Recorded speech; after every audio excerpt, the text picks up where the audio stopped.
In order. The chair lays before the House a communication from the Speaker. The Speaker's Rooms, Washington, D.C., April 29, 2024. I hereby appoint the Honorable Mike Ezell to act as Speaker pro tempore on this day. Signed, Mike Johnson, Speaker of the House of Representatives. Pursuant to the order of the House of January 9, 2024, the Chair will now recognize members from lists submitted by the majority and minority leaders for morning hour debate. The Chair will alternate recognition between the parties with time equally allocated between the parties, and each member other than the majority and minority leaders and the minority whip limited to 5 minutes, but in no event shall debate continue beyond 1:50 p.m. The Chair recognizes the gentleman from Pennsylvania, Mr. Joyce, for 5 minutes.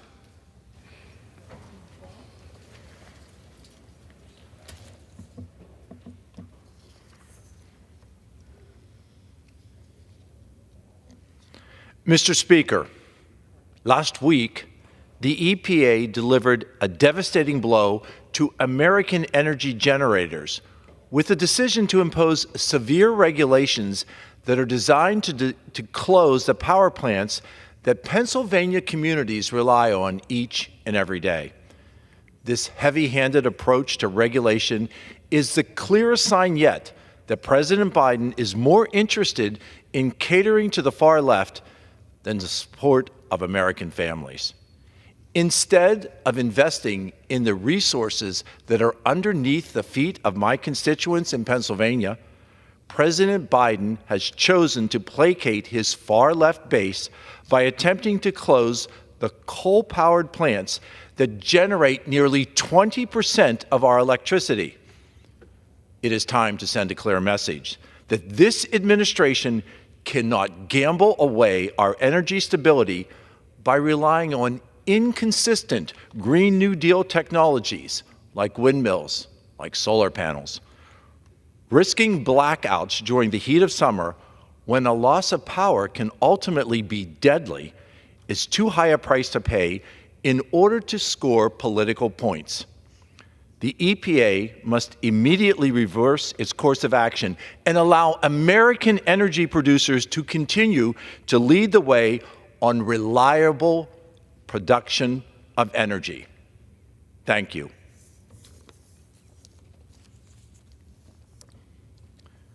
Mr. Speaker, earlier this month, California announced that it had seized 1.1 million fentanyl pills as well as 523 pounds of methamphetamine in just 7 days. The active components of fentanyl are shipped from China with the consent of the Chinese Communist Party, manufactured by cartels in Mexico, and then shipped into the United States. This process has fueled the opioid crisis that continues to make each and every state a border state. We've seen the devastating consequences that these drugs have on our area. Right now, more than 40% of Americans know someone who has been killed by an overdose. And I feel that each and every member of Congress knows multiple individuals who have died from fentanyl poisoning. Sadly, these deaths are preventable. And it is time for President Biden to take the necessary steps to secure our southern border. A border crisis that allows millions of fentanyl pills to enter our nation endangers the lives of each and every American. By ending the Remain in Mexico policy and by reinstating catch and release, President Biden has sent a clear message to the Mexican cartels that they can continue to break American laws. It is time to secure our border. It is time to put an end to this crisis. Thank you, Mr. Speaker, and I yield. The chair recognizes a gentlewoman from Iowa, Ms. Miller Meeks, for 5 minutes.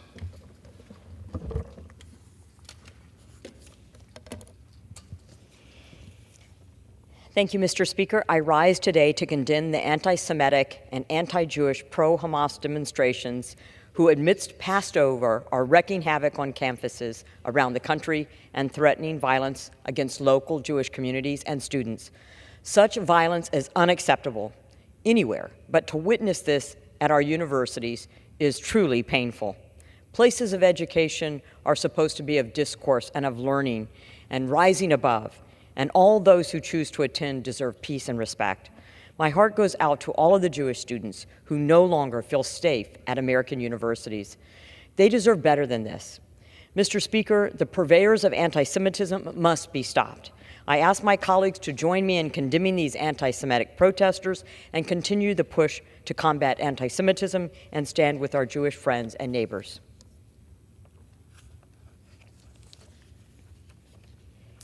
Mr. Speaker, I rise to commend Olivia Pakun, an Iowa native who overcame a severe injury to become a top-ranked NCAA equestrian recruit. Just a short while ago, Olivia had an accident that shook her to her core. As she rode her beloved horse, a moment of misfortune turned into a nightmare as her horse stumbled, leaving Olivia critically injured. The severity of her injuries left her unable to move, but her very future hanging in the balance. But Olivia refused to give up. With each passing day, she fought tirelessly to reclaim her strength, and through grueling rehabilitation and unwavering determination, she defied the odds and emerged stronger than ever before. Olivia has recently re-entered and committed to Texas Christian University. This commitment is akin to being recruited to play football at Alabama or Georgia in the equestrian world. It underscores not only Olivia's remarkable talent and dedication, but also the recognition of her potential by one of the top programs in the nation. Let us commend Olivia Pakun for her remarkable journey and wish her continued success as she embarks on this exciting new chapter.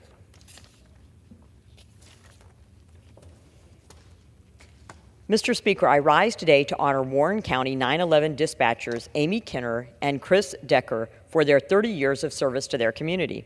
Despite the long shifts, difficult calls, and extended time away from family, Amy and Chris have remained dedicated to their work of ensuring the safety of Warren County residents. While the average tenure of a dispatcher is only 7 years, Amy and Chris have taken pride in serving Warren County, and their long tenures, while an anomaly in their field, is a reminder of the worthwhile pursuit of community service. So, Mr. Speaker, I ask my colleagues to join me in celebrating Amy and Chris for their ever-present service to their community and thank them for being the front line of defense when an emergency calls.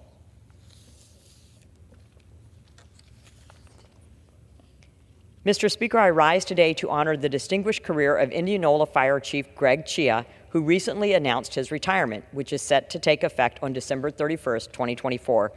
Chief Chia originally began his career in 1985 as a firefighter in Des Moines, and throughout his tenure worked up the ranks to reach chief officer.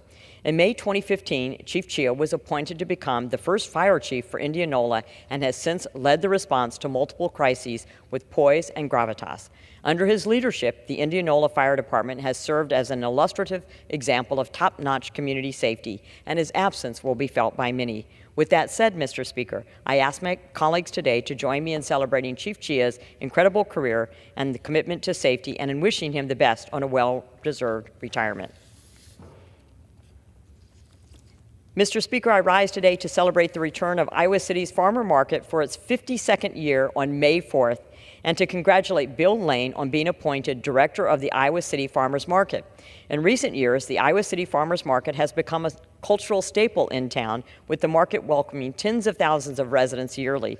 The market puts Iowa's rich agricultural history on display for everyone, with countless local vendors serving a wide variety of Iowa's best agricultural products. With live music and activities for everyone to enjoy as well, the Iowa City Farmers Market is sure to enjoy another amazing year as a preeminent venue for residents to shop, dine, and enjoy time with friends and family.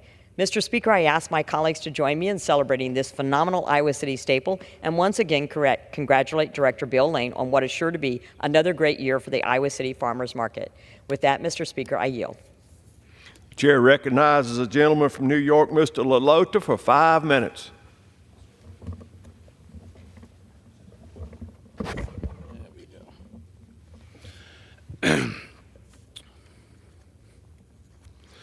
Mr. Speaker, America's southern border is not a social construct. On a trip to the U.S.-Mexico border this past weekend, an academic from a prestigious institution shocked our bipartisan group by stating that he teaches students the border is a social construct to facilitate the free flow of people and ideas. What the heck, Mr. Speaker? It's appalling, but it sheds light on the ideology guiding President Biden's border policy decisions. These decisions include halting border wall construction, implementing a mass parole system, and failing to promptly expel non-citizens who illegally cross in between ports of entry. This mindset ignores the fundamental importance of border security and the rule of law. By dismissing the border as a mere social construct, it undermines the legitimate efforts to protect our nation's sovereignty and ensure the safety of our citizens. We must reject such dangerous rhetoric and work towards policies that prioritize border security. Thank you.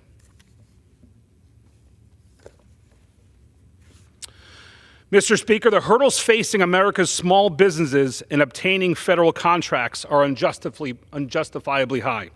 These businesses, the lifeblood of our economy, shouldn't require a legal team or extensive compliance infrastructure just to compete for federal contracts. That's why I've introduced H.R. 7987, the Plain Language and Contracting Act, aimed at simplifying the process for small businesses to secure government contracts. I extend my gratitude to my colleague, Representative Tanadar of Michigan, for co-leading this crucial legislation across party lines. With over 33 million small businesses in America, only a small fraction secure federal prime contracts. Many entrepreneurs cite the complexity of government procurement processes as a major deterrent.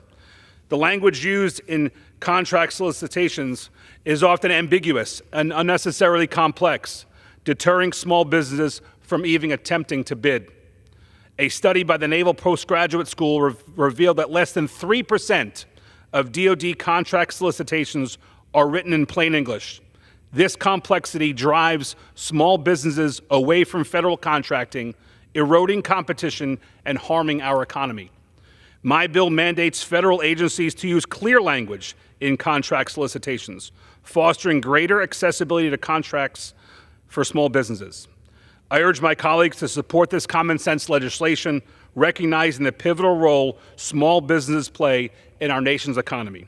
Let's pave the way for a more accessible federal contracting process for all businesses. Doing so benefits small businesses, the federal government, and its taxpayers. Thank you, Mr. Speaker. I yield back. The chair recognizes the gentleman from North Carolina, Mr. Nickel, for 5 minutes.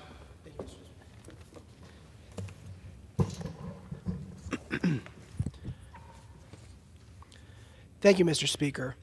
In a time when public trust in government is declining, the American people deserve a fair and transparent redistricting process that ensures that every voice and every vote is heard and accounted for.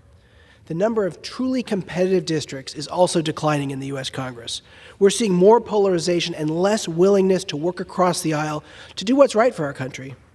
Unfortunately, in North Carolina and across the country, partisan gerrymandering has been used as a tool by politicians of both parties to manipulate electoral outcomes with almost surgical precision. Some people in North Carolina have seen their district lines and their representative in Congress change 4 times in the last 10 years because of gerrymandering by the North Carolina General Assembly. Courts threw out electoral maps drawn by Republican legislators 3 times in the past decade due to gerrymandering. That was 2016, 2019, and 2021. We recently, though, had a brief moment of relief. In the last election, North Carolina voters sent 7 Democrats and 7 Republicans to the U.S. Congress under fair, court-drawn maps for our 50-50 state. North Carolina's 13th district, which I'm proud to represent, is a true and was a true swing district. In 2023, our constituents had to suffer through yet another unprecedented redraw, resulting in yet another partisan gerrymander for North Carolina. The maps are again being litigated in the courts. But this story isn't unique to North Carolina, and the problem isn't just with the current politicians in our state legislature. History has made one thing clear. Politicians can't be trusted to fairly draw their own maps. That's why I introduced the Fair Maps Act. The Fair Maps Act would combat partisan gerrymandering by establishing independent, nonpartisan redistricting commissions in every state. The Duke University Quantifying Gerrymandering team recently found that if we ended gerrymandering, there could be 37 to 42 more additional competitive House seats around the country, which would double the number of competitive seats in Congress compared to the under 40 that are available today. Listen, folks, that's a big deal. Competitive districts are where we can have a real debate about the best ideas and elect representatives willing to work across the aisle to get things done. My bill, the Fair Maps Act, would help make that a reality, and it would strengthen our democracy. By ending partisan gerrymandering, we can restore fairness and ensure that voters are the ones choosing their politicians, not the other way around. This is something that's been tried and has worked in a handful of states already. In Arizona, Colorado, and others, independent and nonpartisan redistricting commissions have drawn electoral maps that are more responsive to the will of the people than maps drawn by politicians in other states. Voters should choose their politicians. Politicians shouldn't choose their voters. And while my name won't be on the ballot in 2024, I'm not giving up or going out quietly in the fight for fair maps and an end to partisan gerrymandering.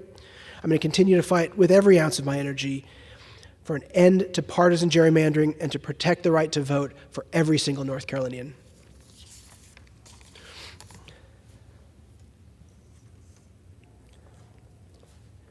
Thank you, Mr. Speaker. I rise in support of the hardworking men and women of the UAW in my home state of North Carolina. UAW workers reached a historic new agreement with Daimler Trucks, which included a record wage increase, profit sharing for the first time ever, a cost of living increase, and much more. Right now, support for unions is near an all-time high, and we're seeing this momentum pick up in North Carolina and across the South. I'm proud to stand with the new generation of workers as they exercise their collective strength and make their voices heard.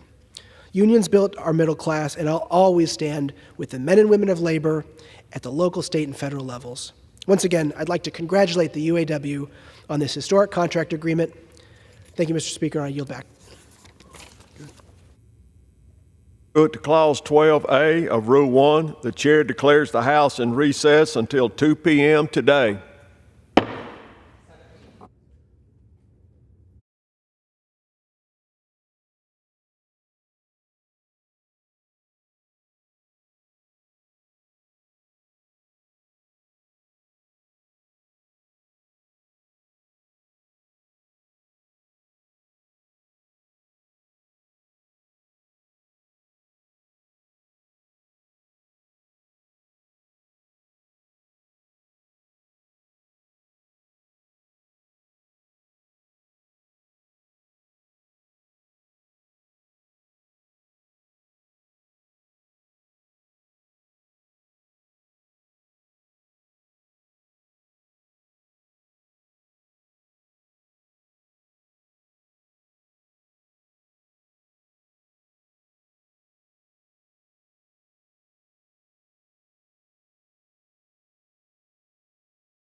The House will be in order.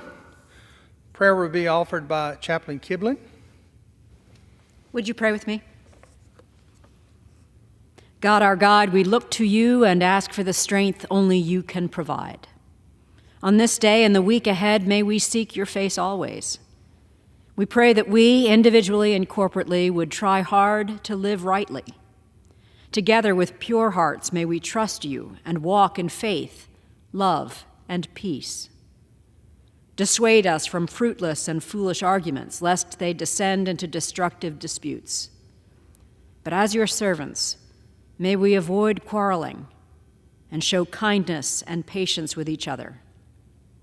When we know we are right, may we be gentle with those who disagree. And when we realize we are wrong, may we, with humility, seek to advance the truth. It seems so simple to ask, but even our best intentions can get ensnared in our pride and prejudices.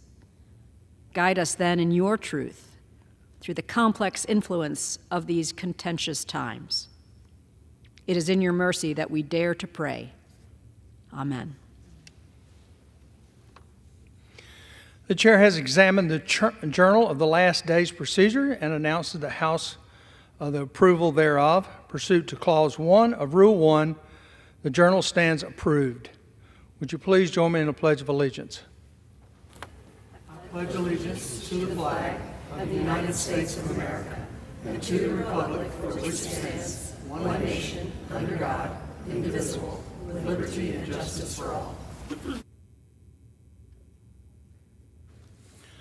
Pursuant to Clause 12A of Rule 1, the chair declares the House in recess, subject to the call of the chair.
The House will be in order. Pursuant to Clause 8 of Rule 20, the Chair will postpone further proceedings today on motions to suspend the rules on which a recorded vote or the yeas and nays are ordered, or votes objected to under Clause 6 of Rule 20. The House will resume proceedings on postponed questions at a later time. For what purpose does the gentleman from Texas seek recognition? Mr. Speaker, I move to suspend the rules and pass the bill H.R. 5333, the Investing in All of America Act of 2023 as amended. The clerk will report the title of the bill. H.R. 5333, a bill to amend the Small Business Investment Act of 1958 to exclude from the limit on leverage certain amounts invested in smaller enterprises located in rural or low-income areas and small businesses in critical technology areas and for other purposes. Pursuant to the rule, the gentleman from Texas, Mr. Williams, and the gentlewoman from New York, Ms. Velasquez, each will control 20 minutes. The chair recognizes the gentleman from Texas. Mr. Speaker, I ask unanimous consent that all members have 5 legislative days in which to revise and extend their remarks and include extraneous material on the bill. So ordered.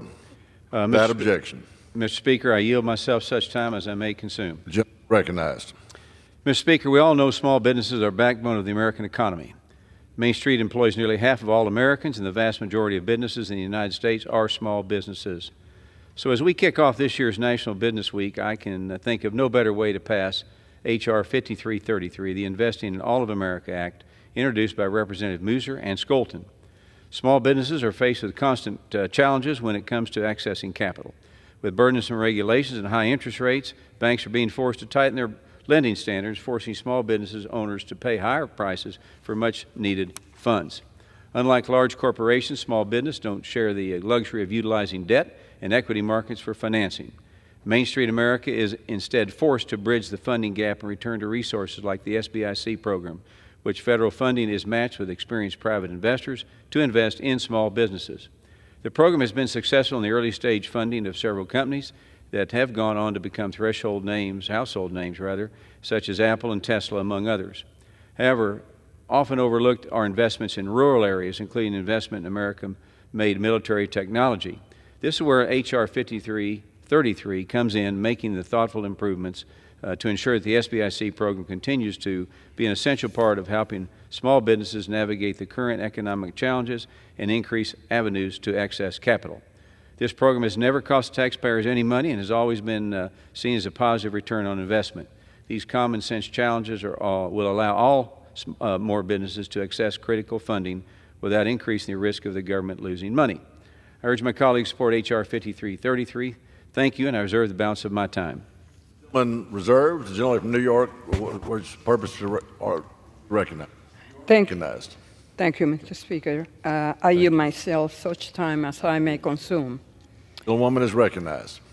I am pleased to be here today as we celebrate Small Business Week. More than 60 years ago, President John F. Kennedy first enacted a proclamation to celebrate small businesses. And every year since then, our country has honored the contributions of small business owners all throughout the country. Small businesses employ roughly half of the private workforce, create the majority of new jobs, and generate almost half of our nation's economic activity. And they are the heart and soul of communities, whether it is our local plumber or contractor, a chef launching a restaurant, or a medical professional. They're creating neighborhood jobs and reinventing in the local economies. And the state of our small business is growing stronger. We have seen more than 17 million new business starts since President Biden took office, with a vast majority of those being filled by women, including women of color. That is good news and gives us a reason to celebrate. But more work needs to be done, and today we're considering 4 bipartisan bills that will create additional opportunities for entrepreneurs. Turning to our first bill, H.R. 5333, as amended, makes statutory improvements to the Small Business Investment Company Program to provide SBICs with access to additional leverage when they invest in small business critical to national security or located in a rural or underserved community. Due to their often capital-intensive nature, small businesses operating in America's critical technology sector need institutional investors with long-term horizons to raise capital. Yet, due to statutory constraints, these investors are often limited in their ability to participate in the SBIC program, making it an unsuitable option for critical technology innovators to raise capital. By providing SBICs with additional leverage flexibility, H.R. 5333 more appropriately matches the SBIC program with the capital needs of this industry. Doing so will enable the SBA and DoD to successfully carry out the joint SBIC Critical Technology Initiative. At the same time, the evidence demonstrates there continues to be a significant lack of private investment in small businesses in rural and underserved communities. By providing SBICs with additional bonus leverage, we are encouraging investment in our communities that need it the most. I want to thank Representatives Colton and Muser for their leadership on this bill. I reserve the balance of my time. Reserves. The gentleman from Texas is recognized. Thank you, Mr. Speaker. At this time, I would like to yield as much time as he may consume to Mr. Muser from the great state of Pennsylvania. The gentleman is recognized. Thank you, Mr. Chairman. And I want to thank our chairman, Mr. Roger Williams from the great state of Texas, for yielding and for his leadership. Mr. Speaker, I rise today during Small Business Week in support of H.R. 533, the Investing in All of America Act of 2023, introduced by myself and Representative Colton. This legislation aims to incentivize greater private capital investments in small businesses located in rural or low-income areas and those operating in the national security sector by providing additional bonus leverage for funds participating in the SBA's SBIC program. The small business investment companies are privately owned companies that are licensed and regulated by the SBA. SBICs raise private capital that is matched with leverage by the SBA, currently capped at $175 million for individual licensees. SBICs then deploy these private funds along with the SBA guaranteed funding to invest directly in small businesses. It's important to note that the SBIC leverage operates at zero subsidy cost to the American taxpayer. In other words, taxpayer funds are not utilized for the credit extended in SBIC investments. Throughout the last 2 decades, SBIC-backed businesses have created 5 million new jobs, supported an additional 10.5 million jobs. And last year alone, SBICs invested over $8 billion in small businesses across America, including $412 million in small businesses located in my home state, the Commonwealth of Pennsylvania. Though the SBIC program has been very successful in responsibly deploying capital to small businesses, recent studies have shown that close to 20% of the SBIC investment only 20% reaches low to middle income communities, but with this legislation, this number will significantly increase. The Investing in All of America Act would incentivize the deployment of additional capital to small businesses located in rural or low-income areas, as well as small businesses, again, in the national security technology sector. Dollars invested in these areas will not count against the individual SBIC's $175 million leverage cap. And by, again, creating this incentive, the Investing in All of America Act will increase investment for these underserved communities.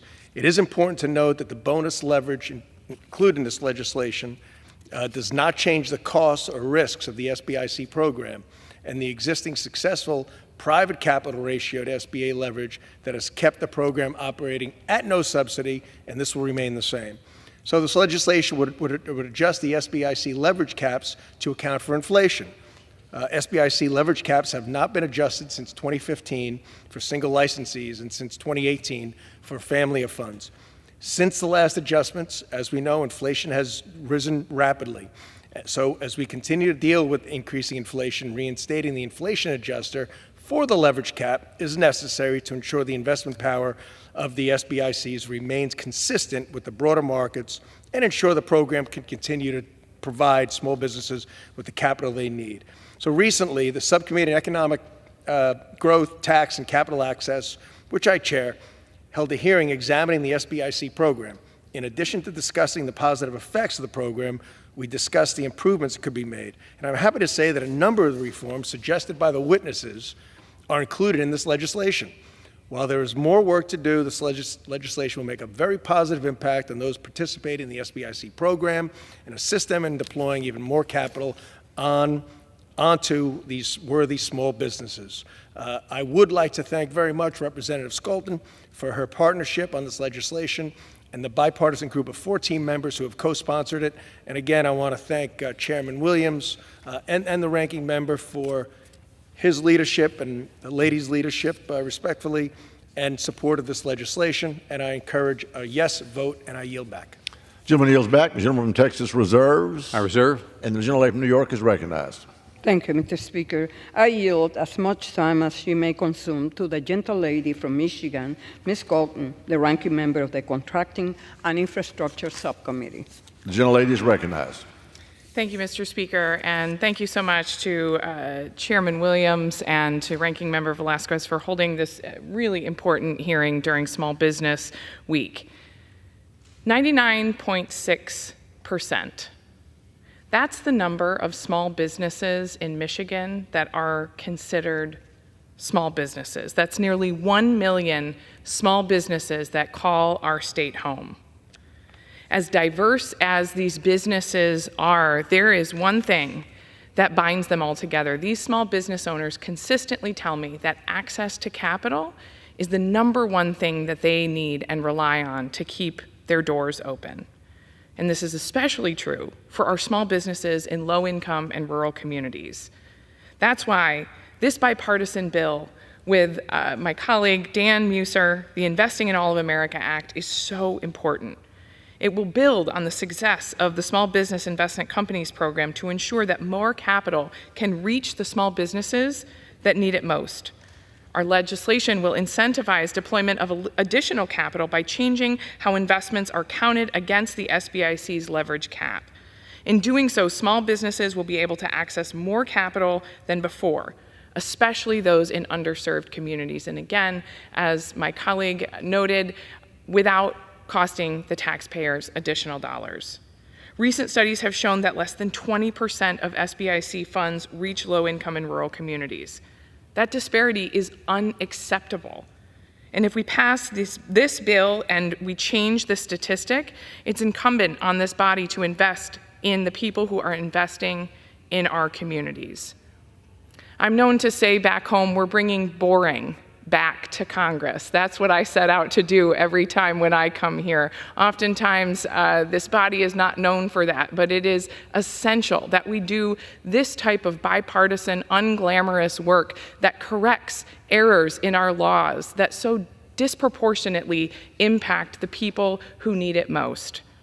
This bipartisan solution will address an urgent need in every corner of our nation, and I urge my colleagues to support this much-needed bill. I yield back. The boring lady yields back. The gentleman from New York reserves. The gentleman from Texas is recognized. Mr. Speaker, we have no further speakers, and I'm prepared to close and reserve the balance of my time. The gentleman reserves the balance of this time. The gentleman from New York is recognized. I have no further speaker, and I'm prepared to close. The gentlelady is recognized. Thank you. Today, under President Biden's leadership, the SBIC program is making historic investments.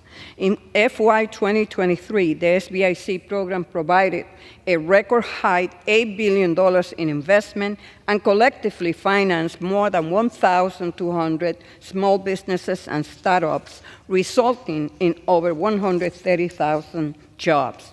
H.R. 5333 will build on this monumental success and unleash even further investment in America's small firms. Innovation is the cornerstone of economic growth and U.S. global competitiveness, and most often, the most innovative and disruptive R&D is happening in our small business community.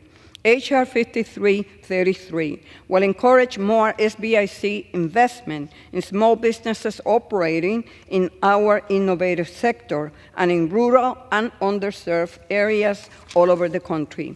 I again want to thank Representatives Skolton and Muser for leading this effort. I encourage members to vote yes, and I yield back the remainder of my time. Gentlelady from New York yields back. The gentleman from Texas is recognized. Thank you, Mr. Speaker, and I urge my colleagues to support this common sense legislation that will provide more opportunities for our nation's job creators to access capital. I would like to once again to thank Representative Muser and Skolton for bringing this solution to the table. I yield back the balance of my time. Gentleman yields back. The question is, will the House suspend the rules and pass the bill H.R. 5333 as amended? Those in favor say aye. Those opposed say no. In the opinion of the chair, 2/3 being in the affirmative, the rules are suspended. The bill is passed, and without objection, the motion to reconsider is laid on the table. For what purpose does the gentleman from Texas seek recognition? Mr. Speaker, I move to suspend the rules and pass the bill H.R. 7103, the Agency Accountability Act of 2024, as reported. The clerk will report the title of the bill.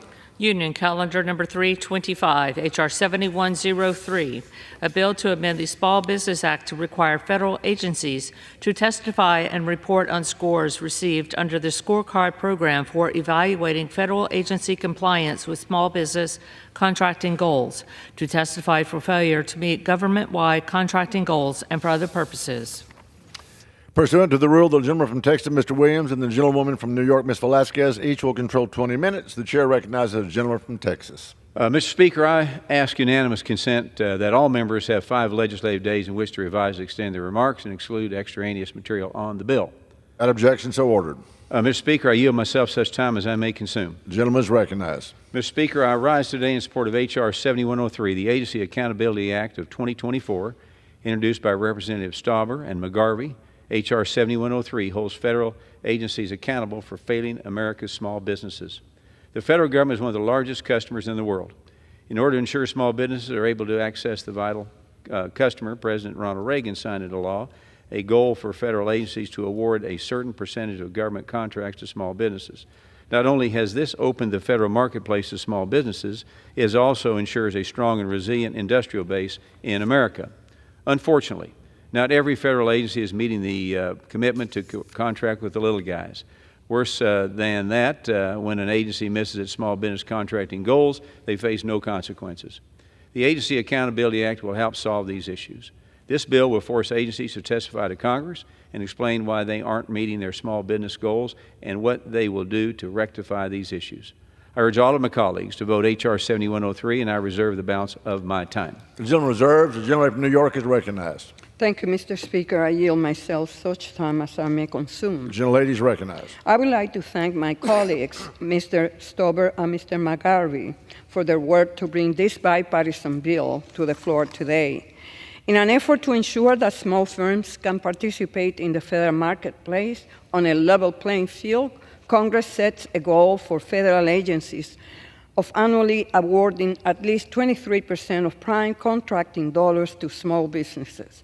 These goals have helped millions of small businesses compete and have helped the government leverage their creativity and innovation. Many federal agencies regularly meet or even exceed their individual goals, but some do not, and they are not formally penalized for this failure.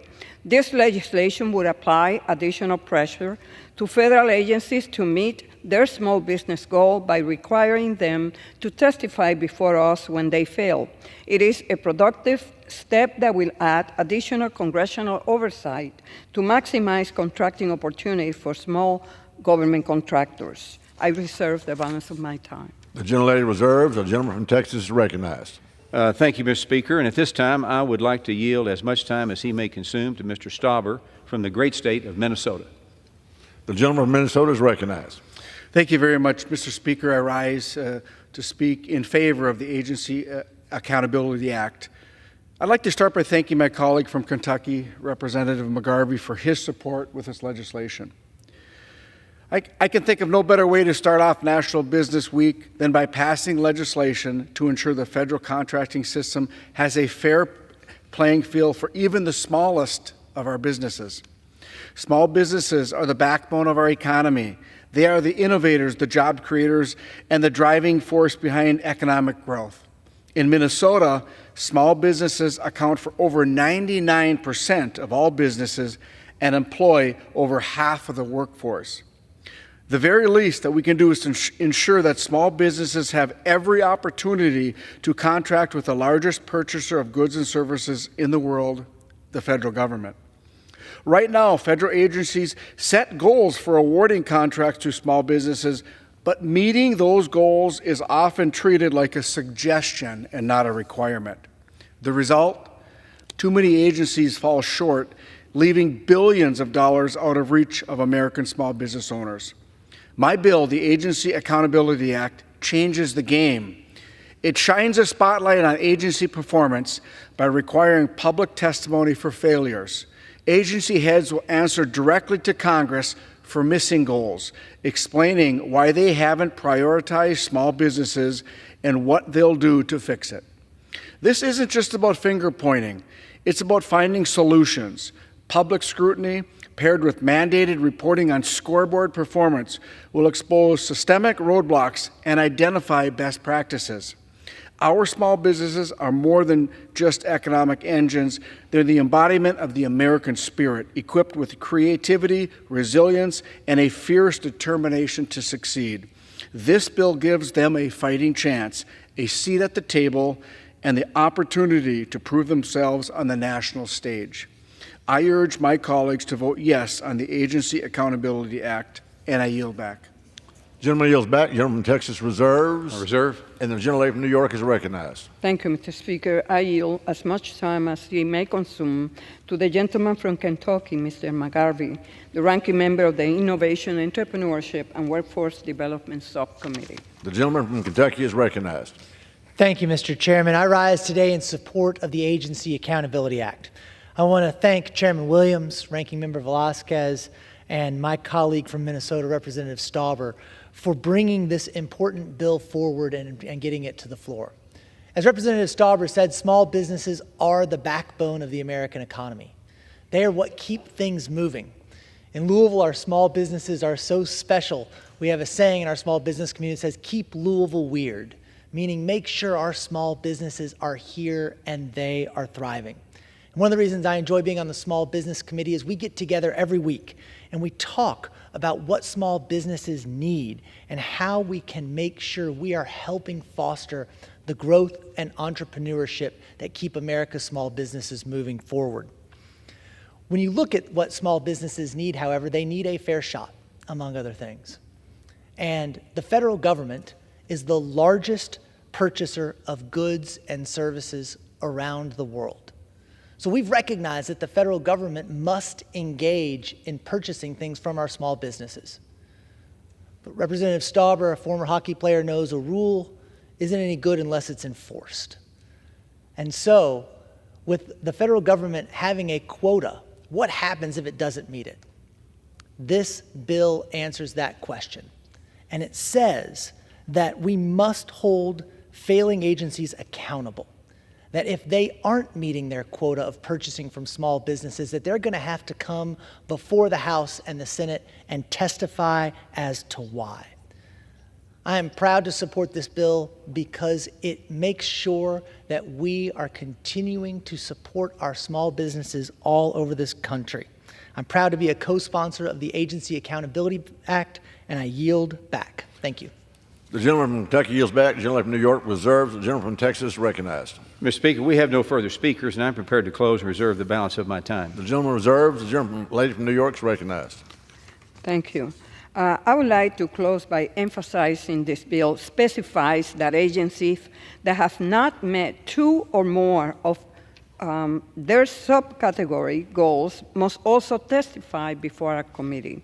Each of the categories, including and especially the WASB program, continue to need additional folks to ensure that the government's acquisition professionals are maximizing contracting opportunities for those small businesses. Again, I thank the sponsor of this bill, and I yield back the balance of my time. The gentleman from New York yields back. The gentleman from Texas recognized. Thank you, Mr. Speaker, and I urge my colleagues who support this legislation that will ensure small businesses have access to one of the largest customers in the world, the federal government. I want to thank both Congressman Stauber and McGarvey for working on this legislation that will help our government meet its contracting objectives. I yield the balance of my time. Gentleman yields back. The question is, will the House suspend the rules and pass the bill H.R. 7103? Those in favor say aye. Those opposed say no. In the opinion of the chair, 2/3 being in the affirmative, the rules are suspended. The bill is passed, and without objection, the motion to reconsider is laid on the table.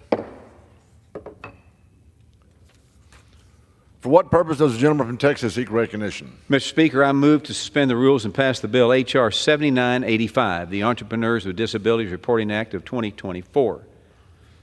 The clerk will report the title of the bill.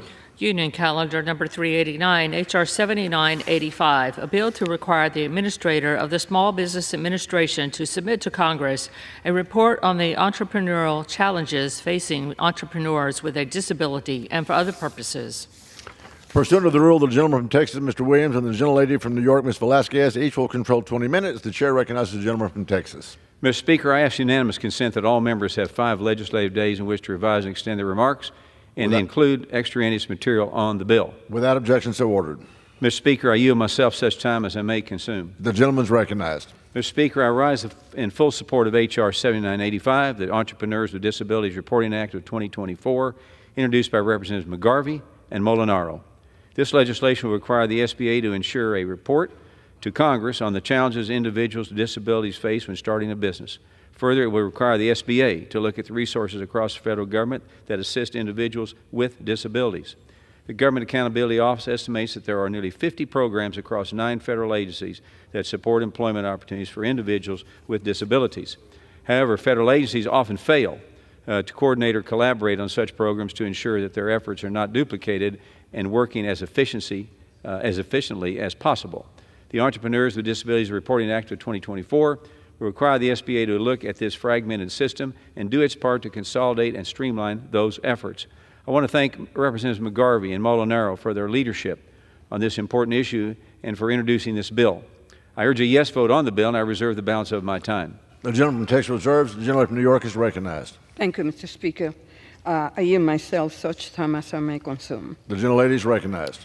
Today we are considering H.R. 7985, which will require the SBA to submit a report to Congress on the challenges facing entrepreneurs with disabilities. Despite progress to increase employment rates, only 26% of people with disabilities participate in the labor force. That is why we need a comprehensive study to assess the resources that are available to people with disabilities, examine their effectiveness, and determine what actions need to be taken to support entrepreneurs with disability.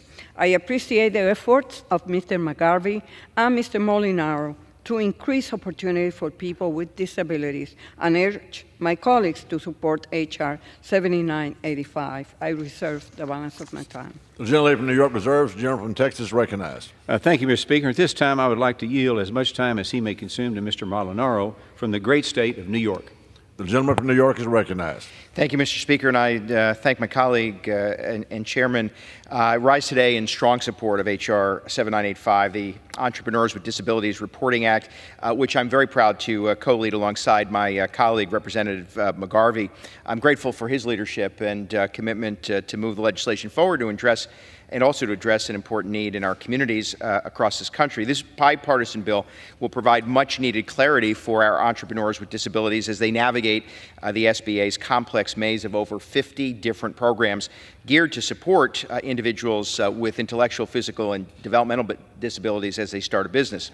As of April 2022, 74% of adults with disabilities work outside the traditional workforce. Approximately 1.8 million of these adults with disabilities were business owners themselves. From limited access to affordable capital to a scarcity of supports and services tailored to their unique needs, the SBA needs to step up and, frankly, provide much greater support in working to consolidate this fractured and complex system. Entrepreneurs of every ability should have a fair shot at pursuing their passion. As chair of the Small Business Subcommittee on Innovation, Entrepreneurship, and Workforce Development, I remain committed, as I know my colleague, Mr. McGarvey, does, to empowering our entrepreneurs with disabilities to contribute more to Main Street and lead more independent lives. The absence of adequate reporting data on entrepreneurs with disabilities renders this eager and highly competent community to the sidelines. The Entrepreneurs with Disabilities Reporting Act would provide a comprehensive assessment of the needs of our entrepreneurs with intellectual, physical, and developmental disabilities and help inform lawmakers of legislative solutions to address the challenges these individuals face in order to break down barriers and create opportunities to owning their own business and employment. Again, I want to thank Representative Morgan McGarvey for his partnership on this bill. I urge my colleagues to support this common sense bipartisan legislation, and I look forward to continuing to show America what it means to think differently, breaking down barriers and creating opportunities for everyone of every ability. And with that, I yield back.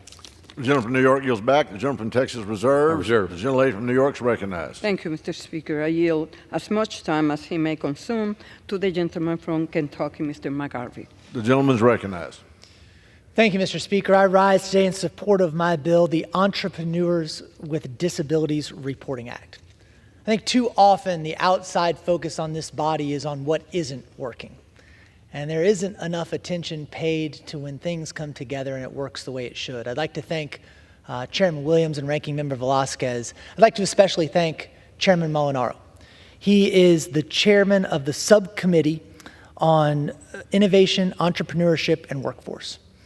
And through his courage and compassion in personally navigating the maze of people who face intellectual and developmental disabilities, we had a subcommittee hearing. He brought up Maeve, a young woman from New York, talking about her coffee shop. I brought up Cody Clark from Louisville, a truly inspiring young man who not only is an entrepreneur and told us about his experience, I think he performed the first ever magic trick in front of the Small Business Committee this year to highlight his point of what we can accomplish. And you know, this bill, it helps ensure that every American has the opportunity to become that type of successful entrepreneur. And after all, isn't that the fundamental promise of the American dream?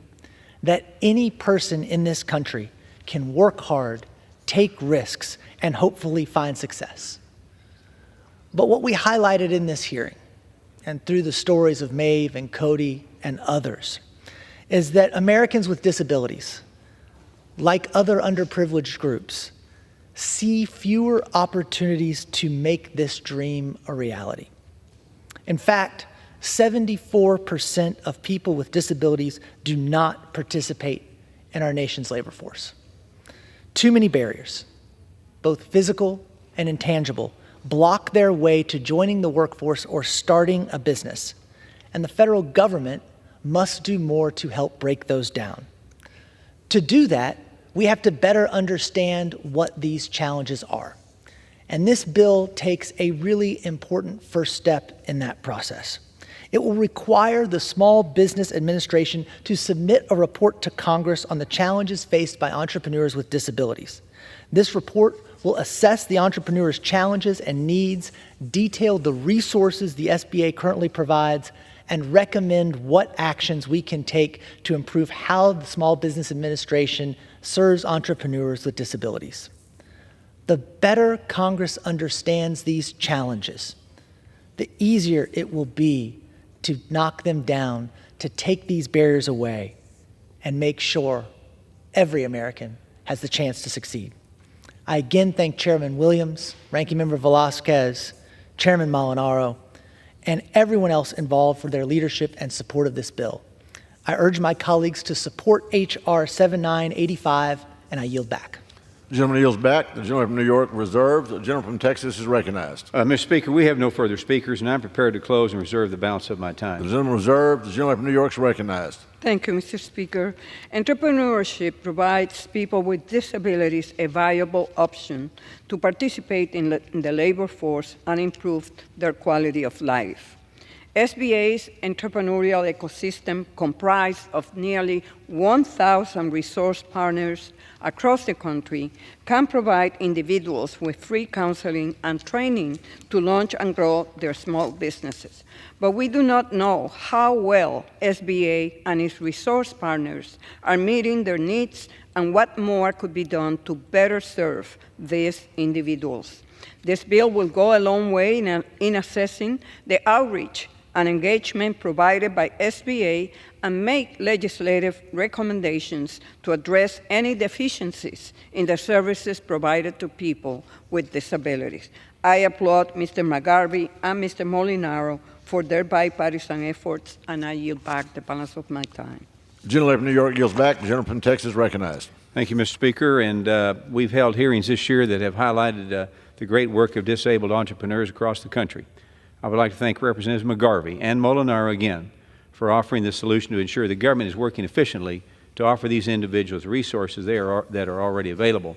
I urge my colleagues to support this legislation, and I yield back.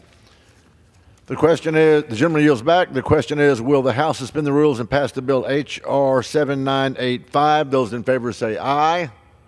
Those opposed say no. In the opinion of the chair, 2/3 being in the affirmative, the rules are suspended, the bill is passed, and without objection, the motion to reconsider is laid on the table. For what purpose does the gentleman from Texas seek recognition? Mr. Speaker, I move to suspend the rules and pass the bill H.R. 7987, the Plain Language in Contracting Act. The clerk will report the title of the bill. Union Calendar Number 390, H.R. 7987, a bill to require plain language and the inclusion of keywords and covered notices that are clear, concise, and accessible to small business concerns and for other purposes. Pursuant to the rule, the gentleman from Texas, Mr. Williams, and the gentlewoman from New York, Ms. Velasquez, each will control 20 minutes. The chair recognizes the gentleman from Texas. Mr. Speaker, I ask unanimous consent that all members have 5 legislative days in which to revise and extend their remarks and include extraneous material on the bill. Without objection, so ordered. Mr. Speaker, I yield myself such time as I may consume. The gentleman is recognized. Mr. Speaker, I rise today in support of H.R. 7987, the Plain Language in Contracting Act, introduced by Representatives Lalota and Thanadar.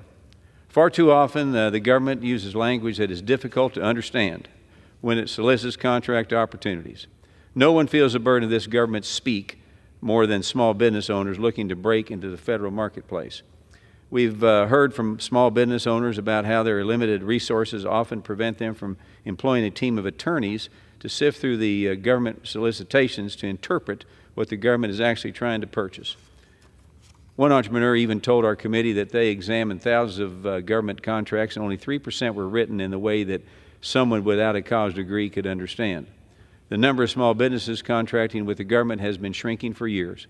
We consistently hear that the barriers to entry are simply too high. H.R. 7987 will finally remove this barrier facing small businesses by forcing the government to take common sense action and write contract solicitations using simple and plain language. I urge all of my colleagues to support 7987, the Plain Language in Contracting Act. Thank you, and I reserve the balance of my time. The gentleman from Texas reserves the balance of his time. The gentleman from New York is recognized. Thank you, Mr. Speaker. I yield myself such time as I may consume. The gentlelady is recognized. I would like to thank my colleagues for their work on this bill, which states that certain contracting documents should be written in a way that is clear, concise, and accessible for small businesses. This bill is an attempt to reduce confusion and add clarity for some small firms that contract with or are looking to contract with the federal government. While we have concerns about how elements of this legislation could be implemented, simplifying the contracting process and recruiting new entrants into the federal marketplace are priorities that we share. And there are certainly ways for the government to improve in both of those areas. I reserve the balance of my time. The gentlelady reserved. The gentleman from Texas recognized. Thank you, Mr. Speaker. And at this time, I would like to yield as much time as he may consume to Mr. Lalota from the great state of New York. The gentleman is recognized.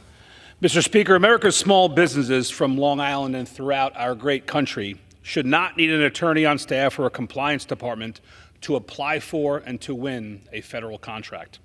That's why I've introduced the Plain Language in Contracting Act, aimed at simplifying the process for small businesses to secure government contracts. I extend my gratitude to my colleague, Representative Tanadar of Michigan, for co-leading this crucial legislation across party lines, and to the skipper, to the chairman, Williams, for his diligent staff, and his diligent staff for seeing to it that this bill got to the floor today. With over 33 million small businesses in America, only a very small fraction win federal contracts.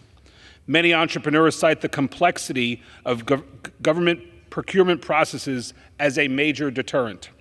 The language used in contract solicitations is often ambiguous and unnecessarily complex, deterring small businesses from even attempting to bid on a contract.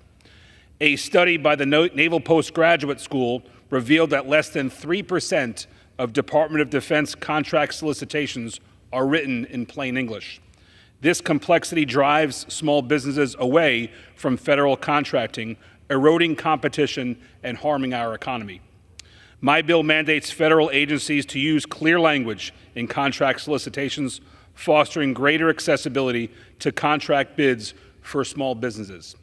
I urge my colleagues to support this common sense legislation, recognizing the pivotal role small businesses play in our nation's economy. Together, let's pave a way for a more accessible federal contracting process for all small businesses. Doing so benefits small businesses, the federal government, and all of our taxpayers. Thank you, Mr. Speaker. I yield back. The gentleman from New York yields back. The gentleman from Texas reserves. The gentleman from New York is recognized.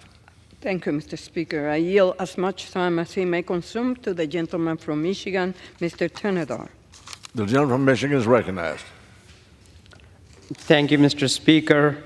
I rise to support H.R. 7987, Plain Language in Contracting Act, that I'm co-leading with Representative Nick LaLota of New York. I applaud Representative LaLota's leadership, and it's a pleasure to work with him on this bipartisan bill. I'm also, as an entrepreneur, delighted and excited to be working on the Small Business Committee, led so well by Chairman Williams and Ranking Member Velasquez.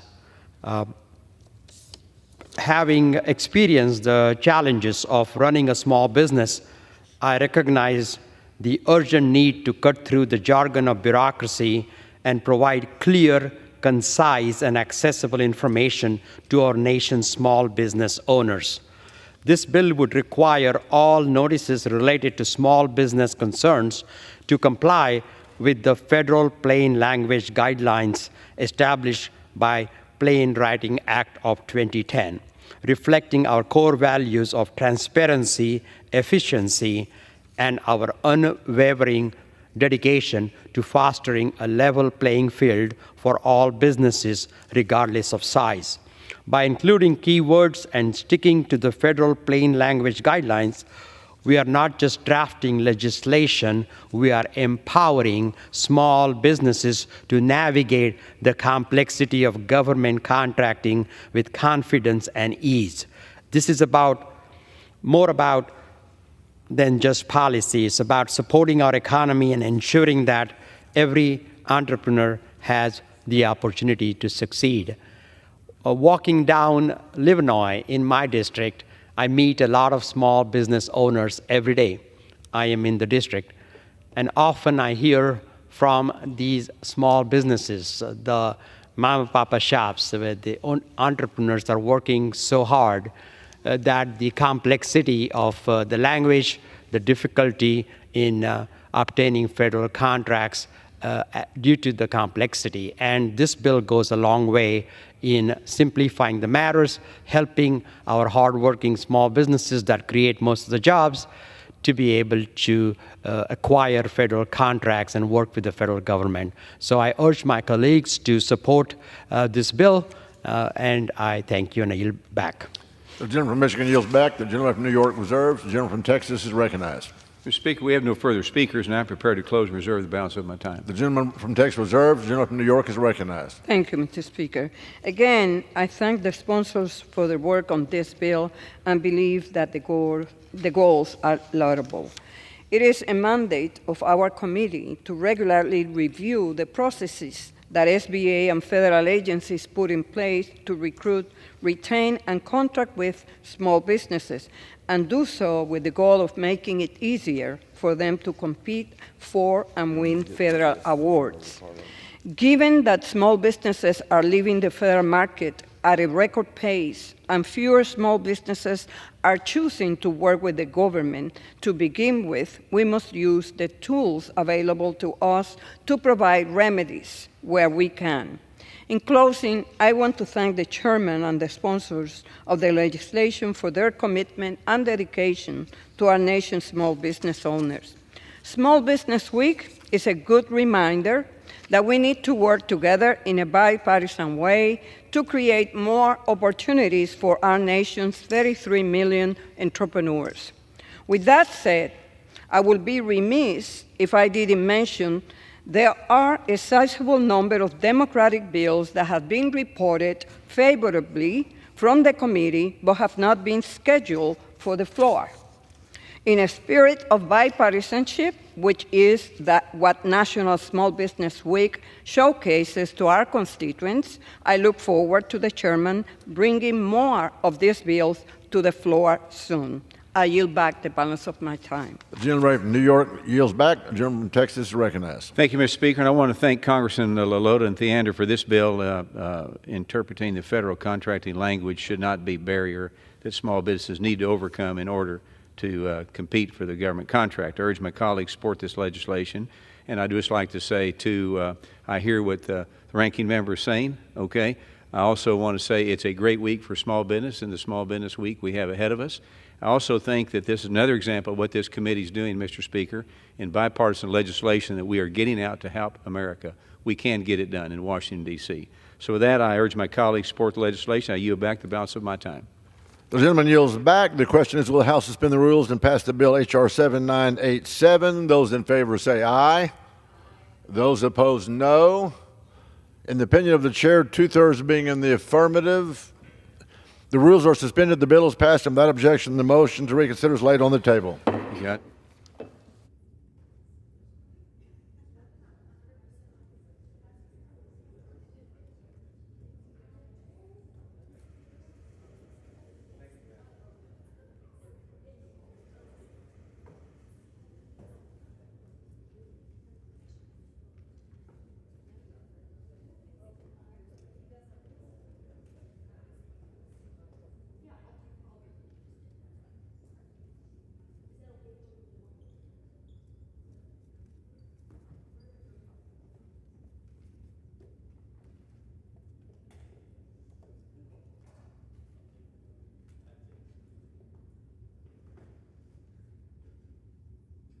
For what purposes does the gentleman from Oklahoma seek recognition?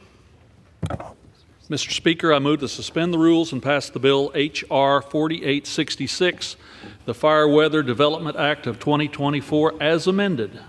The clerk will report the title of the bill. H.R. 4866, a bill to direct the Administrator of the National Oceanic and Atmospheric Administration to establish a program to improve fire weather and fire environment forecasting, detection, and local collaboration, and for other purposes. Pursuant to the rule, the gentleman from Oklahoma, Mr. Lucas, and the gentlewoman from Michigan, Ms. Stevens, each will control 20 minutes. The chair recognizes the gentleman from Oklahoma. Mr. Speaker, I ask unanimous consent that all members may have 5 legislative days to revise and extend their remarks and to include extemporaneous material in H.R. 4866, the bill now under consideration. Without objection.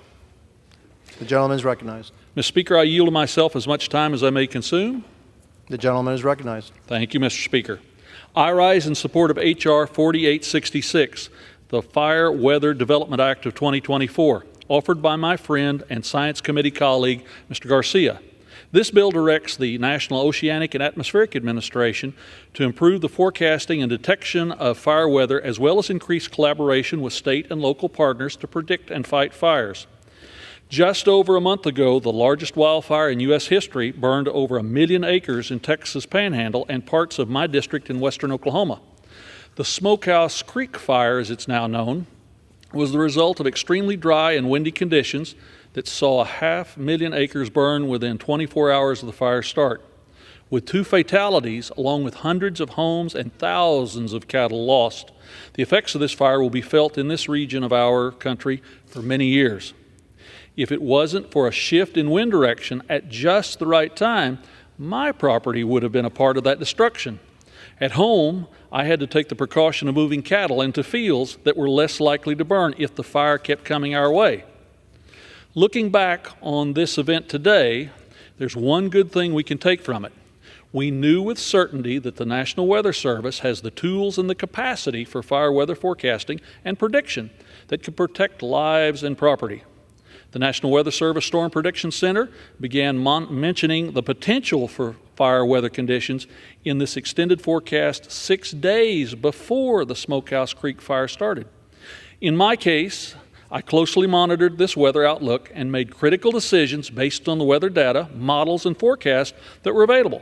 And while 2 lives were lost, and that's too many, it's likely there would have been more if not for the work of the National Weather Service.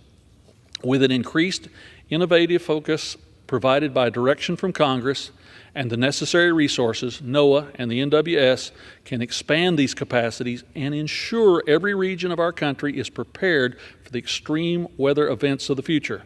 Every citizen can and should have the most accurate tools readily available, just like I did. The bill we're considering today, the Fire Weather Development Act, is a critical step in that direction. H.R. 4866 directs NOAA to develop and improve accurate fire weather and fire environment forecasts and warnings. It places an emphasis on developing and using novel technologies, such as advanced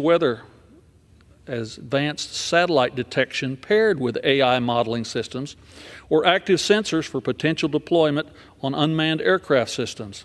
These technologies will improve wildfire behavior models, mapping efforts, and the monitoring of fire, fuel, and active fires, while also eliminating the risk of sending firefighters and operators into potential danger.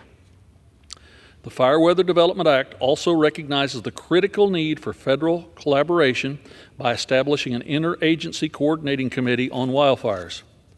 With all the relevant bodies working together, this committee will coordinate the development of accurate and timely wildfire forecasting, detection, monitoring, and delivery of products or services that best assist state and local emergency officials.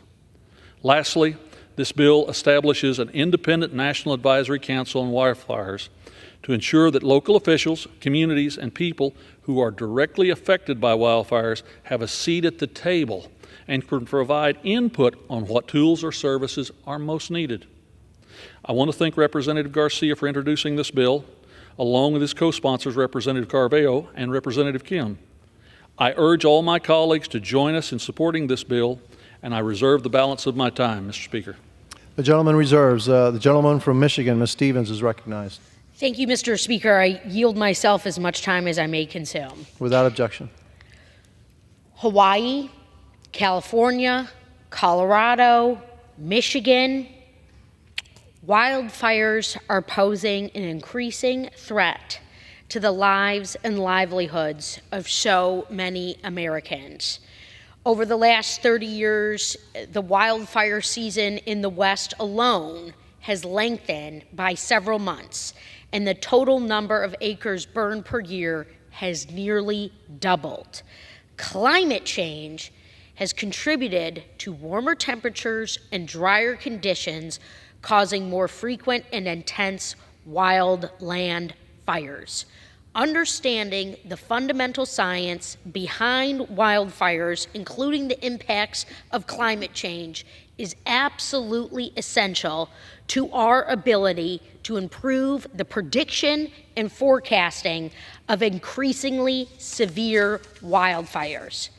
Another essential element to our response to wildfires is the effective communication of information and risks to land managers and to those living in wildfire vulnerable areas.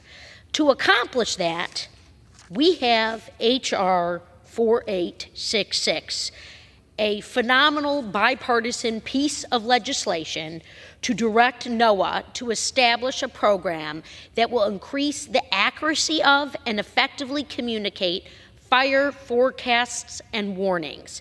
The brave and tireless work of incident management teams is absolutely the cornerstone of successful wildfire responses.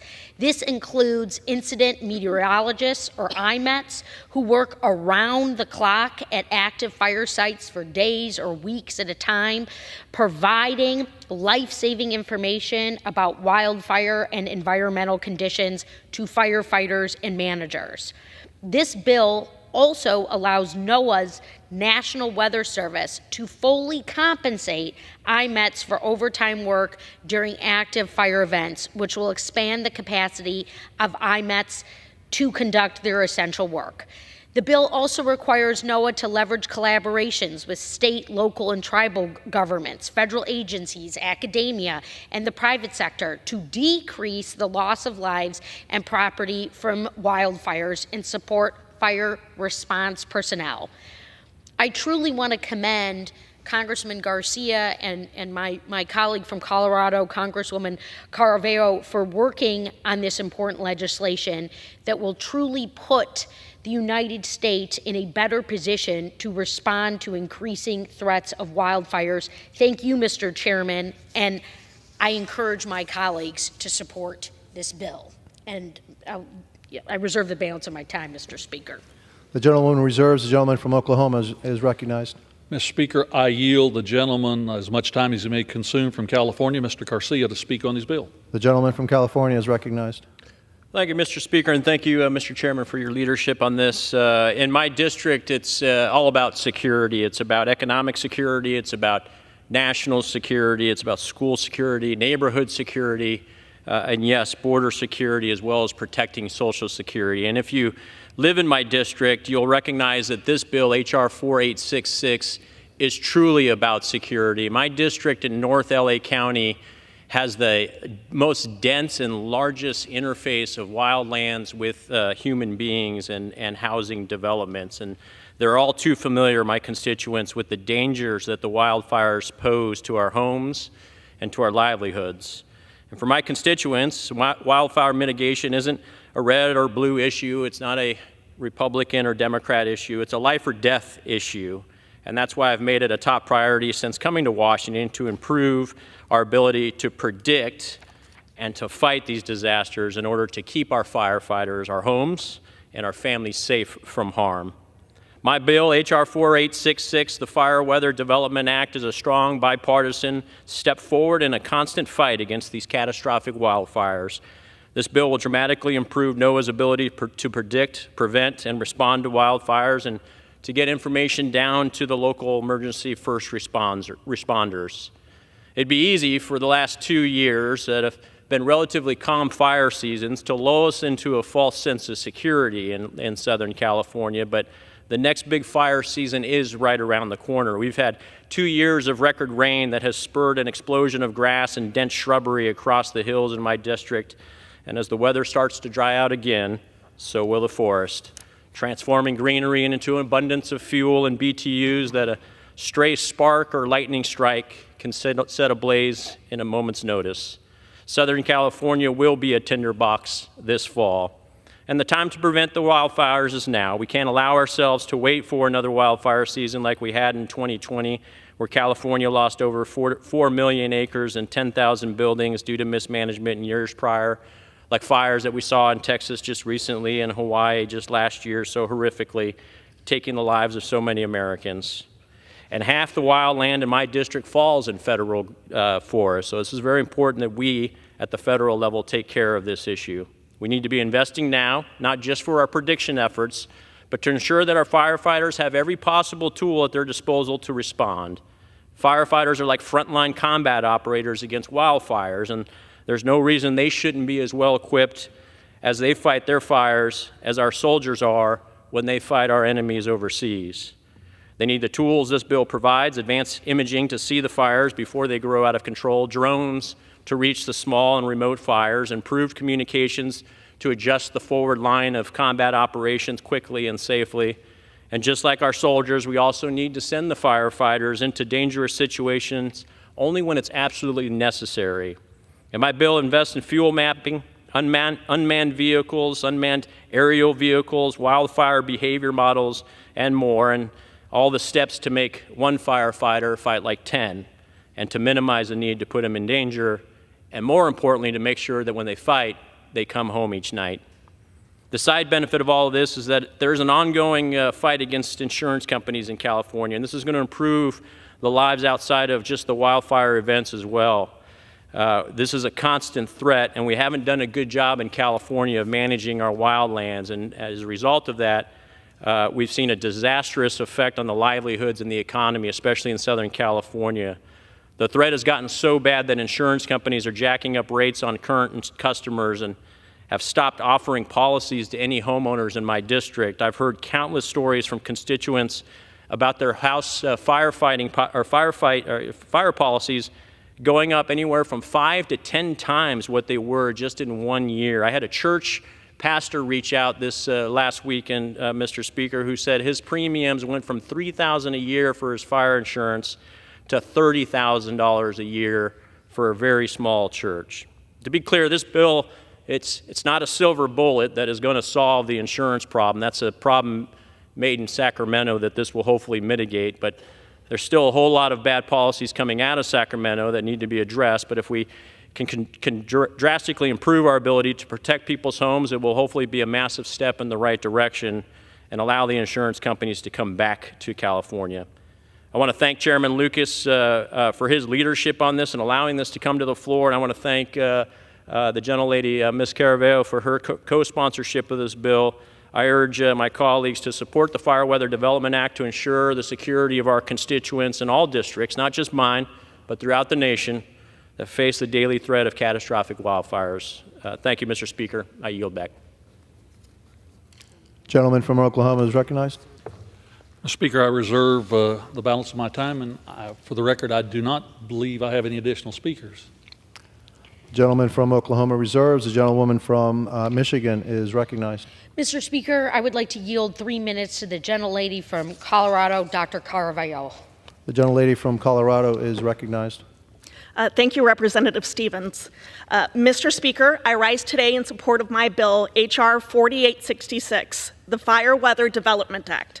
I would like to thank my colleagues, Congressman Garcia and Congresswoman Kim, for working with me to run this bipartisan piece of legislation. Thank you also to Ranking Member Lofgren and to Chairman Lucas for your steadfast leadership. Sadly, Coloradans are no strangers to wildfires, and we know that wildfires are no longer seasonal, but can happen year-round.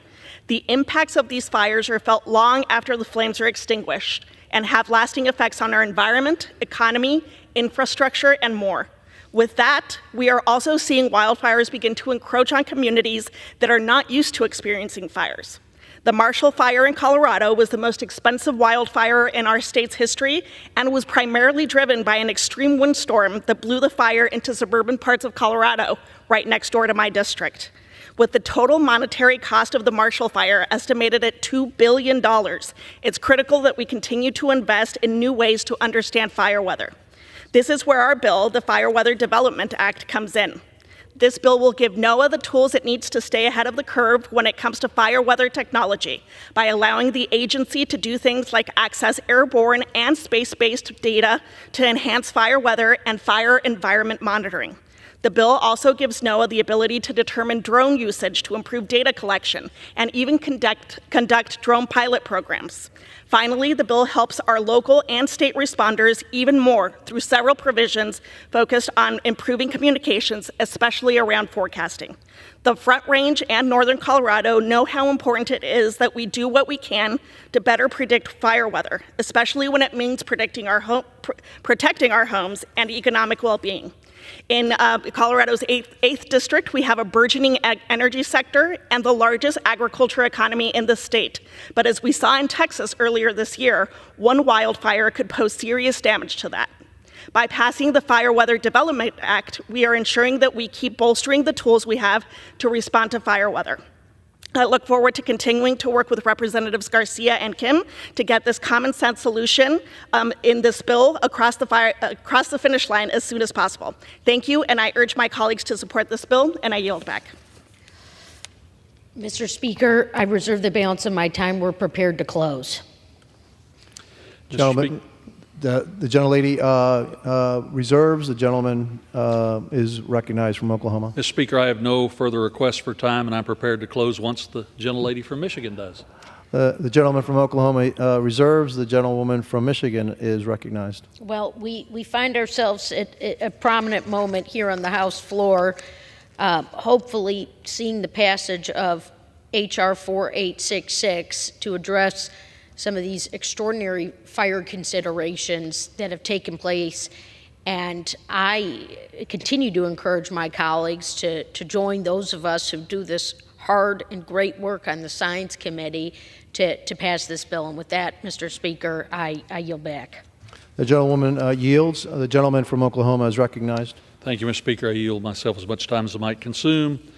Over the last 5 years, the average annual cost of federal firefighting suppression has been $2.8 billion. While forest and land management can help prevent wildfires, long and short-term weather observations or modeling play a critical role in limiting their spread and damage. The Fire Weather Development Act takes immediate action to address this by increasing NOAA and the National Weather Service's activities to best protect lives and property at risks of wildfires. I want to again thank the gentleman from California, Mr. Garcia, for working tirelessly to get this bill across the finish line and increasing the life-saving services available to his constituents. I urge all my colleagues to support this legislation, and I yield back the balance of my time, Mr. Speaker. The gentleman yields.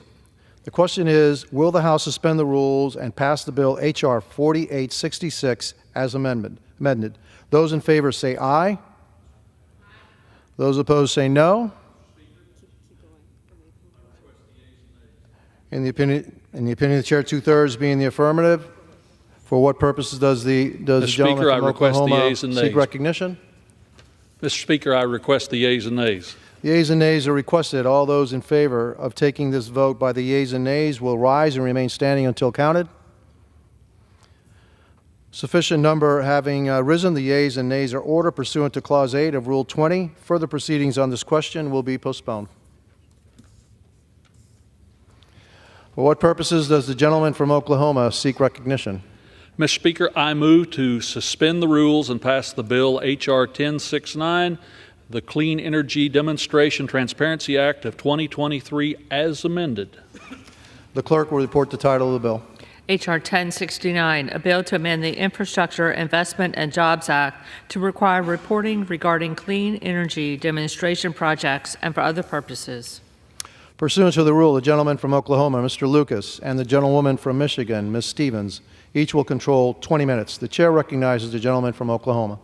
Mr. Speaker, I ask unanimous consent that all members may have 5 legislative days to revise and extend their remarks and to include extemporaneous material on H.R. 1069, the bill now under consideration. Without objection. Mr. Speaker, I yield myself as much time as I may consume. The gentleman is recognized. Thank you, Mr. Speaker. I rise in support of H.R. 1069, the Clean Energy Demonstration Transparency Act of 2023, offered by the gentleman from Ohio, Mr. Carey. This common sense legislation will provide Congress with the necessary tools to conduct thorough oversight of the Department of Energy's growing number of demonstration projects.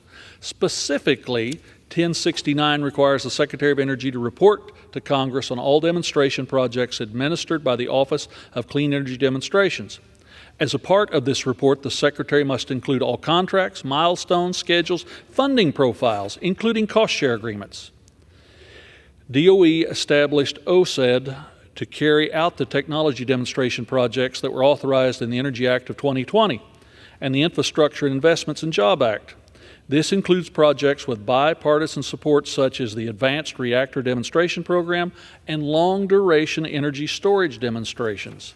Typically, DOE's applied energy offices have administered these programs, creating a natural pipeline from the lab to the field.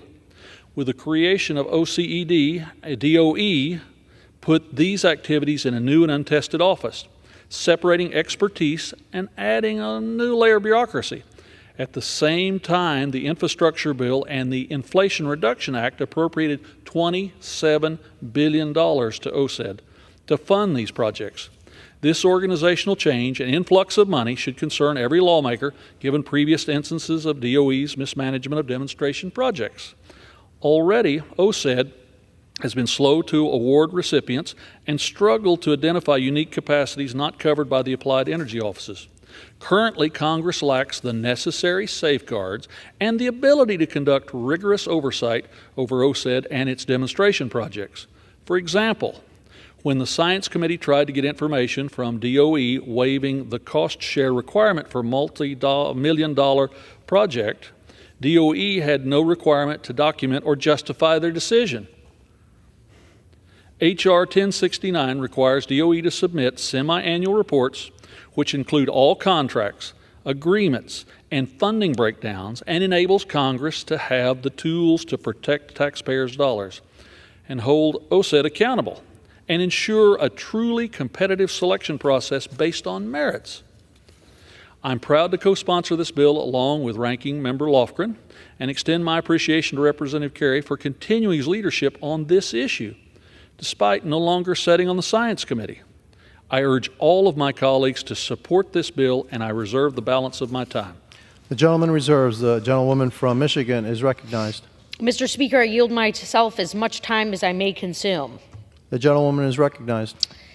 Mr. Speaker, this is one of the moments where we find ourselves so grateful for the House record as we yet again are moving to pass a bipartisan piece of legislation, H.R. 1069, the Clean Energy Demonstration Transparency Act. In bipartisan fashion, here forever commemorated on the House floor, we are recognizing that here in the United States of America, our phenomenal Department of Energy, now being run by Michigan's former governor, Secretary Jennifer Granholm, is doing clean energy. And these are clean energy projects that are coming to fruition because of the Invest in America agenda promulgated by the President of the United States, the great Joe Biden. So we have already in place, 3 years on, a bipartisan infrastructure law established a first of its kind clean energy demonstration office centrally coordinating the Department of Energy's larger scale clean energy technology development. And I really appreciate when we can say, as Democrats and Republicans, yes to transparency, because we do want the world to see that we are doing clean energy and we will lead the sustainability vision for the future. We also know that $25 billion coming out of this bipartisan infrastructure law legislation, is funding and scaling emerging technologies such as clean hydrogen and advanced nuclear energy, which is needed to tackle some of our most pressing climate challenges and certainly to achieve our net zero goals that we have established for ourselves. And one of the initiatives that has been supported by the Office of Clean Energy Demonstrations, one that I am very excited about and has great meaning for us in Michigan, automotive, supply chain, innovation capital of the world, is the hydrogen hubs. So we have these hydrogen hubs that have come to fruition or being invested in out of the bipartisan infrastructure law. And certainly, as I mentioned, these hubs are helping my state of Michigan. We've got the Midwest Alliance for Clean Hydrogen, and it's going to leverage my state's famous industrial power to lead the nation in this clean energy hydrogen production. The hubs are going to benefit from this transparency legislation and this network of hydrogen hubs seeking to lower our emissions as a nation in a, certainly a very trying moment for decarbonization. And we see hydrogen really coming into play with heavy duty transportation and maritime port equipment. And I really invite everyone to take a peek at what's happening in Michigan, because it's really quite phenomenal with these supply chain corridors and manufacturers and how they're adopting hydrogen. I've kept my finger on the pulse of their work for many years to come. So here we stand now with this demonstration activity. We're going to push for transparency. We have this great group, the chairman of the Science Committee, the ranking member, Lofgren, of the Science Committee, that have come together to support this legislation. And We want Congress to have a hand in it because we know when we pass these big old bills, a lot of times they just go forward and then we're hungry to implement and hungry to keep a finger on the pulse, and maybe we can have a couple hearings, but HR 1069 gives us a runway, and it's really quite essential, and it also helps the Department of Energy, particularly President Biden's Department of Energy, continue to do what it's doing really well. So let us all see this phenomenal bill get passed. I joined the chairman of the Science Committee on calling on my colleagues on both sides of the aisle to continue to push forward in bipartisan fashion the passage of H.R. 1069. And with that, Mr. Speaker, I'll reserve the rest of my time. The gentleman reserves. The gentleman from Oklahoma is recognized. Mr. Speaker, I yield to the gentleman from Ohio, Mr. Kerry, however much time you may consume. The gentleman from Ohio is recognized. Mr. Speaker, I rise today in support of a bill that will lead America towards an all-of-the-above energy future, H.R. 1069, the Clean Energy Demonstration Transparency Act. First, I would like to thank Chairman Lucas, Ranking Member Lofgren, and Energy Subcommittee Chairman Williams for their work on actually bringing this bill to the floor. I'd also like to thank the SST committee staff for their bipartisan efforts in moving this legislation forward. Strengthening energy category of domestic energy production, including renewables, oil, gas, coal, and nuclear, will safeguard our supply chains, defend our national security, and in fact, boost our economy. H.R. 1069 is a common sense bill that will increase transparency and oversight of the investments in homegrown clean energy, including the billions of taxpayer dollars entrusted to the newly established Office of Clean Energy Demonstrations. Specifically, the bill requires the Office of Clean Energy Demonstrations submit semi-annual reports to Congress regarding the budget, the schedule, and participating entities of their demonstration projects. I encourage my colleagues to vote yes on this bill, which will give Americans confidence that their taxpayer dollars are being used wisely and in our pursuit for energy independence. And with that, I yield back. Gentleman from Oklahoma is recognized. Mr. Speaker, I have no further requests for time, and I'm prepared to close once the gentlewoman from Michigan does. The gentleman from Oklahoma reserves. The gentlewoman from Michigan is recognized. The gentlewoman from Michigan has no further speakers and is prepared to close. The gentlewoman is recognized. Well, thank you, Mr. Speaker. I feel passionate about this legislation. I thank Mr. Kerry for his remarks and joining us on the House floor, and I look forward to seeing this bill become law. I yield back. The gentlewoman yields. The gentleman from Oklahoma is recognized. I yield myself as much time as I consume. Thank you, Mr. Speaker. The gentleman is recognized. One of our most important responsibilities in Congress is to serve as steward of the taxpayers' dollars. I take that job very seriously. I want to see DOE and all of our federal research agencies succeed in developing next-generation technologies. But at the same time, we need to be conscious of the body and keep a watchful eye on the progress of these projects, well before their costs balloon into multi-billions of dollars. H.R. 1069 allows us to do exactly that.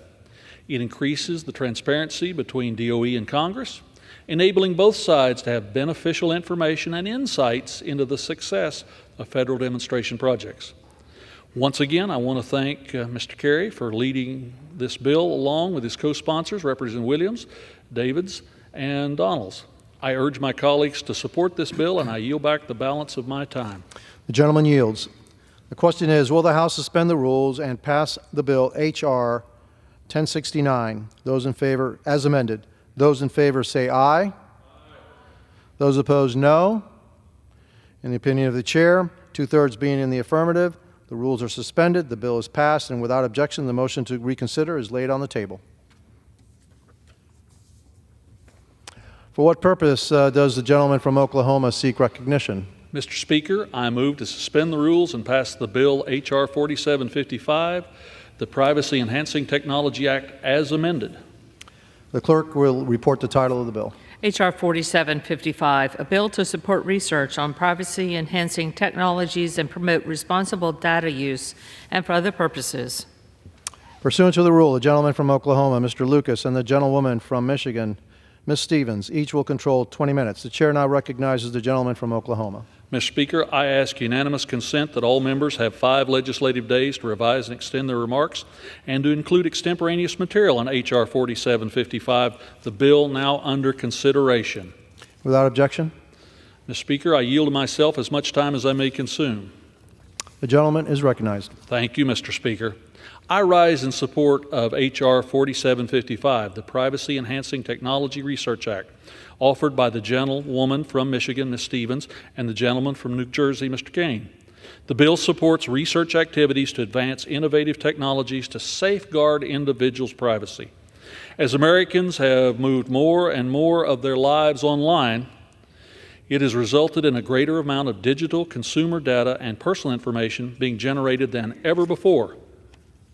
This personal information has long been a target of cyber criminals, and the threat has only worsened over time. In 2023, the Federal Trade Commission received more than 1 million reports of identity theft. This problem is exacerbated by the failure of some companies to properly safeguard consumer data. This data is a valuable asset. When safely utilized, it can do a great deal to spur our economy and support innovations like artificial intelligence and quantum computing. Our task is to ensure this resource doesn't fall in the hands of bad actors, putting Americans' private information at risk. Privacy-enhancing technologies, PETs, may be a part of this solution. PETs utilize cryptography and statistics to minimize the amount of personal identifiable information while ensuring that the data sets are still usable. However, more research is needed to understand PET's applicability and to encourage further development and adoption. This bill requires that the National Science Foundation support the fundamental research into PETs, the mathematics that underlie them, and additional technologies that promote data minimization standards. The legislation also directs NIST to work with stakeholders to develop voluntary consensus standards for incorporating these technologies into federal and commercial applications. Similar legislation passed the House last year, which is a testament to the value of this bill. Again, I want to thank Representatives Stevens and Kane for their leadership on this issue, and I encourage my colleagues to support the bill, and I reserve the balance of my time. The gentleman from Oklahoma reserves. The gentlewoman from Michigan is recognized. Mr. Speaker, I yield myself as much time as I may consume. The gentlewoman is recognized. H.R. 4755, the Privacy Enhancing Technology Research Act, another very important bipartisan piece of legislation that we bring to the House floor this evening on the heels of the pronouncement of the Speaker and Minority Leader to form an AI task force that is led by Mr. Obernolte of California on the Republican side and Mr. Lieu, also of California, on the Democratic side. And what the Privacy Enhancing Technology Research Act gets us is an opportunity to further strengthen and utilize federal agencies to regulate artificial intelligence. And this legislation has been met with the endorsement of the Federation of American Scientists, the Carnegie Mellon University, the University of California System, the U.S. Chamber of Commerce, and the Future Privacy Forum. I want to thank my colleague, Congressman Kane, for joining me in this legislation, but I also want to recognize that Senators Catherine Cortez Masto of Nevada and Senator Deb Fischer of Nebraska are also working in the other chamber and have contributed to this legislation. So we have a path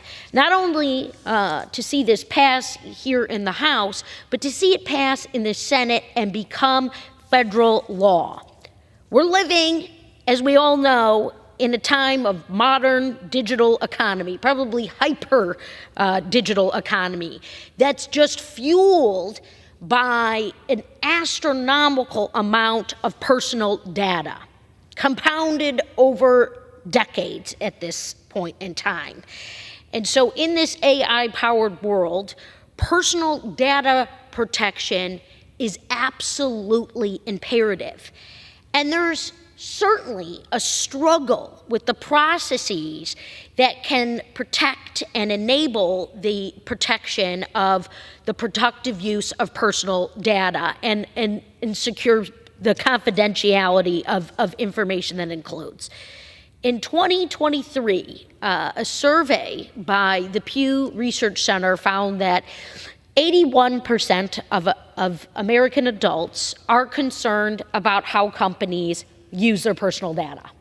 You know, we're liking, we're clicking, we're purchasing, we're browsing. What's going on with all of that? And it's certainly front of mind in our conversations regarding AI in Congress and with my constituents back home in Oakland County, Michigan. There remains lots of opportunities to capture the benefits of data, including for safer roads, improved public health, better educational outcomes, tackling inequities and other disparities. However, in any use of personal data, we must ensure privacy and confidentiality. And a critical way to achieve that is through the development of privacy-enhancing technologies, or PETs. PETs are a broad range of technologies that allow organizations to collect, share, and use data while mitigating the privacy risks that arise from those activities. The goal is to make systems that use personal information private by default, opening up those data to a wide range of researchers who would otherwise not have access. And so these technologies even have the potential to enable broader use of federal data sets, as privacy risks are often the greatest barrier to open government data efforts. And so unfortunately, the technology itself is still really immature, and it's not ready for widespread use. And what we're looking to do with HR 4755 is to support the research, the workforce development, the standard setting, and the government coordination for PETs. So we're going to direct the National Science Foundation to conduct fundamental privacy research that can improve these technologies, assess their limitations, and broaden their applicability. The National Science Foundation will also support workforce development activities in order to help address some of the exacerbating shortage of privacy professionals across the United States, and also springboard from cybersecurity workforce developments that have taken place from years prior. HR 4755 also supports activities at the National Institute of Standards and Technology to facilitate the development of those standards and best practices for integration of PETs in public and private sectors. Folks, these two groups, the public sector and the private sector, are encouraging of this legislation. They are asking for us to act in this way. And finally, HR 4755 directs the White House Office of Science and Technology Policy to coordinate federal activities to accelerate the development of PETs across government. Congress, we all know, has been debating proposals on privacy legislation for a long time. And sometimes we're even wondering if we have legislation. But we have HR 4755, which takes an amazing and necessary step for ownership of this new technology that we want to own and manage here in this country. So yes, let us be encouraged by bipartisan activity. Let us continue to come together and ensure that we have the necessary tools to fully implement privacy legislation without stifling innovation. And thank you again to my colleague, Congressman Kane of New Jersey, for his bipartisan efforts. And with that, Mr. Speaker, I reserve the balance of my time. Gentlewoman reserves. The gentleman from Oklahoma is recognized. Mr. Speaker, I yield the gentleman as much time as he may consume from New Jersey. Mr. Kane to speak on the bill. The gentleman from New Jersey is recognized. Thank you, Mr. Speaker. I am proud to be the co-lead on H.R. 4755, the Privacy Enhancing Technology Research Act of 2023, with my colleague, Congressman Stevens. I've had many conversations about data privacy concerns with parents and constituents from the 7th District in New Jersey. Ensuring their specific needs and concerns are met for safeguarding their privacy rights online is a top priority. I am pleased that the House is considering this critical piece of legislation to improve personal data protections for all Americans and to commit to enhancing individuals' privacy and security online.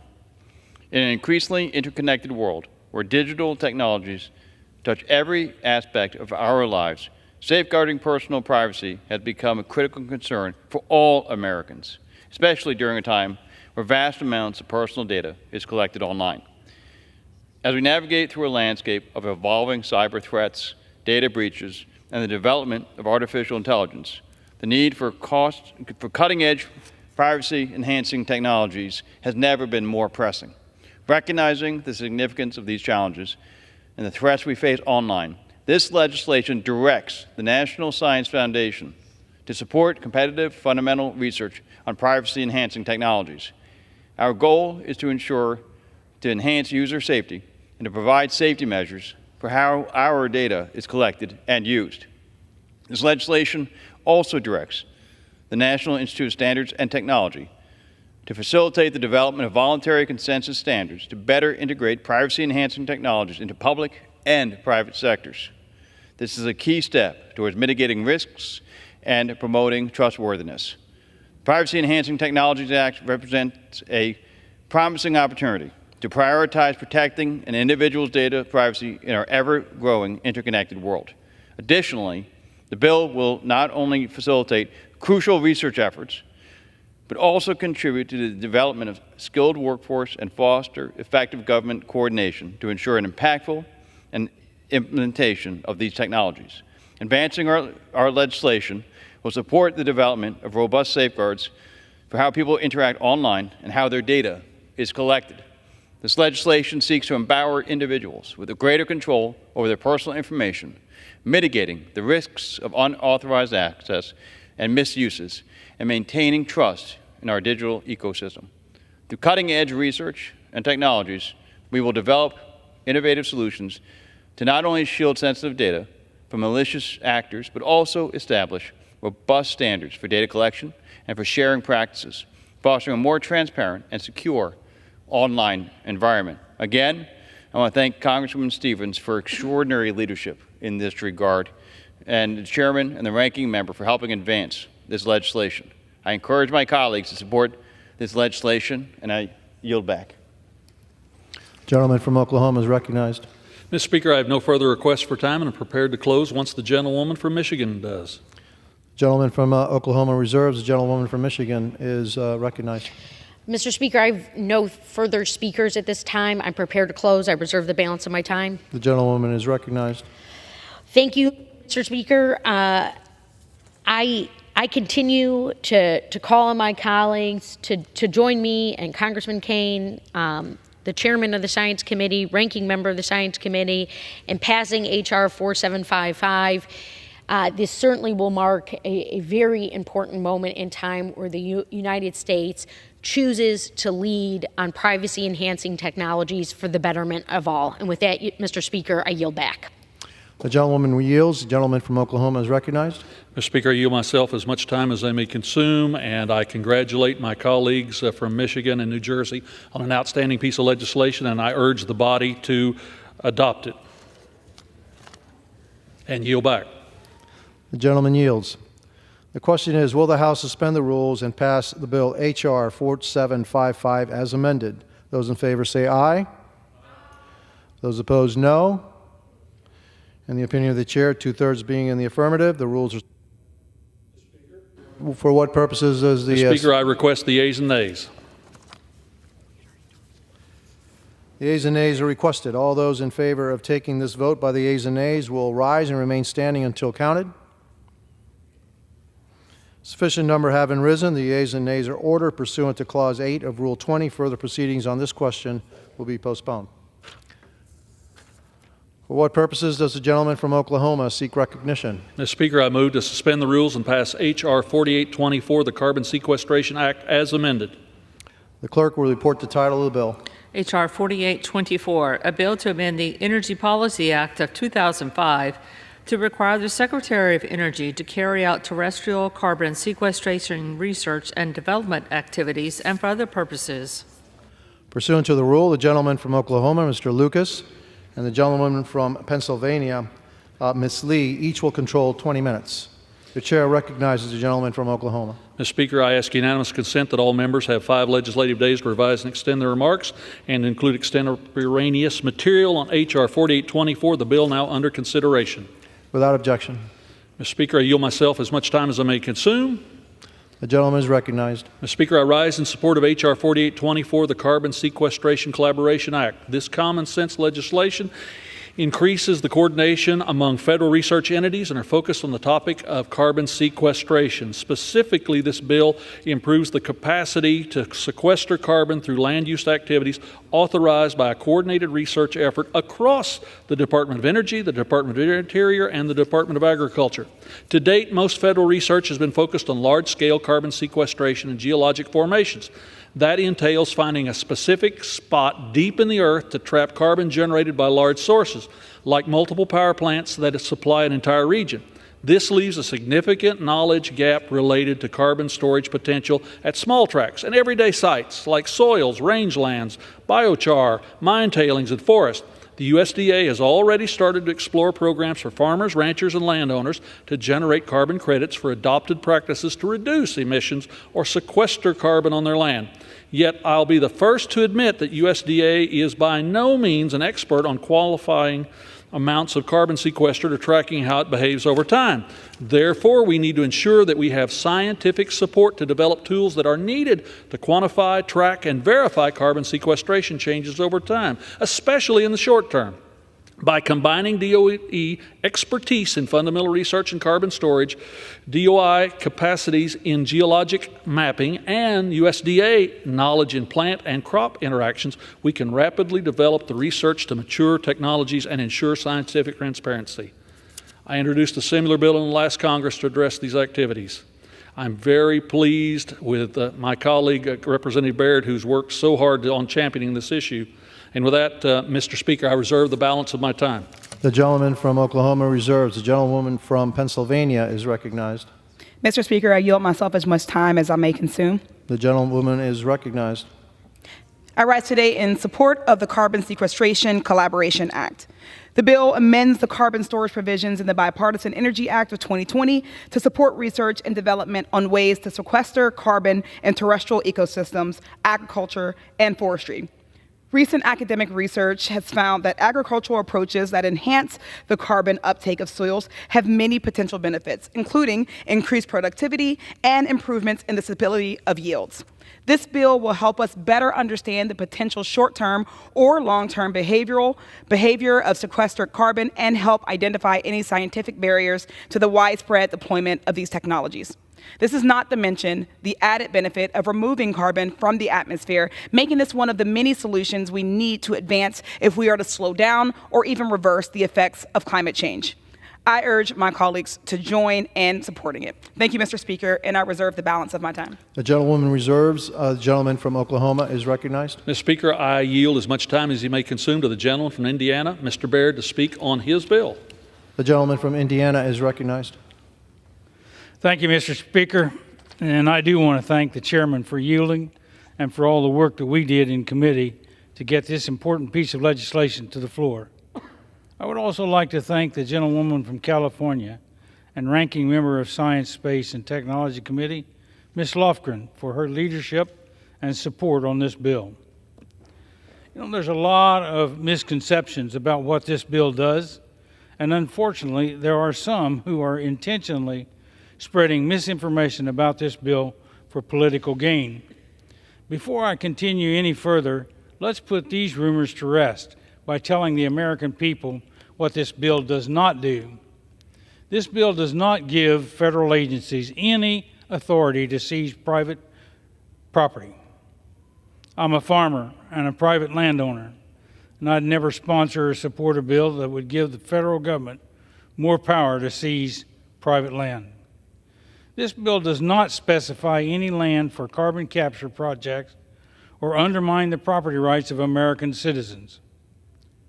This bill does not directly benefit or impact private companies with an interest in carbon sequestration.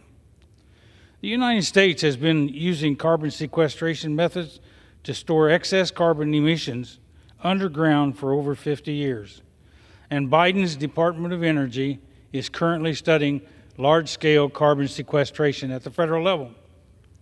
The problem is our federal agencies are not communicating properly about this technology and leaving a knowledge gap that wastes taxpayer dollars and could result in important findings falling through the cracks.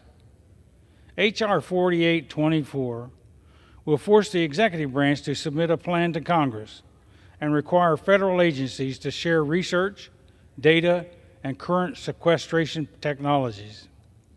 Simply put, this bill puts guardrails on the administration's National Energy Plan by adding a reporting requirement to Congress and requires federal agencies to talk to one another and share research in the most efficient way.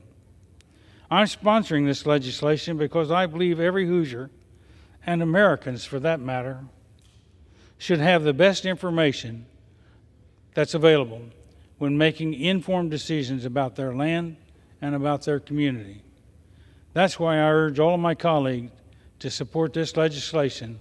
And with that, Mr. Speaker, I yield back. The gentleman from Oklahoma is recognized. Mr. Speaker, I have no further requests for time and am prepared to close once the gentlewoman from Michigan, or gentlewoman from Ohio. Pennsylvania. Pennsylvania. Very close. We're I'm getting closer and closer. I'm getting We're closer. closer and closer. The gentleman from Oklahoma reserves. The gentlewoman from Pennsylvania is recognized. Mr. Speaker, I have no further requests for time or speakers, and I'm prepared to close. The gentlewoman is recognized. Thank you, Mr. Speaker. I urge my colleagues to vote yes on H.R. 4824, and I yield the balance of my time. The gentlewoman yields. The gentleman from Oklahoma is recognized. Mr. Speaker, I yield myself as much time as I might consume. You're recognized. Mr. Speaker, H.R. 4824 is a practical bill that lets federal agencies collaborate on this important issue. Dr. Baird, who I would note before my father's family lived in Oklahoma, we lived in Indiana. But I would also note to my gentle colleague on the other side of the room, before they lived in Indiana, they lived in Pennsylvania. Even if I have some geographical challenges, nonetheless, this is an important piece of legislation, and we need to pass this. And with that, I encourage my colleagues to adopt it. I yield back, Mr. Speaker. Will the House suspend the rules and pass the bill H.R. 4824 as amended? Those in favor say aye.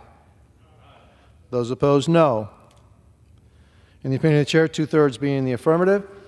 Mr. Speaker. For what purposes the gentleman Speaker, from I Oklahoma request the seek yeas and recognition? nays. The yeas and nays are requested. All those in favor of taking this vote by the yeas and nays will rise and remain standing until counted. Sufficient number having risen, the yeas and nays are ordered pursuant to Clause 8 of Rule 20. Further proceedings on this question will be postponed. For what purpose does the gentleman from Oklahoma seek recognition? Mr. Speaker, I move to suspend the rules and pass the bill H.R. 4877, the Abandoned Well Remediation Research and Development Act, as amended. The clerk will report the title of the bill. H.R. 4877, a bill to amend the Energy Policy Act of 2005 to direct the Secretary of Energy to carry out a research, development, and demonstration program with respect to abandoned wells and for other purposes. Pursuant to the rule, the gentleman from Oklahoma, Mr. Lucas, and the gentleman from Pennsylvania, Ms. Lee, each will control 20 minutes. The chair recognizes the gentleman from Oklahoma. Mr. Speaker, I ask unanimous consent that all members may have 5 legislative days to revise and extend their remarks and to include extemporaneous material on H.R. 4877, the bill now under consideration. Without objection. Mr. Speaker, I yield myself as much time as I may consume. The gentleman is recognized. Mr. Speaker, I rise in support of H.R. 4877, the Abandoned Well Remediation Research and Development Act. This bill was introduced by 2 of my Science Committee colleagues, the gentlewoman from Pennsylvania, Representative Lee, and my fellow Oklahoman, Representative Bice. The bill directs the Department of Energy to support research, development, and demonstration activities that accelerate the remediation of abandoned or orphaned oil and gas wells across the country. Currently, there is an estimated 700,000 to maybe 3 million abandoned wells in the United States. These wells cost between $30,000 to potentially as much as $1 million per well to plug, meaning a remarkable amount of money will be needed just to cover past developments. Wells in remote locations like tribal land in Oklahoma are more difficult and costly to locate and plug, thus increasing the likelihood they'll remain unmitigated. Improving the technologies and methods associated with plugging and remediation process for abandoned wells would lower the overall cost, improve efficiency, reduce the environmental harm, and potentially result in new and improved purposes. That is why I support H.R. 4877. This bill will capitalize on the Department of Energy's existing research and infrastructure within the Office of Fossil Energy and Carbon Management to improve the processes, lower the cost associated with abandoned wells. The research, development, and demonstration activities conducted by DOE have the potential to validate innovative processes, such as the use of low-carbon cement for plugging or repurposing abandoned wells for geothermal power production and carbon capture, utilization, and storage. Additionally, this bill directs DOE to improve technology to pinpoint and map the location of abandoned wells. Before we can plug or repurpose a well, we need to know exactly where they are located. Efforts for states to plug abandoned wells are already underway and funded by federal investment. This bill ensures that those efforts efficiently use taxpayer dollars and remain effective in the long term. I want to thank Representative Lee and Representative Bice for leading this bill. I urge all of my colleagues to support its passage and reserve the balance of my time, Mr. Speaker. The gentleman yields. The gentleman reserves. The gentlewoman from Pennsylvania is recognized. Mr. Speaker, I yield myself as much time as I may consume. The gentlewoman is recognized. I rise today in support of legislation that I'm proud to see pass on behalf of the people of Pennsylvania and Oklahoma, the Bipartisan Abandoned Well Remediation, Research, and Development Act. Across the country, there are around 3 million abandoned oil and gas wells in urgent need of remediation or plugging. In Pennsylvania, there are well over 350,000 abandoned wells, but only 27,000 of these have been identified and documented in order to be plugged. These abandoned wells not only contribute to the climate crisis by leaking methane, but they also expose our families to cancer-causing toxins like benzene, leave our homes vulnerable to explosive gases, and lower property values, making it tougher for families to maintain and sell their homes. Our region's health and economy suffer while we allow these wells to pollute our communities without accountability or plans to plug them.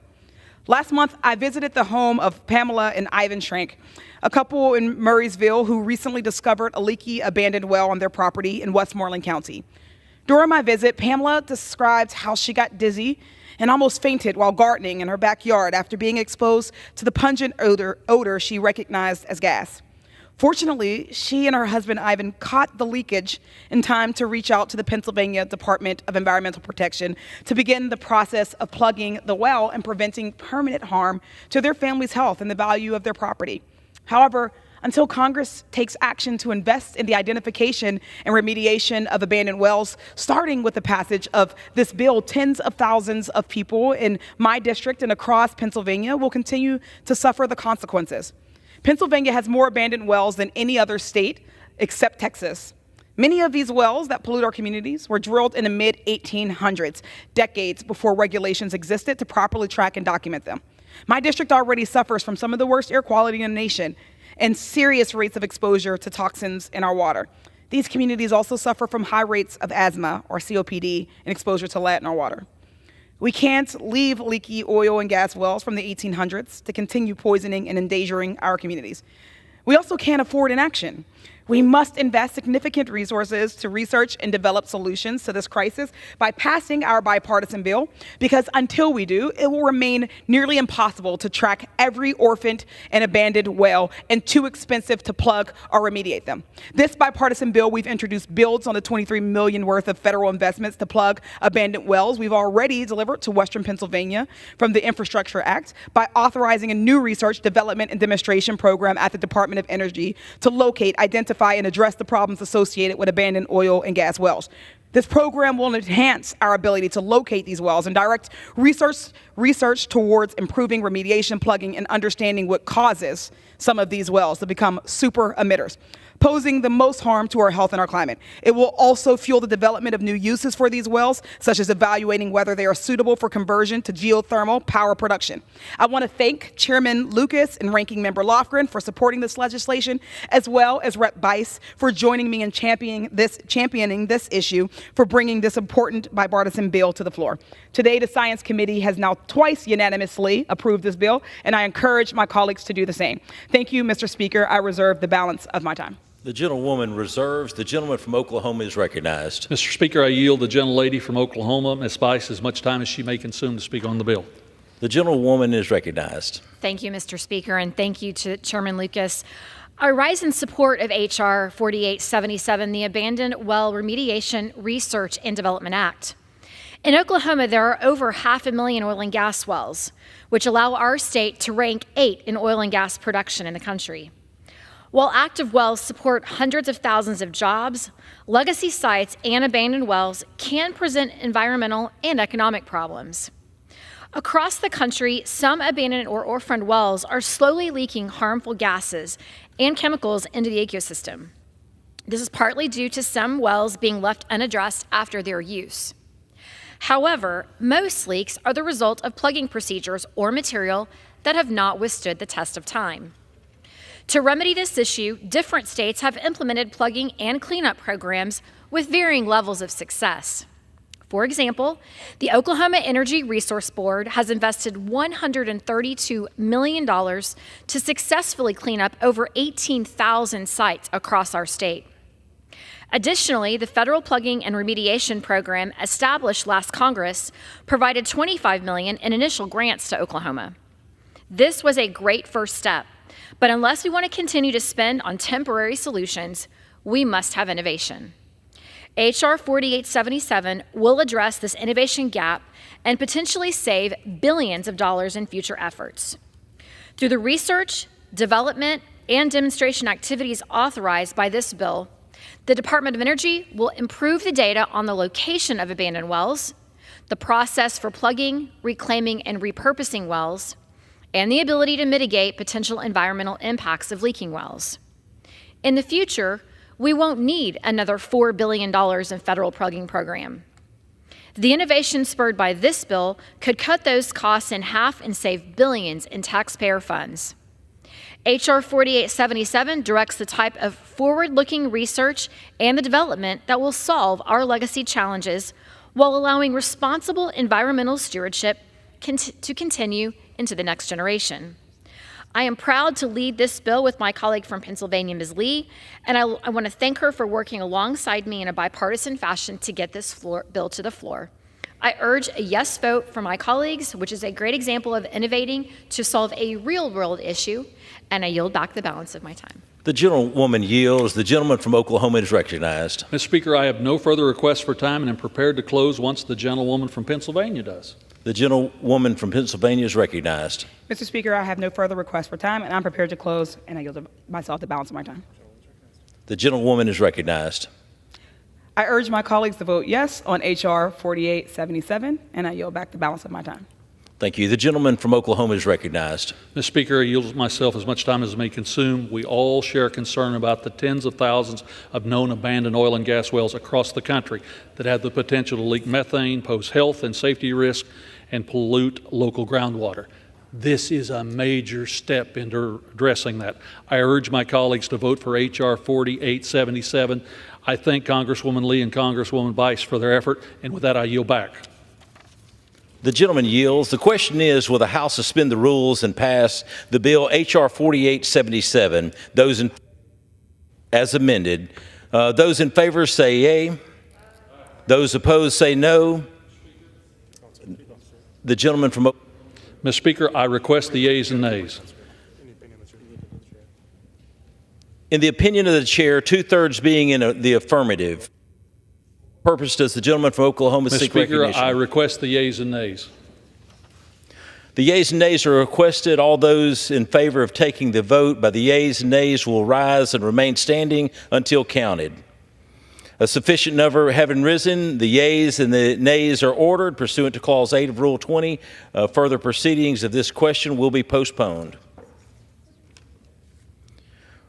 For what purpose does the gentleman from Oklahoma seek recognition? Mr. Speaker, I move to suspend the rules and pass the bill H.R. 6093, the Weather Act Reauthorization Act of 2023, as amended. The clerk will report the title of the bill. H.R. 6093, a bill to improve the National Oceanic and Atmospheric Administration's weather research, support improvements in weather forecasting and prediction, expand commercial opportunities for the provision of weather data, and for other purposes. Pursuant to the rule, the gentleman from Oklahoma, Mr. Lucas, and the gentlewoman from Pennsylvania, Ms. Lee, each will control 20 minutes. The chair recognizes the gentleman from Oklahoma.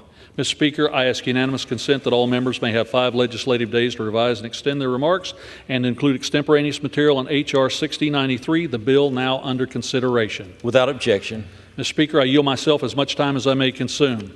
The gentleman is recognized. Thank you, Mr. Speaker. I rise in support of H.R. 6093, the Weather Research and Forecasting Innovation Reauthorization Act of 2023, simply known as the Weather Act Reauthorization. In 2017, I was proud to lead the first comprehensive weather authorization in 25 years that resulted in the original Weather Act being signed into law. The bill we are considering today, the Weather Act Reauthorization, builds on previous accomplishments, makes further advancements in weather forecasting and prediction of high-impact weather events. It will undoubtedly save the lives of citizens across our country. In the simplest of terms, the Weather Act Reauthorization gives Americans better forecast. But what does that mean and how is it accomplished through this bill is so much more than what meets the eye. This bill improves the hurricane forecast accuracy, the tornado warning lead time that started under the Weather Act through the continuation of successful research programs. It also supports cutting-edge forecasting by establishing a new research and development programs related to the next generation of radar, atmospheric rivers, coastal flooding, storm surges, aviation weather, and more. The Weather Act Reauthorization increases NOAA's access to critical forecasting data by expanding its authority to contract with private sector to acquire commercial weather data and codifying the commercial data program to lead this work. Again, building on what we started in 2017, NOAA will have more flexibility to purchase high-quality data from trusted and verified industry partners instead of building out expensive observation systems and satellite networks. The Weather Act Reauthorization also ensures all this research and progress doesn't result in overly complex products the public can't understand. This bill strengthens the emergency preparedness of every community by improving the communication of weather and water events to the public. This ensures all Americans understand watches, warnings, emergency information, and exactly how to respond. This bill also provides farmers and ranchers with better tools and services for agricultural and water management, including improvements in sub-seasonal and seasonal research and forecasting. As perhaps the most weather-dependent sector in our country, the agricultural industry needs accurate forecast for efficient crop planting, timely harvest cycles, because at the end of the day, this is what feeds and clothes our country. Finally, the Weather Act Reauthorization authorizes the continuation of key public tools, including the National Integrated Drought Information System, the National Mesonet Program, the National Coordinated Soil Moisture Monitoring Network. NOAA is, after all, a taxpayer-funded agency. Therefore, it should continue to invest in tools that benefit the taxpayers.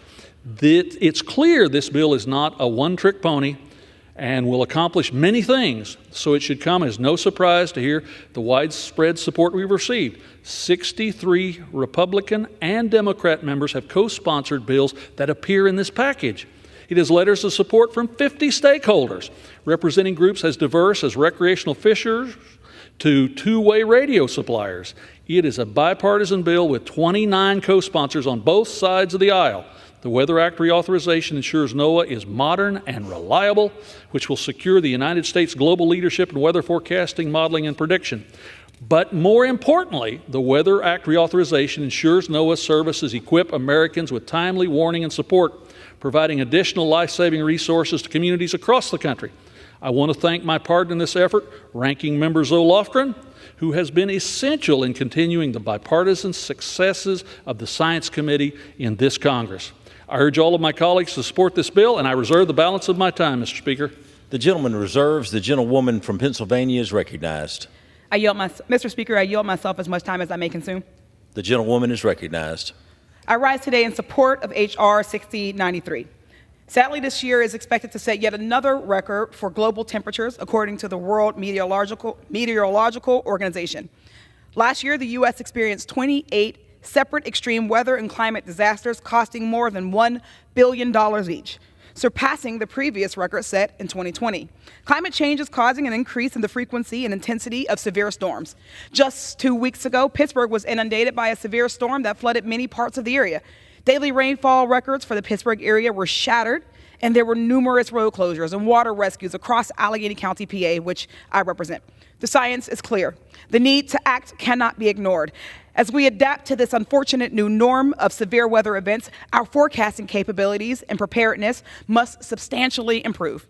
H.R. 6093 will build upon the bipartisan 2017 Weather Research and Forecasting Innovation Act that led to the critical research and advancements in weather and climate forecasting. This bill before us today will support the National Oceanic and Atmospheric Administration in continuing to improve research, development, dissemination, and communication of environmental forecasts, warnings, and information.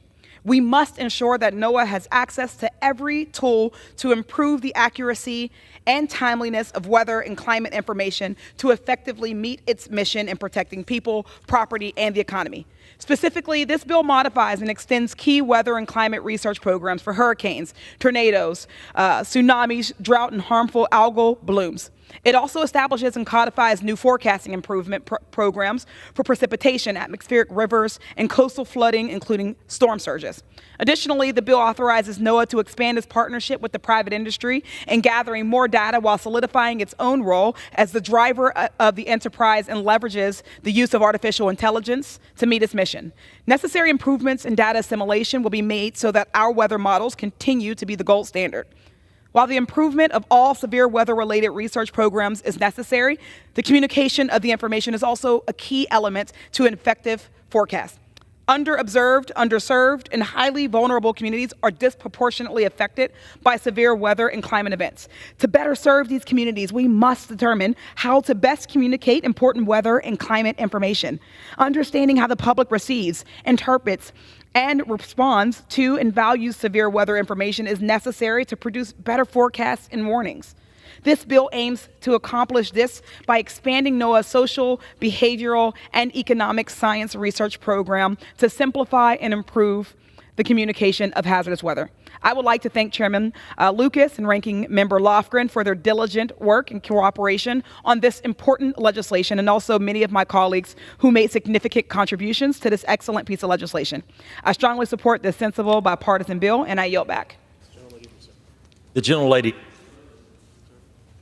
you reserve or yield? Yes, I reserve. The gentlewoman reserves. The gentleman from Oklahoma is recognized. Mr. Speaker, I yield 2 minutes to the gentlewoman from Oklahoma, Ms. Bice, to speak on the bill. The gentlewoman is recognized. Thank you, Mr. Speaker and Mr. Chairman. I rise today in support of the Weather Act Reauthorization. Over the weekend, we saw the terrible effects that weather can have on our communities and states. Throughout the heartland, where there were more than 50 confirmed tornadoes, which left many injured and sadly took the lives of 4 Oklahomans. This is why the Weather Act Reauthorization is so important. We must ensure that Americans have the resources they need when critical weather events strike.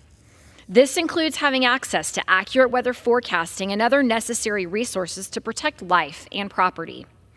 I was pleased to see that my legislation, the NOAA Weather Radio Act, the National Mesonet Authorization Act, and the WING Act were included in this package. The National Oceanic and Atmospheric Administration Weather Radio Modernization Act will help save lives by updating our emergency alert system.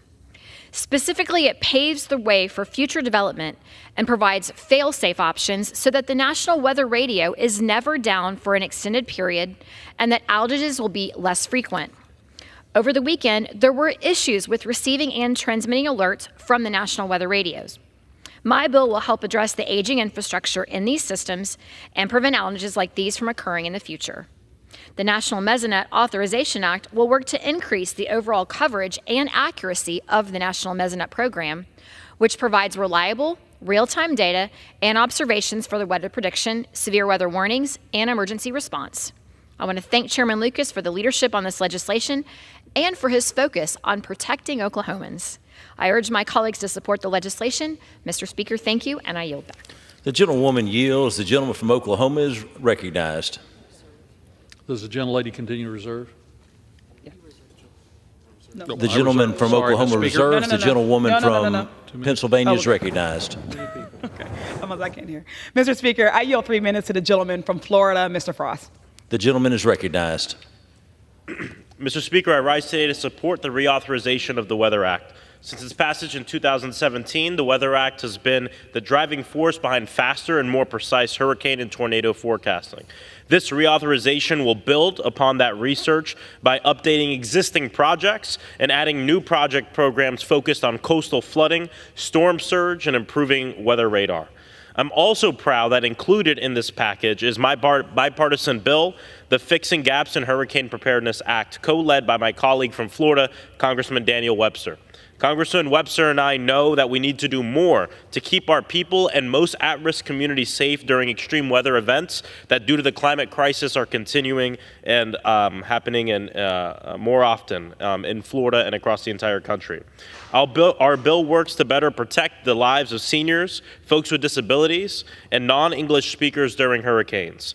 Our bill instructs NOAA to evaluate the level of people's preparedness for hurricane-prone areas, better understand how at-risk populations receive, interpret, and react to emergency notifications, including seniors, people with disabilities, communities with language barriers, and rural, suburban, and urban populations.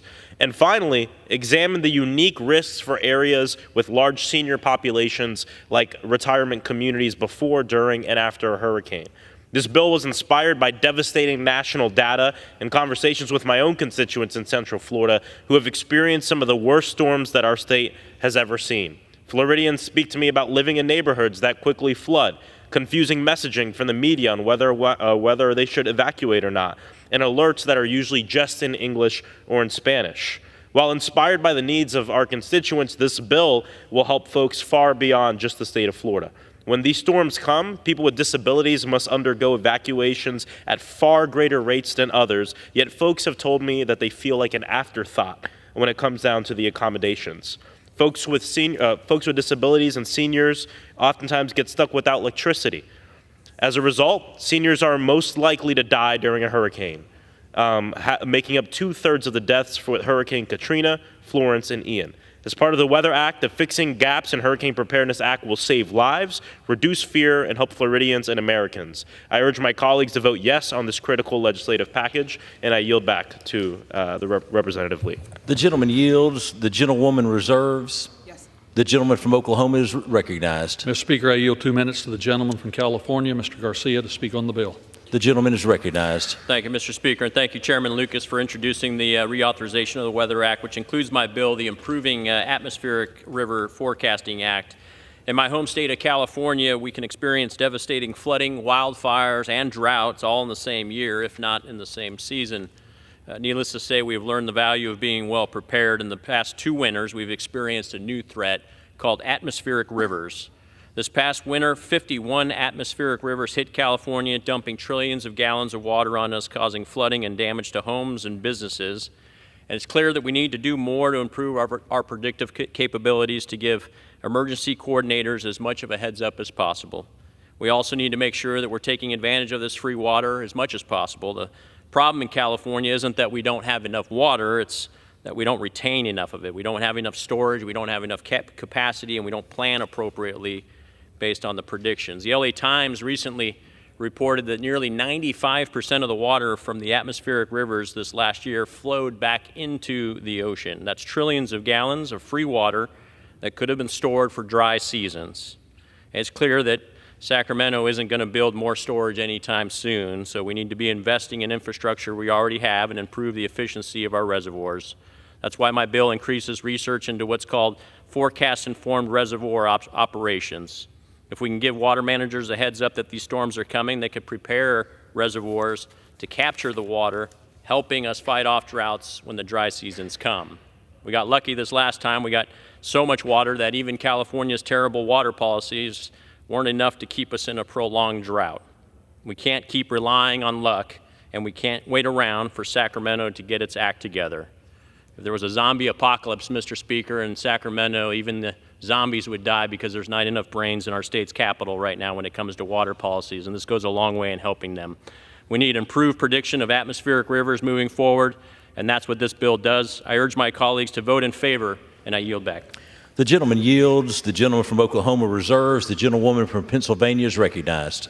Mr. Speaker, I yield 2 minutes to the gentlelady from Washington, Ms. Delbene. The gentlewoman is recognized. Thank you, Mr. Speaker. I rise today in support of the Weather Act. For the past 3 years, the National Landslide Preparedness Act has been providing communities with the tools and resources that they need to reduce the potential devastation of landslides. Washington State knows this pain too well. A decade ago, the single deadliest landslide in U.S. history destroyed a community between Oso and Darrington and took 43 lives in mere minutes. I knew in the aftermath of that we have to do more to prevent future natural disasters from becoming national tragedies. The landslide law I championed is doing exactly that. The programs established by the law are increasing preparedness and improving mapping data so communities understand where vulnerabilities exist. We cannot let these programs expire when they're just getting up and running. The landslide law passed this chamber without opposition in 2020 because every state in this country has some form of landslide risk. Each year, landslides kill between 20 and 50 people and cause over $3 billion in damage. With a changing climate and more unpredictable weather, landslide risks are only going to grow more frequent, more dangerous, and more costly. I urge my colleagues to support the Weather Act, which includes my legislation that extends these programs. I also want to thank Congresswoman Schreier and Gluesenkamp-Perez, along with Senators Cantwell and Murkowski, for their support in reauthorizing the landslide law. Thank you, and I yield back. The gentlewoman yields. The gentlewoman from Pennsylvania reserves. The gentleman from Oklahoma is recognized. Mr. Speaker, I yield 2 minutes to the gentleman from Indiana, Dr. Baird, to speak on the bill. The gentleman is recognized. Thank you, Mr. Speaker. I do want to thank the chairman for yielding and for all the work that we did in the committee to include my bill, the Precipitation Forecasting for Agriculture Act, in the Weather Act's reauthorization. The Precipitation Forecasting for Agriculture Act is a simple piece of legislation. This bill simply directs the United States Weather Research Program to study seasonal precipitation forecasts for agriculture. Hoosier farmers rely on accurate forecasts to determine whether or not their farms will have rain needed for their crops. This bill supports the basic need through a collaboration between the National Oceanic and Atmospheric Administration and our universities to create measurable objectives in forecasting improvement. This study will address the scientific challenges improving precipitation forecasting by enacting the National Weather Service's recommendations for subseasonal and seasonal forecasting innovation in the 21st century. These recommendations will enable the Indiana State Climate Office at Purdue University to produce operational models for land surfaces, soil moisture, and flash drought processes. Our farmers need the most accurate data available to guarantee a successful harvest. That's why I urge all of my colleagues to support this legislation. And with that, Mr. Speaker, I yield back. The gentleman yields. The gentleman from Oklahoma reserves. The gentlewoman from Pennsylvania is recognized. Mr. Speaker, I yield 2 minutes to the gentleman from North Carolina, Mr. Jackson. The gentleman is recognized.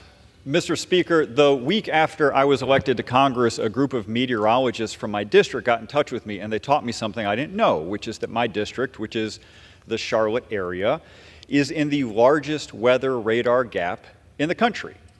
Our nearest NEXRAD radar is roughly 100 miles away, which makes it very difficult to have accurate forecasts for especially low-altitude storms and fast-moving tornadoes. So our office, at the request of these meteorologists, got to work on a piece of legislation to address this. I'm very grateful that it has been included in this bill. It would address this by asking NOAA to have a plan to implement the next generation of weather radar, and specifically to prioritize districts like mine that currently exist in these blind spots, in these weather radar gaps. So this legislation isn't going to just help solve this problem, but it's going to identify a number of these spots across the country and prioritize those to make sure that we have accurate forecasts across the country. I'm very grateful for its inclusion, and I ask all of my colleagues to join me in supporting it. Thank you very much.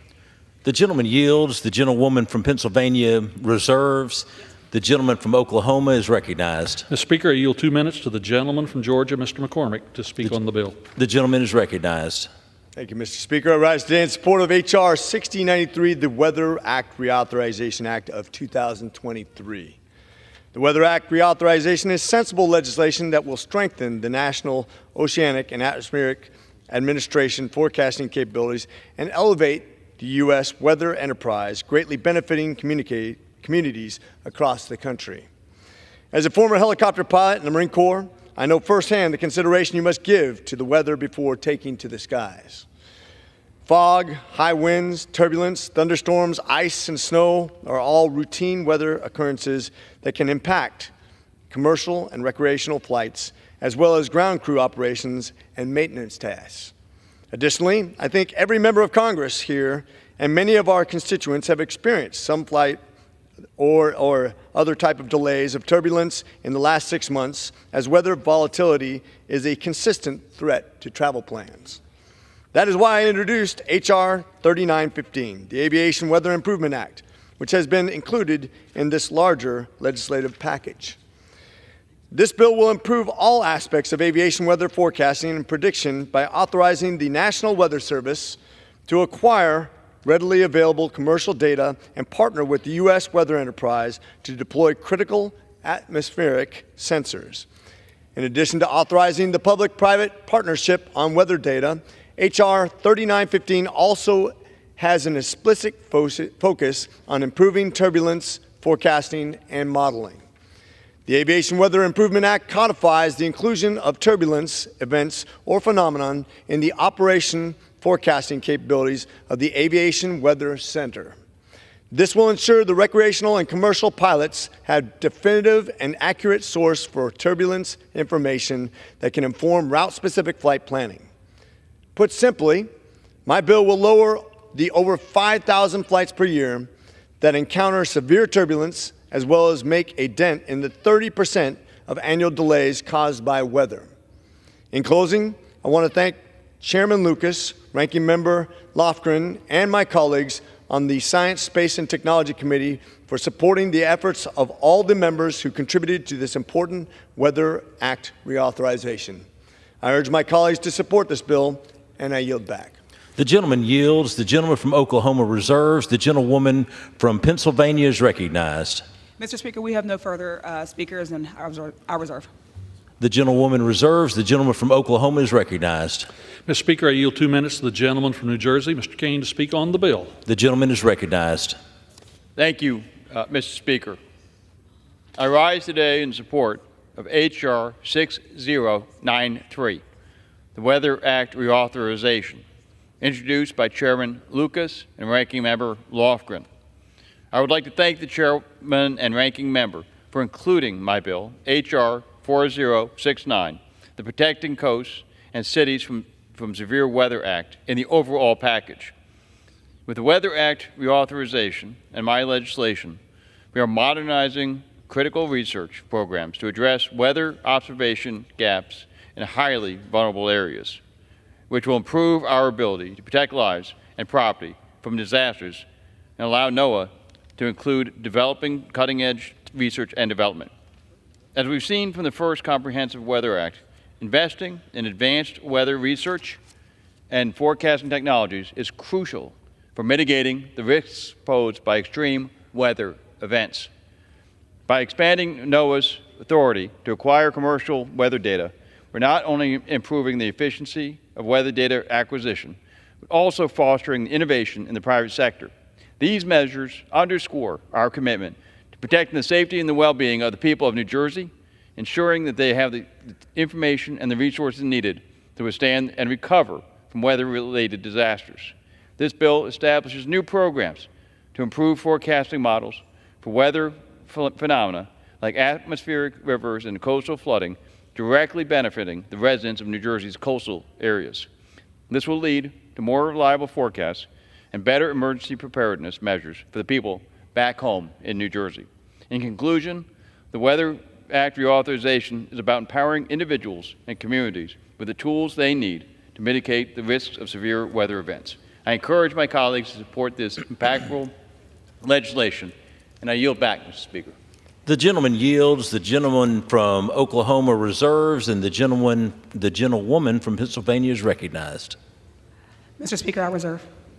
The gentlewoman reserves. The gentleman from Oklahoma is recognized. Mr. Speaker, I yield 2 minutes to the gentleman from Iowa, Mr. Feenstra, to speak on the bill. The gentleman is recognized. Thank you, Mr. Speaker, and thank you, Chairman Lucas. This past Friday, powerful tornadoes struck parts of my district in southwest Iowa. Minden, Iowa, a community of approximately 600, felt the worst of these storms. Roughly 180 homes or businesses were either devastated or destroyed, and a community member sadly passed away. But even in our grief, Iowans are resilient. These tornadoes are a tragic reminder that we need to use every tool available to keep our communities safe. I'm glad that 2 of my bills are part of this package. My bills help ensure that our weather radar can better detect serious storms, especially low-hanging tornadoes, and the National Weather Service can quickly disseminate information more quickly. These reforms will save lives, keep Iowans informed, and deliver accurate and timely updates during storms. When it comes to severe weather, seconds can make the difference between life and death. The colleagues to support this legislation so that we can protect our families and our communities. Thank you, and I yield back. The gentleman yields. The gentleman from Oklahoma reserves. The gentlewoman from Pennsylvania is recognized. Mr. Speaker, I reserve. The gentlewoman reserves. The gentleman from Oklahoma is recognized. Mr. Speaker, how much time remains on my side? The gentleman from Oklahoma has 5.5 minutes. Mr. Speaker, I yield 2 minutes to the gentleman from California, Mr. Obernolte, to speak on the bill. The gentleman is recognized. Mr. Speaker, I rise in strong support of reauthorization of the Weather Act. This bill includes, in Section 115, my legislation to also reauthorize the National Landslide Hazard Reduction Program. This is a critically important program for reducing landslide hazards in the United States that will, absent reauthorization, expire at the end of this year. It's a little-known fact that landslides cause over $1 billion in property damage every year in the United States, as well as costing countless lives. This is particularly true in my district in Southern California. My district has experienced substantial wildfire damage in the last several years. And in last August, we experienced the first tropical storm in 83 years in California. This resulted in the liquefaction of the soil beneath the burn scars in the San Bernardino Mountains, and the resulting landslides erased an entire community. Houses were uprooted and displaced, and many of my residents were trapped and had to be lifted by helicopter to safety. Mr. Speaker, the Landslide Hazard Reduction Program is a critical program for identifying hazards that exist with landslides and improving coordination with local emergency responders and agencies to make sure that those hazards are addressed. I'd like to thank Chairman Lucas and my colleagues on the Science, Space, and Technology and the Natural Resources Committee for including my legislation in the Weather Act reauthorization, and I urge its adoption. I yield back. Yields. The gentleman from Oklahoma reserves. The gentlewoman from Pennsylvania is recognized. Mr. Speaker, I reserve. The gentlewoman reserves. The gentleman from Oklahoma is recognized. Mr. Speaker, I have no further requests for time and am prepared to close once the gentlewoman from Pennsylvania does. The gentlewoman is recognized. Mr. Speaker, I am prepared to close, and I yield myself the balance of my time. Okay. The gentlelady is recognized. Thank you. I want to recognize the Democratic staff who were the driving force behind this bill: Christy Parrott, Noah Hunt, and Dalia Sokolov. Thank you very much. I urge my colleagues to vote yes on H.R. 6093, and I yield back the balance of my time.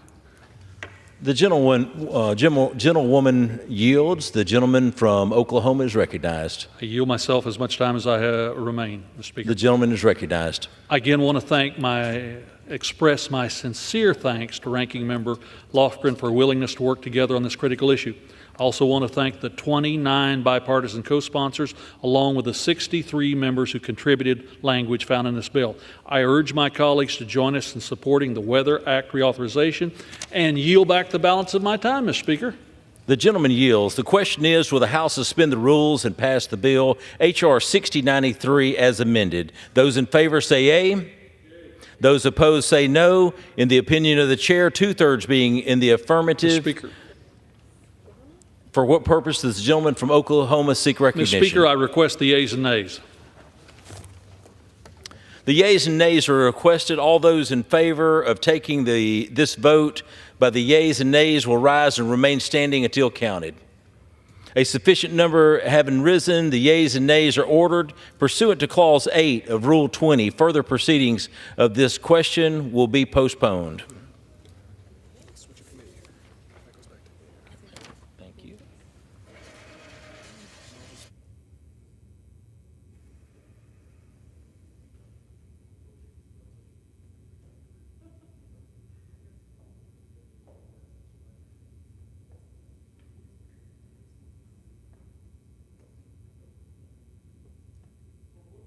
The gentleman from Indiana seek recognition.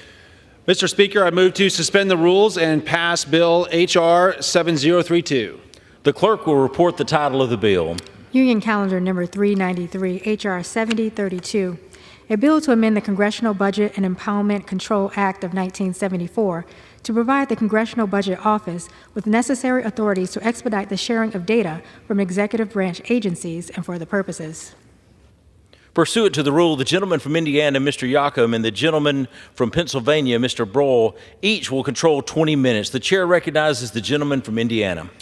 Mr. Speaker, I ask unanimous consent that all members may have 5 legislative days within which to revise and extend their remarks and include extraneous material on H.R. 7032. Without objection. Mr. Speaker, I yield myself as much time as I may consume. The gentleman is recognized. Mr. Speaker, I rise today in support of the Congressional Budget Office Data Sharing Act. First, I want to thank my colleague and friend, ranking member of the Budget Committee, Mr. Boyle of Pennsylvania, for working with me on this common sense bipartisan reform.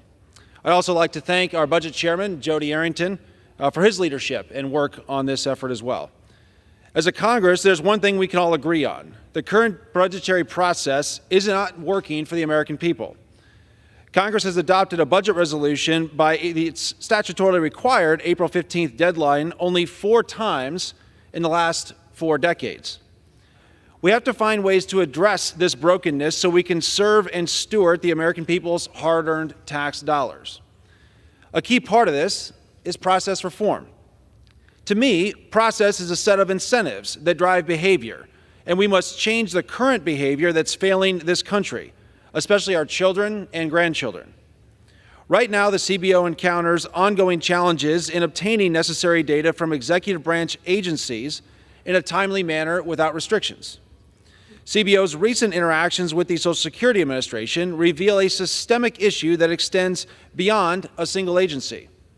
The process of renewing data agreements, which are vital for the CBO's analysis, has been met with significant delays. For example, a particular Social Security agreement with the Social Security Administration, critical for ongoing access to essential data, required over a year of negotiations before it was finalized and renewed.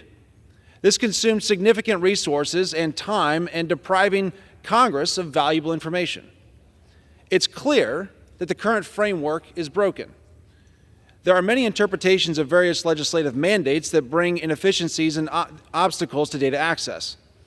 These challenges impact how quickly CBO can provide vital information to Congress and hinder members' ability to make fully informed decisions regarding the budgetary impact of proposed legislation. Our bill will put an end to this troubling dynamic. The Congressional Budget Office Data Sharing Act would ensure the CBO has the tools it needs to deliver for us, their customer, with timely and accurate information. It assists the CBO in providing Congress with cost estimates for legislation and other fiscal reports that are critical for bringing accountability and transparency. We streamline the CBO's ability to obtain necessary data, enabling timely completion of its work. We also strengthen and clarify the CBO's ability to request and receive data from executive branch agencies. This doesn't threaten the confidentiality of sensitive information. Rather, the CBO would be required to maintain confidentiality in a way similar to the executive branch agency that is providing it. This bill also ensures that future laws will not limit or modify this enhanced authority unless explicitly stated. Finally, the bill provides increased transparency by requiring the CBO to report to the House and Senate budget committees on the request it makes to agencies and any challenges encountered in reviewing necessary information. I'm proud to support this measure that will give CBO some of the tools it needs to provide timely, accurate, and complete information to Congress. This legislation is smart, it is bipartisan, and it's a step in the right direction to improving the way that we budget Americans' hard-earned tax dollars. I urge my colleagues to support this bill, and I reserve the balance of my time. The gentleman from Indiana reserves. The gentleman from Pennsylvania is recognized. Thank you, Mr. Speaker. I yield myself such time as I may consume. The gentleman is recognized. Mr. Speaker, I am proud to rise today as the author of H.R. 7032, the Congressional Budget Office Data Sharing Act. 50 years ago, almost to the day, Congress passed the Congressional Budget Act of 1974, which created the modern congressional budget process, as well as the Senate and House Budget Committees, and finally, the Congressional Budget Office. With 270 dedicated nonpartisan staff led by Director Dr. Philip Swagel, CBO is critical to our work on behalf of the American people. CBO issues hundreds of cost estimates on proposed legislation annually, provides technical assistance in crafting legislation, and keeps the public informed about the costs and impacts of legislation, as well as the overall fiscal health of our nation. The Budget Committee is direct oversight of CBO, and as ranking member, helping CBO to do a better job of serving our institution is one of my top priorities. Just a few months ago, the CBO director testified before our committee on the issues that CBO faces when requesting data from executive branch agencies. In many cases, even when agencies want to cooperate with the CBO, they sometimes have concerns about their legal authority to provide data that creates delays. In just one example that Dr. Swagel gave, CBO faced delays receiving data from FEMA regarding the important analysis on flood insurance because FEMA was unsure of their legal authority to provide the data that was requested. In cases like this, CBO is often forced to rely on less detailed, publicly available information in order to complete their reports on time. My bill remedies this by clarifying CBO's authority to request data from executive agencies and grants CBO better and timely information so CBO can provide this analysis to Congress. And it accomplishes that while maintaining that CBO protect data to the same standards as the federal agency providing it. The security of sensitive data is important to agencies, CBO, and Congress, and this legislation ensures the CBO will continue to follow the procedures of the providing agency when it comes to protecting that data. Mr. Speaker, and as you heard just a few moments ago, this bill is a common sense solution to an issue that has plagued CBO both through Republican and Democratic administrations, and I'm proud that it had unanimous bipartisan support in the Budget Committee. I also want to thank the lead co-sponsor of this legislation, Chairman Jody Arrington, who has been a crucial partner in advancing this bill. I would like to thank as well my friend from the South Bend, Indiana area, who has spoken so positively about this bipartisan legislation. 50 years ago, after the enactment of the Budget Act, Congress clearly still has work to do when it comes to improving our budget and appropriations process and ensuring we deliver for the American people on time. This bill is the first step to improve our budget process. I urge all my colleagues to support this bill, and with that, I reserve the balance of my time. The gentleman from Pennsylvania reserves. The gentleman from Indiana is recognized. Mr. Speaker, I yield 3 minutes to the gentleman from Georgia, Mr. Carter. The gentleman is recognized. I thank the gentleman for yielding. Mr. Speaker, I rise today in strong support of H.R. 7032, the Congressional Budget Office Data Sharing Act, led by Ranking Member Boyle and Chairman Arrington. You know, when we in Congress make decisions on legislation and programs, we often look to CBO, the Congressional Budget Office, for their estimates on how it will affect our economy and our federal budget. With federal debts reaching new heights every hour, it's of the utmost importance that the fine people at the CBO have access to all the data they need when doing their analysis. All this bill does is to clarify and strengthen CBO's access to executive branch data, and that's extremely important.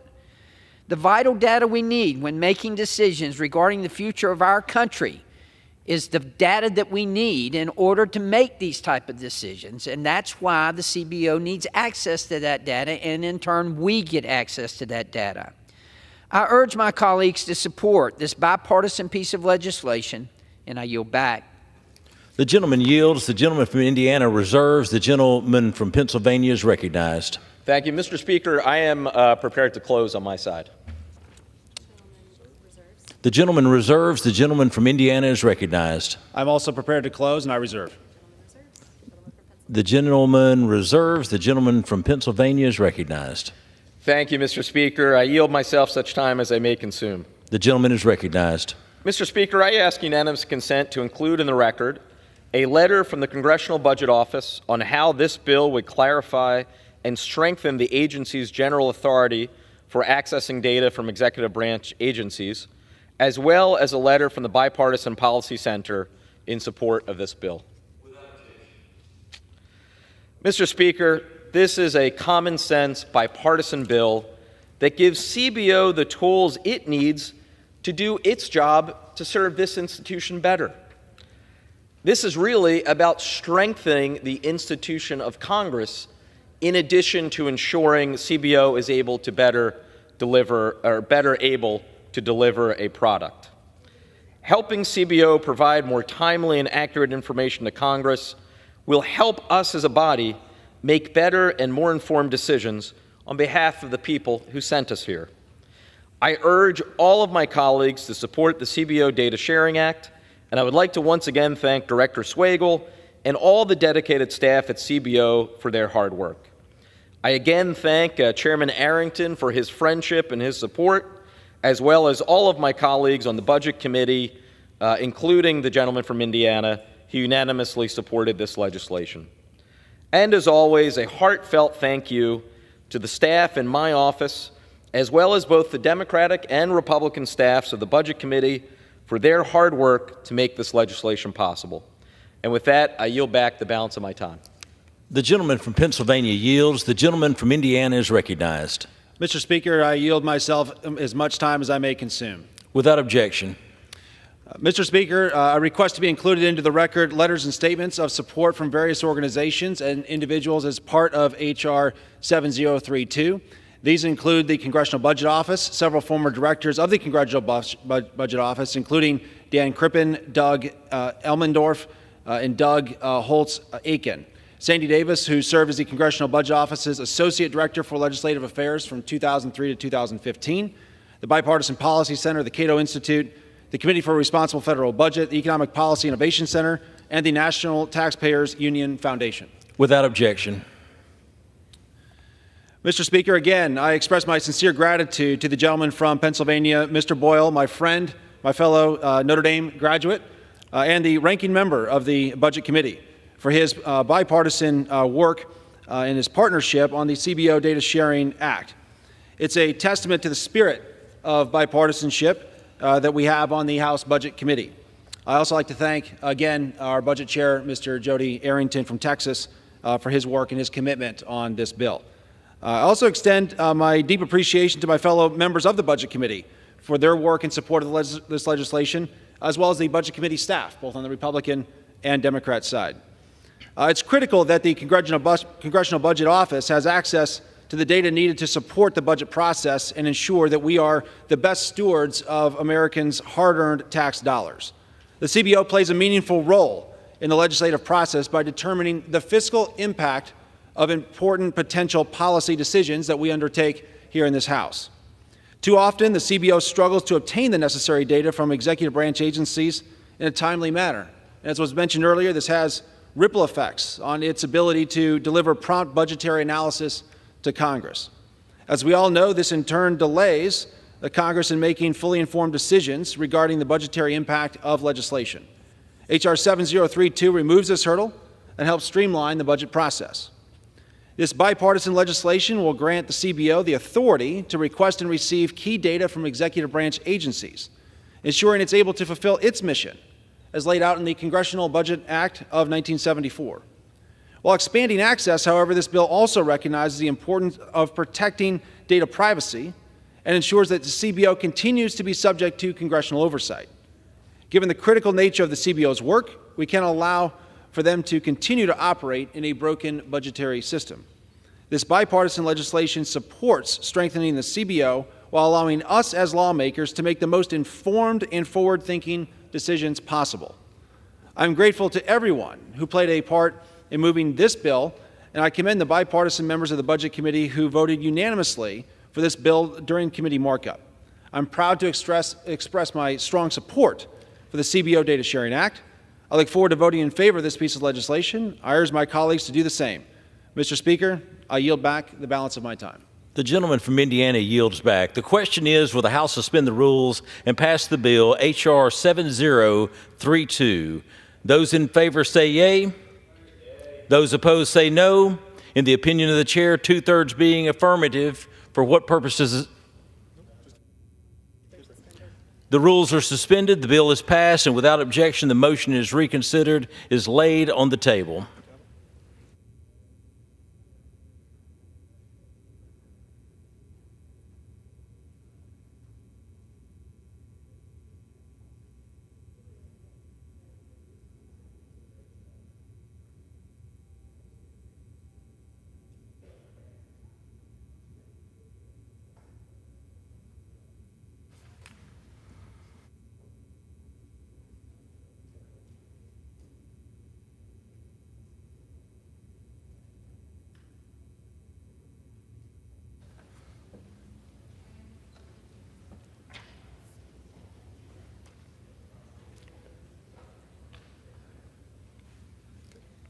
For what purpose does the gentlewoman from Florida seek recognition? Mr. Speaker, I move to suspend the rules and pass the bill S-474. The clerk will report the title of the bill. Senate 474, an act to amend Title 18 United States Code to strengthen reporting to the cyber tip line related to online sexual exploitation of children, to modernize liabilities for such reports, to reserve the contents of such reports for 1 year and for other purposes. Pursuant to the rule, the gentlewoman from Florida, Ms. Lee, and the gentlewoman from Pennsylvania, Ms. Dean, each will control 20 minutes. The chair recognizes the gentlewoman from Florida. Mr. Speaker, I ask unanimous consent that all members may have 5 legislative days in which to revise and extend their remarks and to insert extraneous material on S-474. Without objection. I yield myself such time as I may consume. The gentlewoman is recognized. The bill we are here to discuss today is the Revising Existing Procedures on Reporting via Technology, or REPORT Act. This is a strong bipartisan bill that provides additional tools to investigate and catch criminal purveyors of child sex abuse material, or CSAM. The exploitation of children through CSAM remains a serious problem both within the United States and abroad. We have heard extensive testimony about these issues in 2 victims-focused hearings in the Crime Subcommittee of the Judiciary Committee, one in September and one earlier this month. Reports of CSAM continue to grow exponentially, with 3,000 reports in 1998, growing to more than 1 million in 2014, and 36.2 million in 2023. We have gaps in federal law that prevent the National Center for Missing and Exploited Children, or NCMEC, from preserving reports of CSAM, which hinders law enforcement from holding these predators accountable. With the growing proliferation of CSAM on the internet, NCMEC, Homeland Security investigations, and other entities that protect children need additional support and investigative tools to bring these predators to justice. The Report Act will extend the duration for which evidence submitted to the cyber tip line is preserved from 90 days to 1 year. This will allow law enforcement agencies the much-needed time to conduct comprehensive investigations and strengthen the legal framework against online predators. This bill will strengthen existing law that requires providers to provide law enforcement knowledge as soon as reasonably possible after obtaining information about CSAM. Currently, many providers maintain an adequate reporting system. However, the Report Act will increase fines for companies that fail to meet these standards and will further penalize companies that repeatedly fail to report exploitative content. I'd like to thank all of the advocates who helped us get where we are today with this bill, including the American Conservation Union, the National Center for Missing and Exploited Children, the National Center on Sexual Exploitation, International Justice Mission, Rights for Girls, PACT USA, Raven, the American Conservative Union, the Tim Tebow Foundation, and so many more. I cannot thank you enough for all that each of you does to protect and advocate on behalf of child victims in both the United States and abroad. I'd also like to thank my colleagues across the aisle for their support of this bill, including Representative Madeline Dean, Representative Lucy McBath, and Representative Glenn Ivey. Lastly, I'd like to thank law enforcement for their tireless efforts to protect children, including Homeland Security investigations and the Internet Crimes Against Children task forces across the country. This legislation will make a significant impact on our ability to investigate and prosecute child predators. I'm thrilled this bill passed out of the Judiciary Committee 23-0, and am thrilled to see it brought before this chamber for a vote today. Simply put, the legislation is crucial. It's supported by law enforcement, advocacy groups, and tech companies alike. It's bipartisan, it's common sense, and it will save lives. I urge all of my colleagues to pass the Report Act and take this important step to protect children. Thank you, and I reserve the balance of my time. The gentlewoman reserves. The gentlewoman from Pennsylvania is recognized. Thank you, Mr. Speaker. I yield myself such time as I may consume. Without objection. Mr. Speaker, I rise in support of S-474, the Report Act. I am pleased to co-sponsor the House version of this legislation with my colleague and friend from Florida. I thank you, Representative Lee, for your leadership on this bill. The Report Act would strengthen the ongoing collaboration between law enforcement and technology providers to combat sexual exploitation of children. The exploitation of children through the proliferation of child sex abuse material, frequently referred to as CSAM, can be stopped only with cooperation across many different sectors of American society, from law enforcement to victims groups to local leaders and technology providers. The Report Act would enable this cooperation and encourage much greater reporting to the cyber tip line operated by the National Center for Missing and Exploited Children, or NCMEC. This legislation would also modify how photos and videos of child sex abuse are stored by providers, would change reporting requirements for platforms, and would give law enforcement more time to investigate these cases. By making updates to the law, the Report Act will help law enforcement evolve with this threat. As consumption of child sexual abuse content permeates new technology spaces. Advancements in technology, from generative AI to social networking platforms, clearly benefit society. Technology has brought us cutting-edge medical and therapeutic breakthroughs, the ability to keep in touch with loved ones far away, and opportunities for budding entrepreneurs and artists who leverage technology to reach their audiences without costly barriers to entry. Yet there is also a dark side. Law enforcement experts and victims advocates agree. Advancements in technology have led to an explosion of images depicting child sexual abuse available and distributed online. Demand for new and more egregious photos and videos drive the market for this material, resulting in the continued grotesque abuse and exploitation of children. Through their comprehensive efforts, the Internet Crimes Against Children, or ICAC, task forces, which represent more than 5,400 local, state, and federal law enforcement and prosecutorial agencies, are making progress in identifying and rescuing victims of child sex abuse material. But the growth of the problem continues to outpace the resources available to identify and locate victims, especially since law enforcement, prosecutors, the tech industry, and other organizations must continually contend with the emergence of new technologies like AI, which further complicates their efforts. Under the process for reporting child sexual abuse material today, electronic service providers or companies that offer a platform through which users can communicate are required to report instances of CSAM to Cyber Tip Line.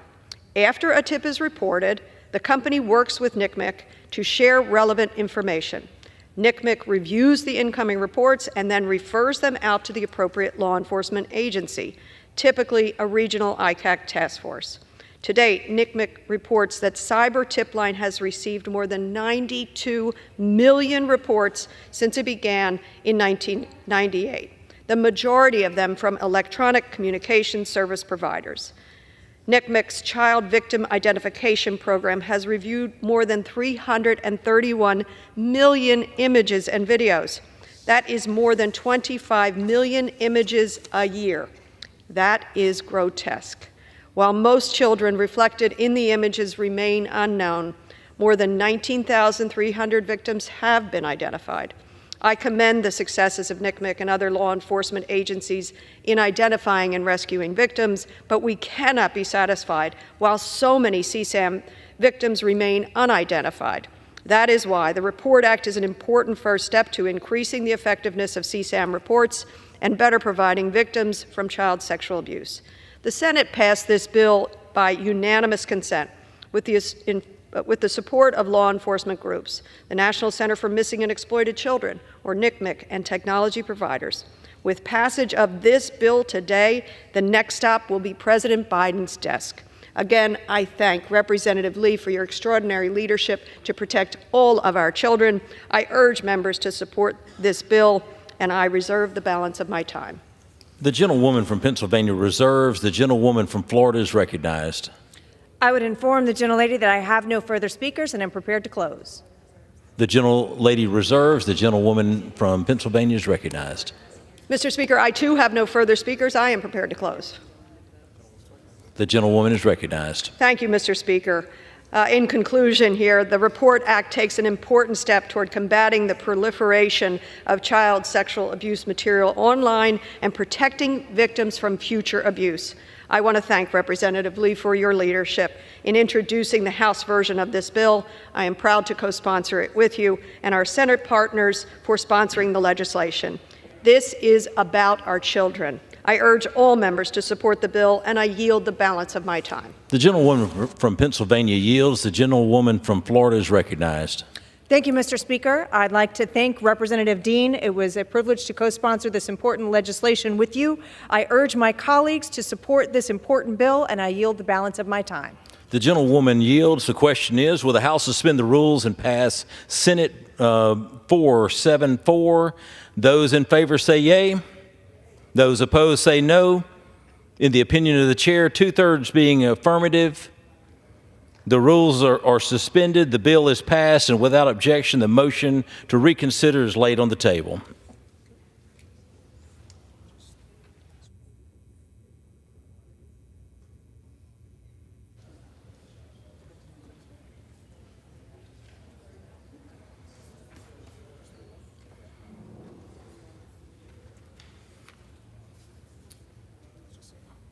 Give him a second.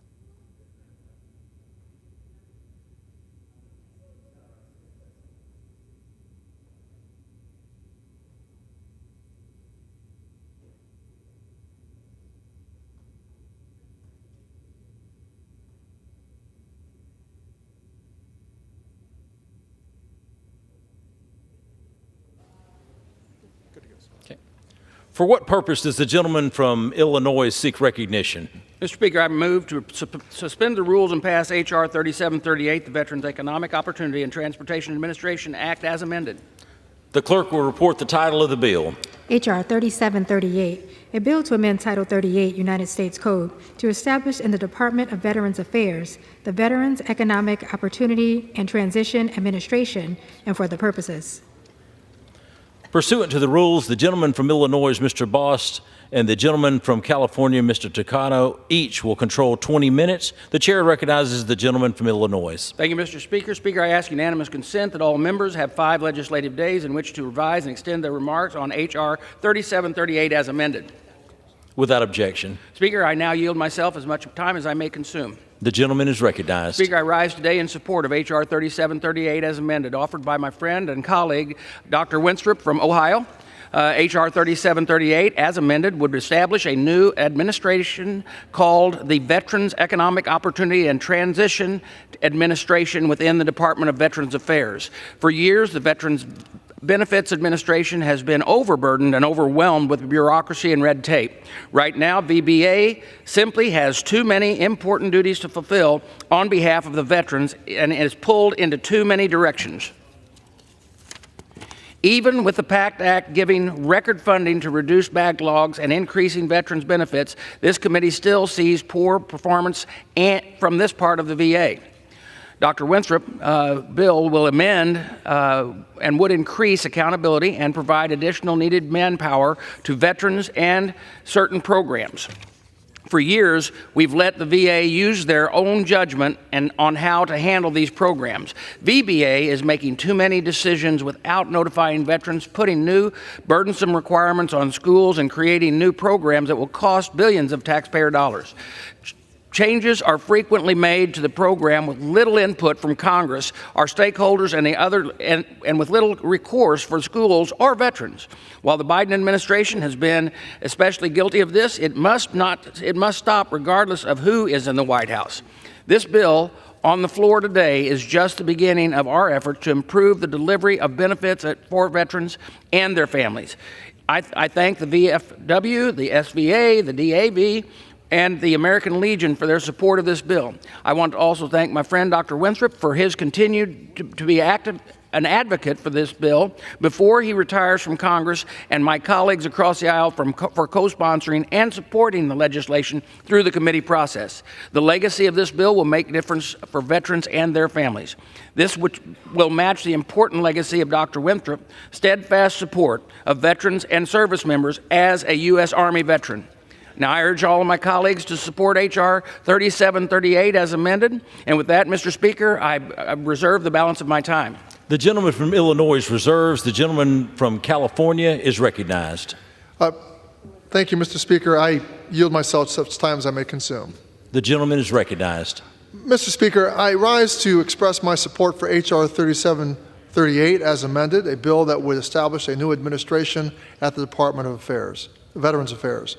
We have passed similar versions of this bill in the last several Congresses, and I thank Dr. Winstrup for his continuing work on this, as well as that of the current Economic Opportunity Subcommittee Ranking Member, Mr. Levin.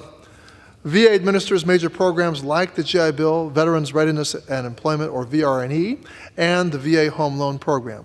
Yet these programs must compete for attention and oversight within the Veterans Benefits Administration.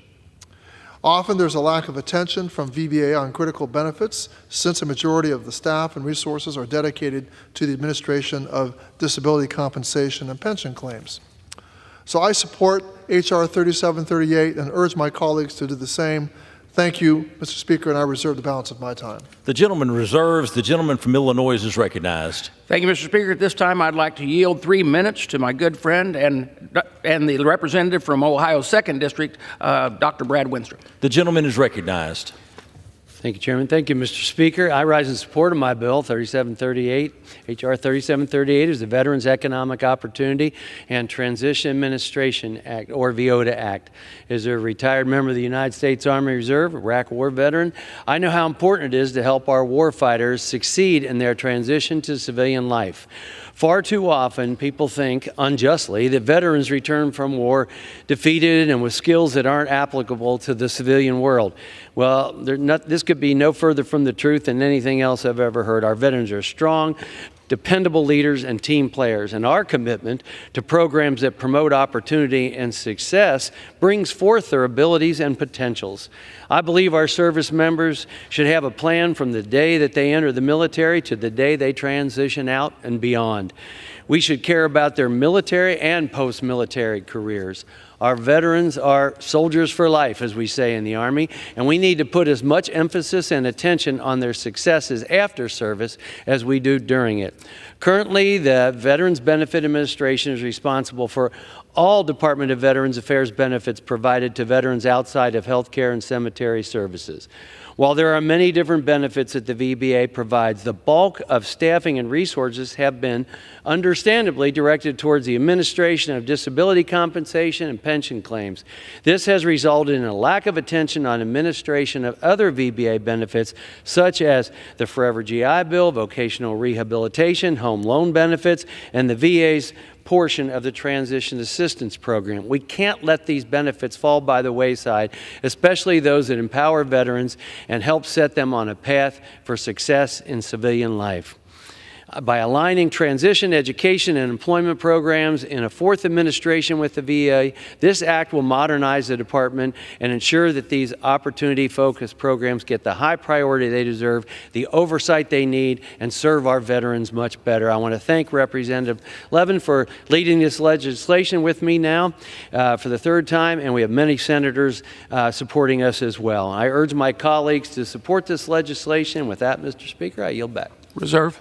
Gentleman reserves. Gentleman from California is recognized. Mr. Speaker, I have no further speakers and I'm prepared to close.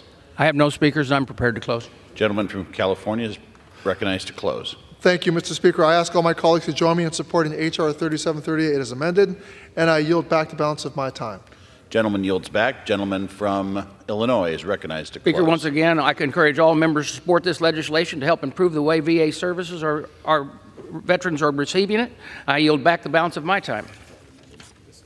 The question is, will the House suspend the rules and pass the bill, H.R. 3738, as amended? Those in favor say aye. Those opposed, no.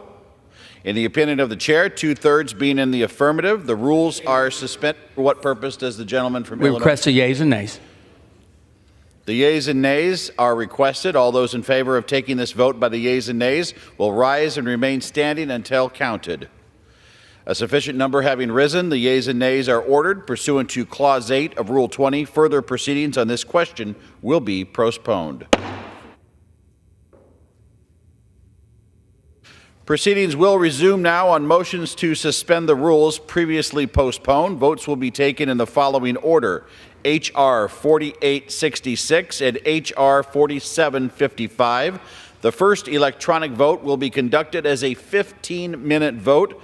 Pursuant to Clause 9 of Rule 20, remaining electronic votes will be conducted as 5-minute votes. Pursuant to Clause 8 of Rule 20, the unfinished business is the vote on the motion of the gentleman from Oklahoma, Mr. Lucas, to suspend the rules and pass H.R. 4866 as amended, on which the yeas and nays are ordered. The clerk will please report the title. H.R. 4866, a bill to direct the Administrator of the National Oceanic and Atmospheric Administration to establish a program to improve fire weather and fire environment forecasting, detection, and local collaboration, and for other purposes. The question is, will the House suspend the rules and pass the bill as amended? Members will record their votes by electronic device. This is a 15-minute vote.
members voted?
Does any member wish to change their vote?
On this vote, the yeas are 341, the nays are 48. Two-thirds being in the affirmative, the rules are suspended, the bill is passed, and without objection, the motion to reconsider is laid on the table. Without objection, the title is amended. Okay.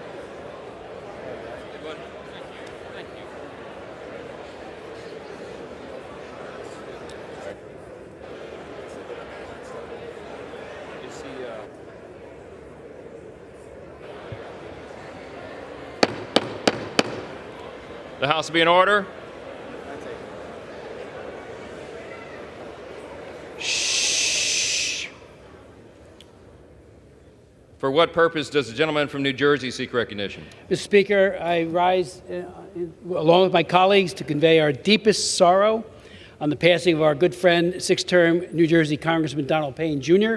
of the 10th Congressional District. We are grateful for his public service and offer our prayers and condolences to his wife, Bea, and their children, Donald III, Jack, and Yvonne. Like his father before him, and I served with him, he was a great man, Congressman Donald Payne Sr., Donald Jr. was a dedicated public servant who tirelessly and tenaciously worked to improve the lives of New Jersey families, especially the poor. He was a kind and compassionate lawmaker who cared deeply for the people of his district, our state, and the country, and especially those in need, especially the sick. As a diabetic, he fought to lower the cost of insulin. He wrote the House-passed Removing Barriers to Colorectal Cancer Screening Act and the Amputation Reduction and Compassion Act to provide full coverage for PAD to help reduce amputations. His Test for Lead Act was designed to protect children from lead-contaminated drinking water in schools, and he wrote the Homeland Security Interoperable Act that became law in July of 2015. As chairman and then ranking member of the House Railroads, Pipelines, and Hazardous Materials Subcommittee, Donald helped lead the charge to improve America's transportation infrastructure, played a key role in securing the Gateway Project, and was a powerful ally of Amtrak. Donald Payne served 2 terms on the New York City Council, including as its president, and beginning in 2005, 3 terms as Essex County freeholder, which we now call commissioner. Donald Payne Jr. will be deeply missed. I'd like to yield to my good friend and colleague, Mr. Pallone, for any comments he might have. Thank you, Chris. And Chris really laid out all the great accomplishments of Don Payne in terms of what he accomplished here, which was so much as a member of Congress. But I just want to talk a little bit about the man. I think that many of us know Don for his trademark bow tie, his big smile, and his friendly demeanor. More than a member of New Jersey's congressional delegation, he was part of our family, and he affectionately called me Uncle Frank. He used his time here to improve the lives and health of New Jerseyans and Americans with so many things that Chris Smith mentioned. But Don was always struggling with health issues from the day that he came here. I'm not sure that many of you knew that. But it never stopped him from his work, from voting. You know, so many times in the past year, we had very close votes, and he would always show up if there was any way possible. And also doing special orders. He had the record for the most special orders for several years. And if you look over there in seat number 1, where Democrats would sit if they wanted to line up for special orders, you see the flowers and the mourning cloak. He was always the first one to come down. Now, I think a lot of you maybe didn't realize how uncomfortable he was when he was sick, but he always took the time to ask how you were doing. Now, if I would go up to him and say, Donald, how are you feeling today? He would say, fine, just move on, but say, how are you doing, Frank? You know, how do you feel? How is the family? He just made you feel like he was your friend, and it didn't matter whether you were Democrat or Republican or where you were from. So I do want to join Chris in mentioning his wife, Beatrice, and his children. He had triplets. I think many of you know Donald III, Jack, and Yvonne. We want to honor his legacy and his service to our state and our country. But I just want to say in closing to Don, Uncle Frank says goodbye, but you will certainly not be forgotten by any of this. And with that, I yield back to Chris Smith. Thank you, Frank. I would ask everyone to join us in a moment of silent prayer for our deceased colleague.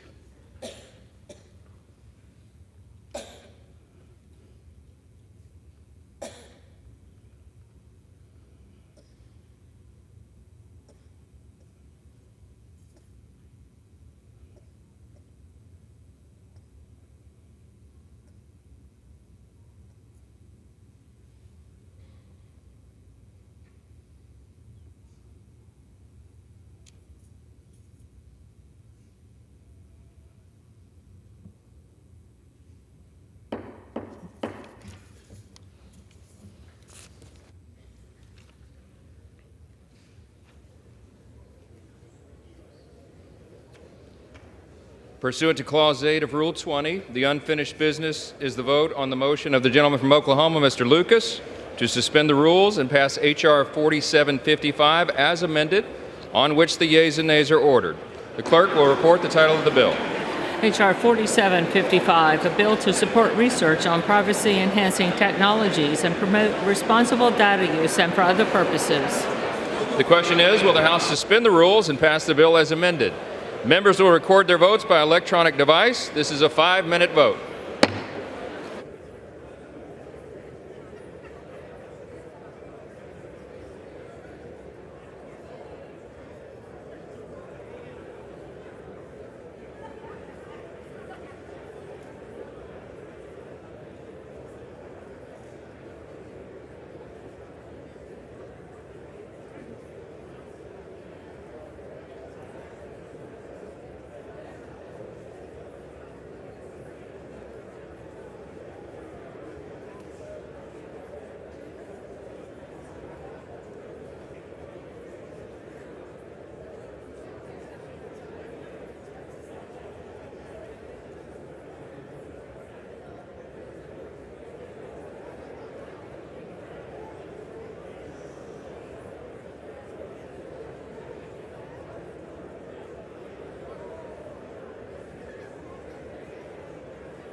Two minutes.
On this vote, the yeas are 353.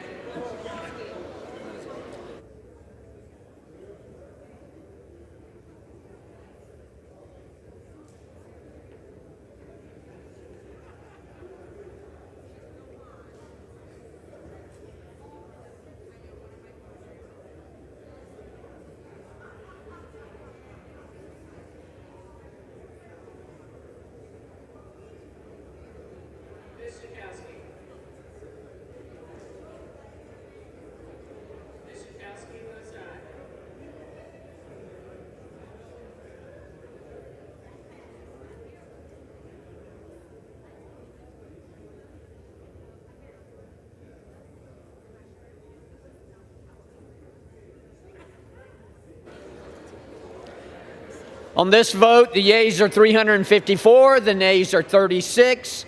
Two-thirds being in the affirmative, the rules are suspended, the bill is passed, and without objection, the motion to reconsider is laid on the table. For what purpose does the gentleman from Wisconsin seek recognition? Mr. Speaker, I ask unanimous consent that I hereafter be considered to be the first sponsor of H.R. 1803, a bill originally introduced by Representative Gallagher, Wisconsin, for purposes of adding co-sponsors and requesting reprintings pursuant to Clause 7 of Rule 12.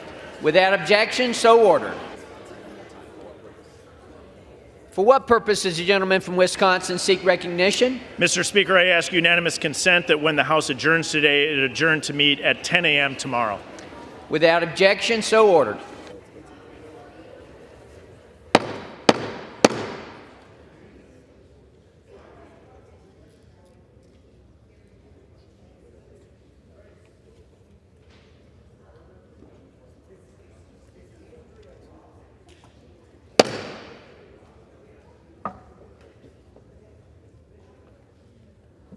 For what purpose does the gentleman from New Jersey seek recognition? Mr. Speaker, I offer a privileged resolution and ask for its immediate consideration.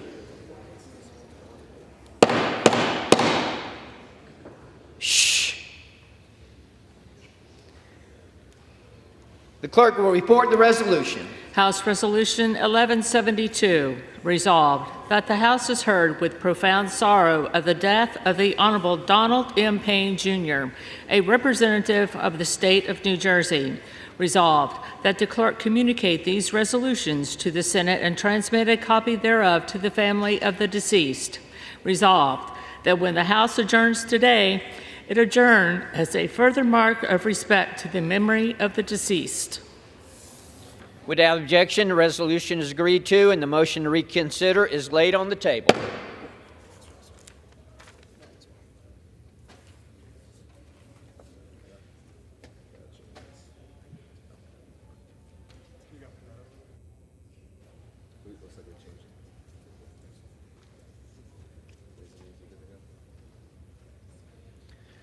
For what purpose does the gentleman from Missouri, Mr. Smith, seek recognition?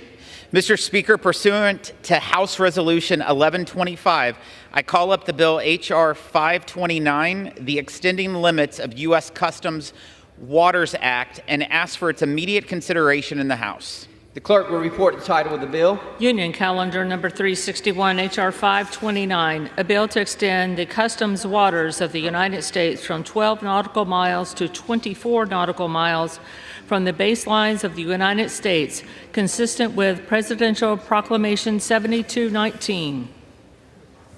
Pursuant to House Resolution 1137, the amendment in the nature of a substitute recommended by the Committee on Ways and Means printed in the bill is adopted and the bill as amended is considered read. The bill as amended shall be debatable for 1 hour, equally divided and controlled by the chair and ranking minority member of the Committee on Ways and Means or their respective designee. The gentleman from Missouri, Mr. Smith, and the gentleman from California, Mr. Panetta, each will control 30 minutes. The chair recognizes the gentleman from Missouri, Mr. Smith. I ask unanimous consent that all members have 5 legislative days to revise and extend their remarks and submit material on the bill under consideration. Without objection, so ordered. Mr. Speaker, I yield myself such time as I may consume. The gentleman is recognized. Thank you, Mr. Speaker. I rise in support of the Extending Limits of U.S. Customs Waters Act, introduced by my good friend, Representative Mike Waltz.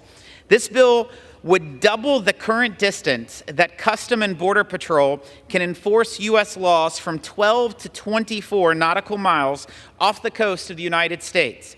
Congress should pass this legislation to protect America's national security and economic interest. CBP is responsible for enforcing America's trade laws. With this expanded area of operations, the agency can better protect intellectual property, fight illegal dumping of products, and ensure America is paid the customs revenues we are owed. Other law enforcement agencies, like the Coast Guard, already operate at the 24 nautical mile limit. CBP must be empowered fully to carry out its responsibilities, protect our national security, and enforce our trade laws. Currently, CBP must rely on presidential proclamations for legal authority to pursue our board vessels more than 12 nautical miles off of our coast. In some cases, courts have created uncertainty by questioning the validity of this authority. Congress can use its legislative power to give the agency more certainty and the ability to operate more effectively in the future. Making this change will also help keep American families safer. International crime rings smuggle drugs through our sea and airports. In fiscal year 2022, the Air and Marine Operations Division of CBP captured hundreds of thousands of pounds of illegal drugs, including over 200,000 pounds of cocaine and 146 pounds of the deadly fentanyl poisoning Americans. More than 80% of those drugs that were seized on the water. This bill makes it easier to stop illegal drugs from reaching our border and entering our communities. This bill also makes it easier for us to end the abuses of human trafficking. It is not just drugs that are smuggled into the United States. Humans are also being trafficked, and oftentimes by sea. By expanding in law the area in which they can operate, CBP agents will have more flexibility to capture and arrest criminals smuggling drugs and people into our country. This bill won bipartisan approval in the Ways and Means Committee last year because it is a common sense approach to stopping international crime rings from breaking our laws and harming our communities. It is a change Customs and Border has asked us for, and of which the Biden White House has previously supported. I urge all my colleagues to support this legislation, and I reserve the balance of my time. The gentleman reserves. The chair recognizes the gentleman from California, Mr. Panetta. Thank you, Mr. Speaker. I yield myself such time as I may consume. Without objection, the gentleman is recognized. Thank you, Mr. Speaker, and thank you to Chairman Smith for that argument. I also rise in support of the extending limits of the U.S. Customs Waters Act. H.R. 529, authored and introduced by my good friend, Mike Waltz, would extend the customs waters of the United States from 12 to 24 nautical miles, a change that would expand the coastal area in which Customs and Border Patrol's air and marine operations can exercise their law enforcement authority to combat smuggling of illegal narcotics, to stem the flow of human trafficking, and yes, to secure our borders. CBP's air and marine operations, or as I will refer to them, AMO, plays an important role in preventing the unlawful entry by sea of goods and people into our nation, as spoke to by Chairman Smith. But our coastal domain is over 95,000 miles long. It's in an area that is more open and maneuverable than air and land, and thus it is more vulnerable to being penetrated by transnational criminal organizations. The issue, though, is that the current law prevents AMO from stopping those smugglers or exercising its law enforcement authorities more than 12 nautical miles from shore, even though, as you heard, the contiguous waters of the United States extend out to 24 nautical miles. So what we've seen is that the transnational criminal organizations are taking advantage of that situation, taking advantage of this limitation, which is demonstrated by the numbers, including that in 2022, 82% of drug seizures by AMO, including 702 pounds of fentanyl, occurred in the maritime environment. Now, beyond stopping illegal narcotics, AMO has the authority to intercept vessels that are smuggling people on the sea, which unfortunately, as we've seen, has become one of the most dangerous ways to enter into any country. But AMO does its best and has a duty to prevent the loss of life and discouraging this deadly form of migration by rescuing those trapped aboard dangerous vessels. Many of the vessels used to smuggle people these days are often not built for the waters they are on, nor are they equipped for the long journey or bouts of bad weather. The U.S. Coast Guard reports that just about every vessel they encounter is constructed haphazardly with improvised materials and with absolutely no concern for the people on board. Moreover, Mr. Speaker, smugglers often overload their vessels to maximize profits, which risk capsizing the loss of life. So when AMO encounters migrants on suspicious vehicles, these operations often turn into rescues, with many on board being sick, severely dehydrated, injured, or even overboard in the water. Fortunately, AMO doesn't just stop vessels. AMO personnel are trained and equipped to care for the people on board and rescue those who are overboard.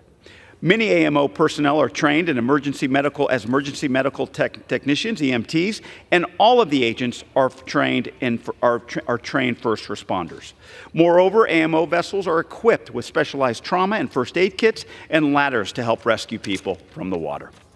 Mr. Speaker, by increasing the customs waters from 12 nautical miles to 24, we are giving AMO more opportunity to rescue people, to save lives, to respond to suspected vehicles, and yes, even set up interdictions farther away from shore and safely away from law-abiding boaters.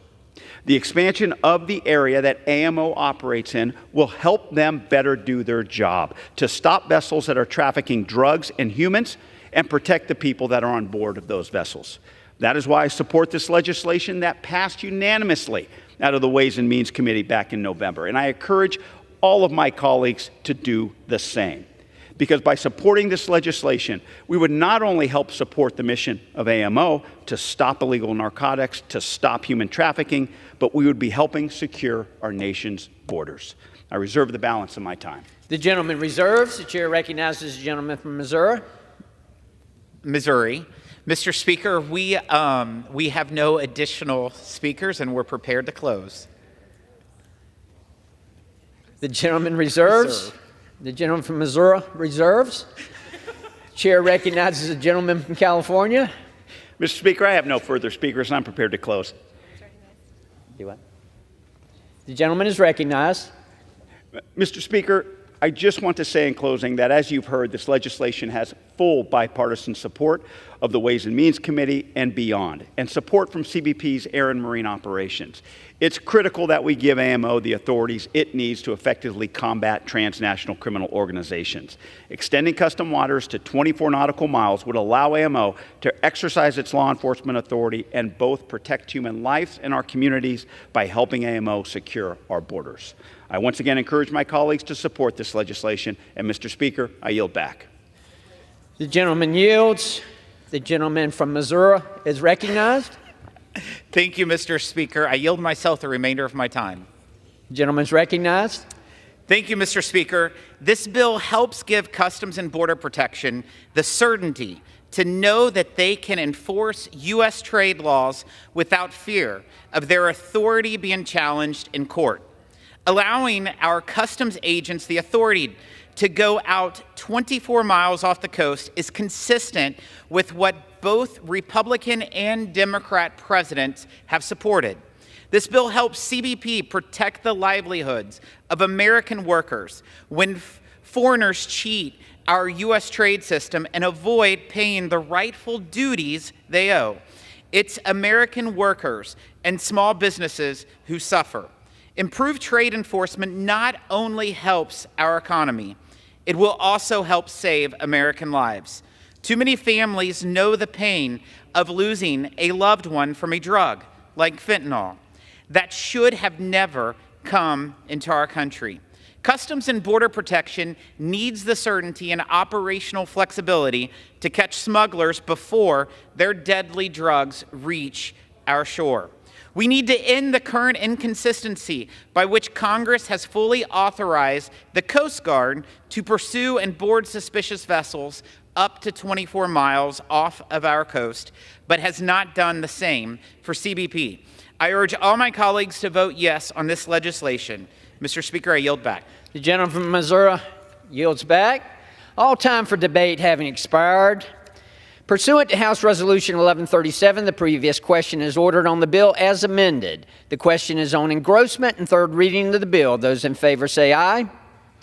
Those opposed, no. The ayes have it. Third reading.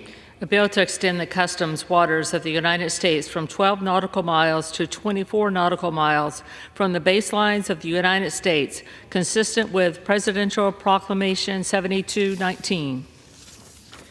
The question is on passage of the bill. Those in favor say aye. Those opposed, no. The ayes have it. The bill is passed and without objection. Mr. Speaker. For what purposes, gentlemen from Missouri seek recognition? Mr. Speaker, on that, I demand the yeas and nays.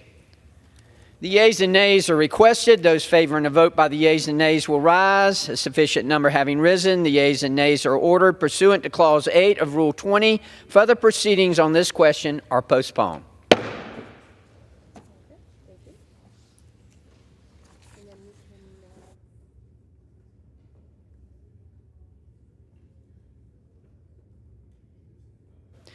Pursuant to Clause 8 of Rule 20, the Chair will postpone further proceedings today on additional motions to suspend the rules if a recorded vote or the yeas and nays are ordered, or if the vote is objected to under Clause 6 of Rule 20. The House will resume proceedings on postponed questions at a later time.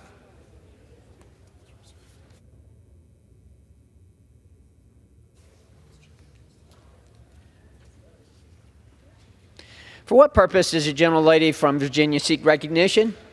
Mr. Speaker, I move to suspend the rules and pass H.R. 3722 as amended.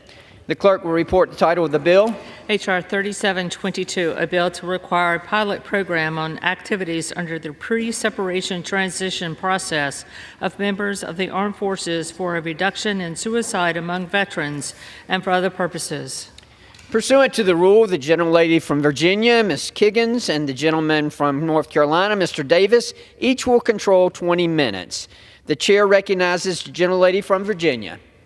Mr. Speaker, I ask unanimous consent that all members may have 5 legislative days in which to revise and extend their remarks and insert extraneous material on the bill under consideration.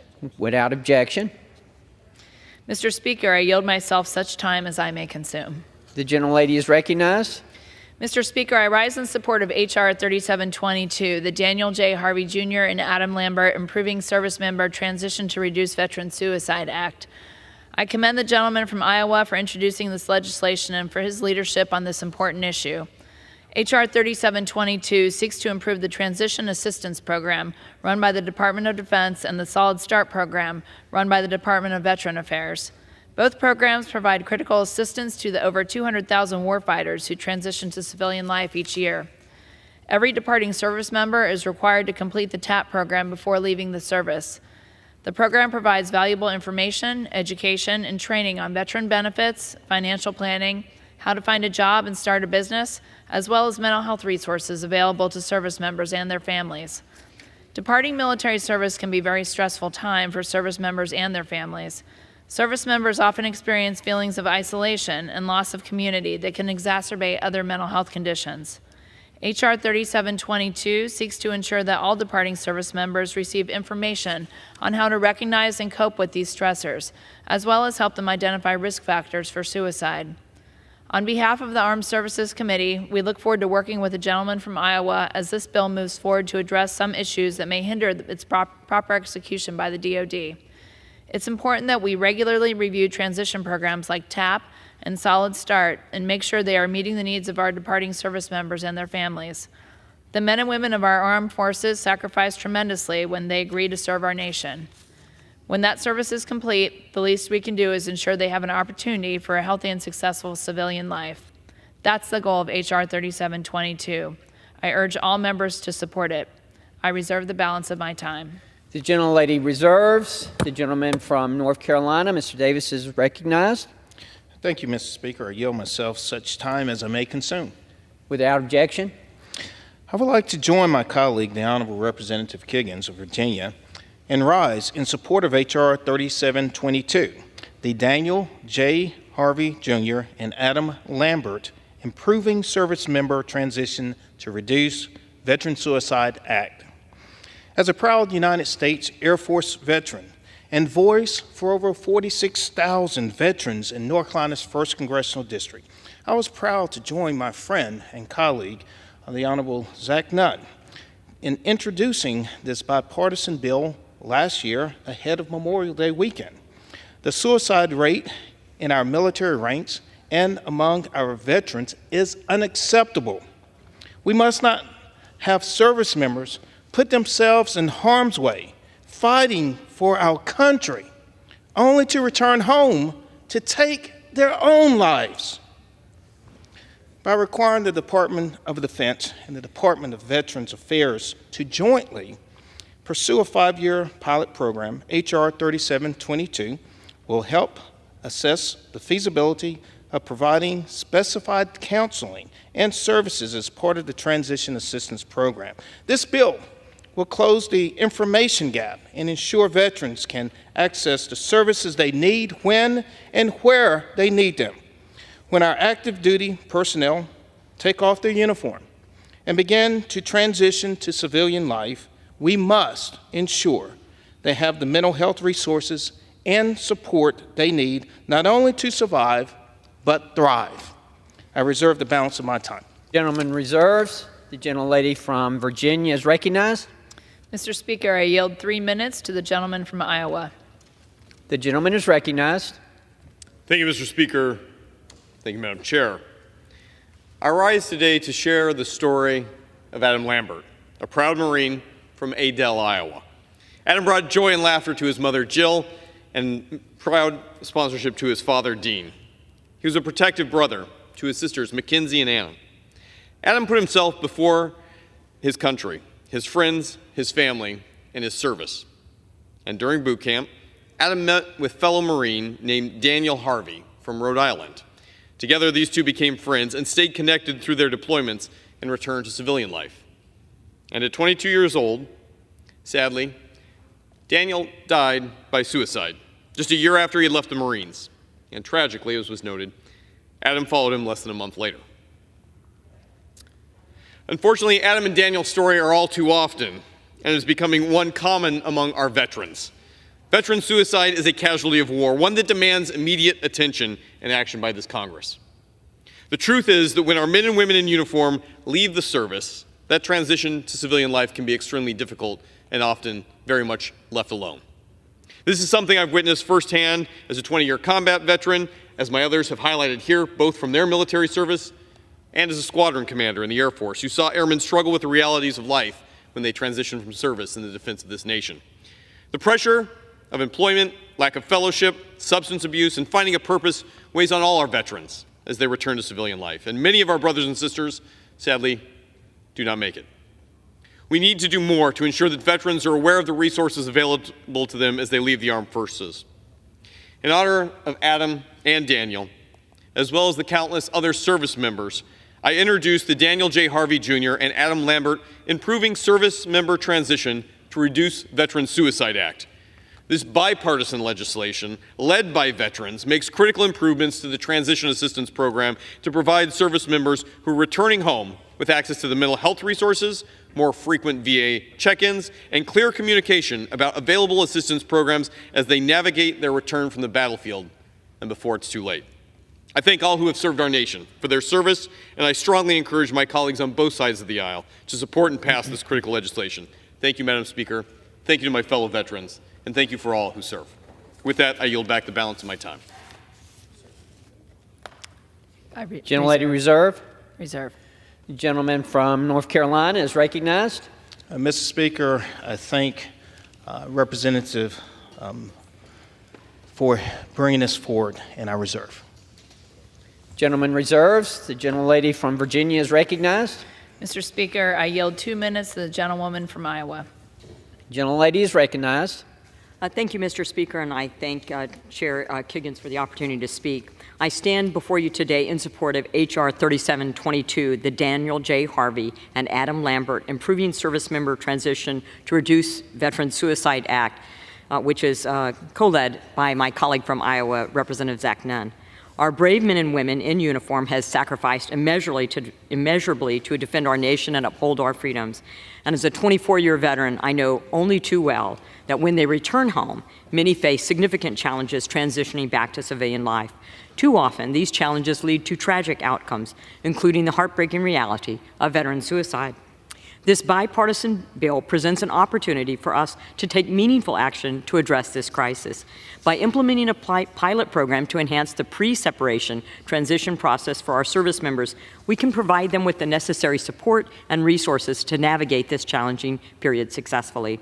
The proposed model outlined in this bill offers comprehensive education on the potential risks and challenges facing our transitioning service members, including issues such as post-traumatic stress disorder, substance use disorders, and homelessness. Additionally, it provides vital information on available resources and treatment options through the Department of Veterans Affairs and other organizations. Furthermore, by offering individualized services such as assessments of eligibility for VA health care, counseling, and coordination of health care based on individual needs, we can ensure that our veterans receive the support they deserve as they reintegrate back into civilian life.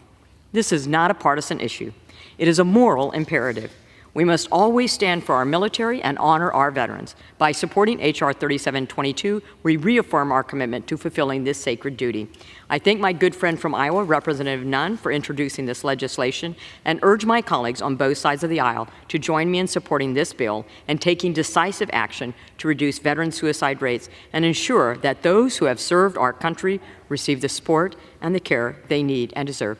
Thank you, and I yield back.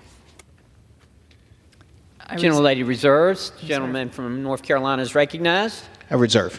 Gentleman reserves. The gentlelady from Virginia is recognized. We're prepared to close. The gentlelady reserves. The gentleman from North Carolina is recognized. I have no further speakers, and I'm prepared to close. Gentleman is recognized. Thank you, Mr. Speaker. As we conclude today on this vital legislation, I'm compelled to emphasize the significance of the issue at hand. According to the VA's 2023 National Veteran Suicide Prevention Annual Report, 6,392 veterans died by suicide in 2021, 114 more than the previous year. This rate is more than double that of the civilian adult population, underscoring a crisis that requires immediate and decisive action. The stories of Corporal Adam Lambert and Lance Corporal Daniel J. Harvey Jr., who both tragically lost their lives to suicide shortly after serving our country in Afghanistan, remind us that we must do more. The enhancement of DLD and VA transition assistance programs in H.R. 3722 will ensure that every service member leaving the military is not only aware of, but also able to assess resources to address mental health conditions, substance use disorders, and other risk factors associated with suicide. To honor the legacy of our fallen, we must recommit ourselves to our service members and veterans, our real heroes. Thank you. I support the legislation, urge my colleagues to support the legislation, and again, thank the gentleman, Representative Nunn, and I yield back the balance of my time. The gentleman yields. The chair recognizes the gentlelady from Virginia. Mr. Speaker, just in closing, just to reiterate some of the statements and points that have been made by my fellow veteran colleagues, it's hard to transition out of the military We wake up every day with a mission, and that's a great mission to defend our great nation. And we're part of a team, and it gets us out of bed in the morning. And there's no better, no higher calling than that. So the day that that stops, and the day that you're not a part of that team, and you might not know what's next ahead in life, and there's a lot of transition and a lot of unknowns, it's hard. So we have to do better for our servicemen and women that are transitioning out. We are so thankful for the service of those 2 young Marines that we spoke about today, but even one veteran suicide is too many. I know that even in my district, in Hampton Roads in Virginia, when we take ships out of commission, we put them in the yards, or we put people on medical hold, we've seen suicides there as well. Just, again, taking those service members out of their role, their mission of defending the country every day, and putting them in a holding pen is very hard on your mental health. And when we transition them out of the service, there's no more challenging time than that. So this is the least we can do. It's a step in the right direction, but education is a powerful tool, and it's one of the tools that we have here in Congress. So mandating that this education be given to our servicemen and women who are often young people transitioning out, who have great lives ahead, long lives ahead, and just helping them to know what resources are available to them, especially for mental health, can be such a challenging time. So I urge all of my colleagues here to support this bill. I look forward to supporting it myself, and I yield back the balance of my time. The gentlelady yields. The question is, will the House suspend the rules and pass the bill, H.R. 3722, as amended? Those in favor say aye. Aye. Those opposed, no. In the opinion of the chair, 2/3 being in the affirmative, the rules are suspended, the bill is passed, and without objection, the motion to reconsider is laid on the table.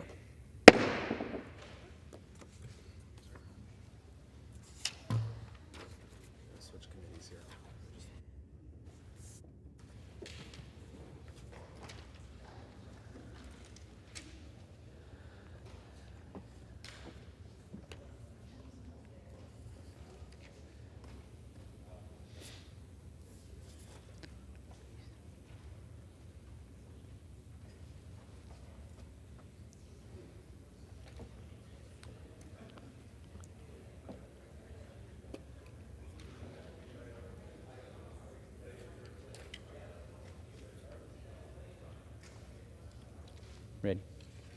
For what purpose does the gentleman from Illinois seek recognition?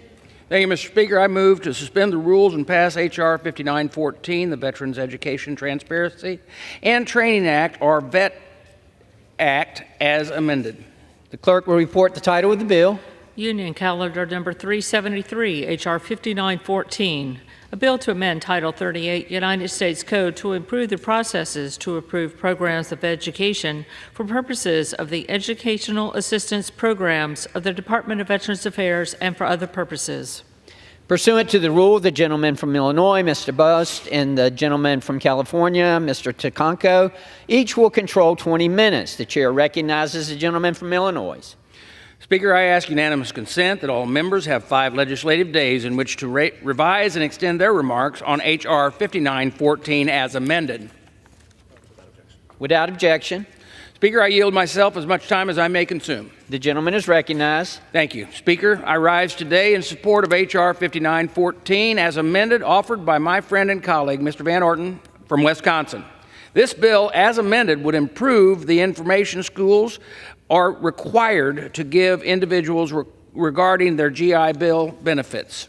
Right now, schools are required to give an estimated cost of education to anyone using the GI Bill. However, there are cases where the school cannot accurately estimate the tuition and expenses for that year. This could cause a veteran to pick a school based off incorrect information that might harm them financially in the future. Now, I support getting veterans all the information they need to make the right decision about their education. I do not support schools being forced to give a favorable financial estimate before the student enrolls.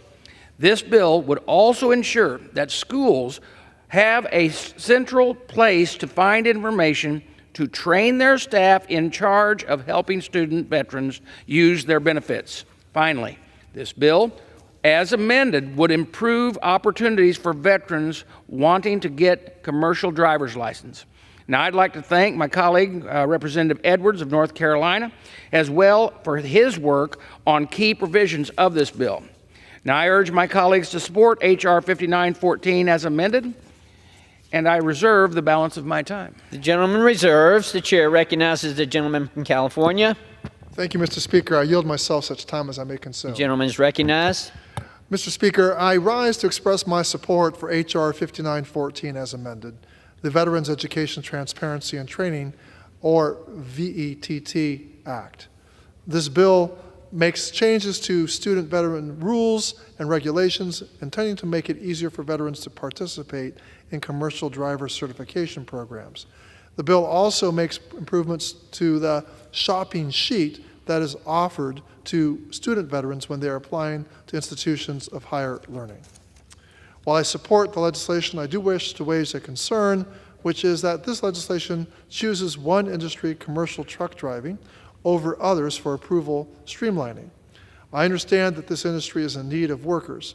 However, truck driving is not the ideal career choice for all, and putting one industry ahead of others doesn't necessarily benefit veterans. Should this bill become law, we should ensure we do strong oversight of enrollments, quality of education, and earnings. As I mentioned, the legislation also improves student shopping sheets for enrollments at colleges and universities. This is a welcome improvement that ensures we won't waste time on paperwork that doesn't benefit students, student veterans in particular. I thank Representative Van Orden for his work on this issue. I support H.R. 5914 as amended and urge my colleagues to do the same. Thank you, Mr. Speaker, and I reserve the balance of my time. The gentleman reserves. The chair recognizes the gentleman from Illinois. Yes, at this time, Mr. Speaker, I would like to yield 3 minutes to the gentleman whose name is the sponsor of this legislation, Representative Derek Van Orden, and appreciate the fine job that he's done on coming forward with this. And with that, I yield him 3 minutes. Thank you, Mr. Chairman. Thank you, Mr. Speaker. I'm honored today to speak on behalf of my legislation, H.R. 5914, the VET Act. This legislation addresses unnecessary barriers that veterans face while trying to access educational benefits that they earned during their time of service, and it ensures a more effective transition to civilian life. One important provision in the VET Act addresses a burdensome administrative requirement by reversing the current mandate for individualized shopping sheets. With the Department of Education's disastrous FAFSA rollout this year, many institutions cannot provide an up-to-date, accurate financial aid information to many of our student veterans. Letting this failure result in a delayed delivery of education benefits for our veterans is entirely unacceptable. My legislation resolves this burden by ensuring that the state approving agencies can only disapprove programs when schools fail to provide necessary information to the maximum extent possible. This change offers the needed flexibility for institutions like police academies and truck driving schools, ensuring that they can operate effectively while safeguarding veterans and their families. And these are two beleaguered industries that should be supported wholeheartedly by Congress and the American people writ large. I'm also very thankful to see the inclusion of my colleague from North Carolina, Mr. Edwards' provision that will aid our veterans seeking opportunities in the transportation trucking industry. And by eliminating unnecessary tier waits for GI benefits for commercial driver's license, this provision opens up great paying jobs to our veterans and aids in fulfilling the necessary roles in the private sector. We need to get our servicemen transitioned from productive members of the military to productive members of civilian life. And this legislation dovetails perfectly with Mr. Nunn's H.R. 3722 because the 24-month window following separating from active duty service is when our men and women commit suicide. And we will do anything as a body to prevent that. So I thank Ranking Member Takano and the Chairman for your support in this, and I urge all of my colleagues to vote for it. With that, I yield back. Reserve. The gentleman reserves. The gentleman from California is recognized. Mr. Speaker, I have no further speakers, and I'm prepared to close. Gentleman reserves. I reserve. Gentleman from Illinois is recognized. Thank you, Mr. Speaker. At this time, I would like to yield 3 minutes to the gentleman from North Carolina, Mr. Chuck Edwards, who has a portion of this bill as well. Thank you, Mr. Chair. Thank you, Mr. Speaker. And thank you to Mr. Van Orden from Wisconsin for his leadership on H.R. 5914, the Veterans Education Transparency and Training Act.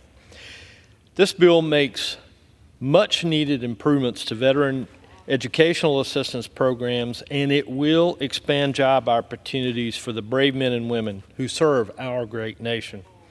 I'm particularly grateful to Mr. Van Orden for his collaboration, including my bill, the Veteran Improvement Commercial Driver's License Act of 2023, into the VET Act.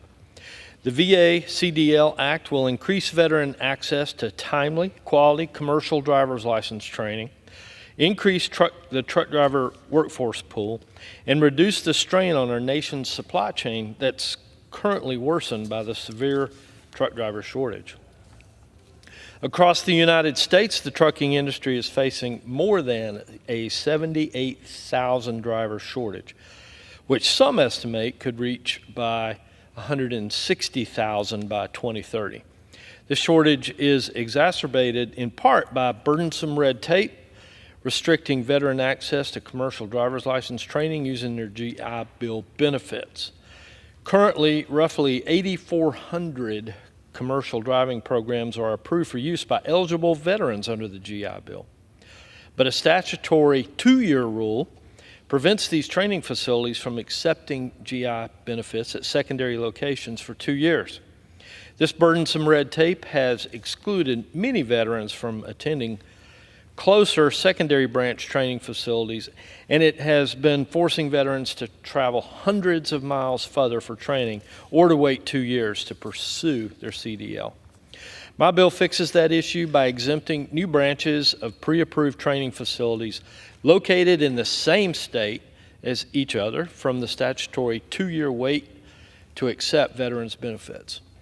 Before I close, I'd like to thank Mr. Pappas from New Hampshire for being my bipartisan co-lead on the bill, and Senators Fisher and Padilla for leading this effort in the Senate.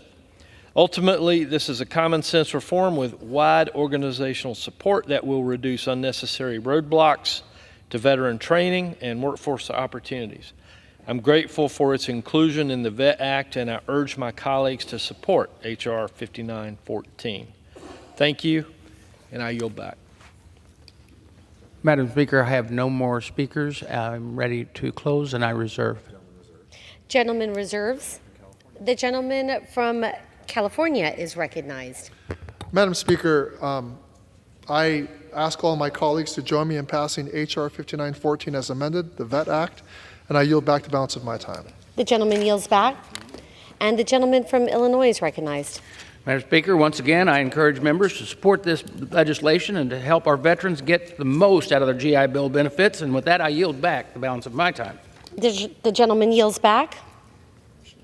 The question is, will the House suspend the rules and pass the bill H.R. 5914 as amended? Those in favor say aye. Those opposed, no. In the opinion of the chair, 2/3 belong in the affirmative. The rules are suspended, the bill is passed, and without objection, the motion to reconsider is laid on the table.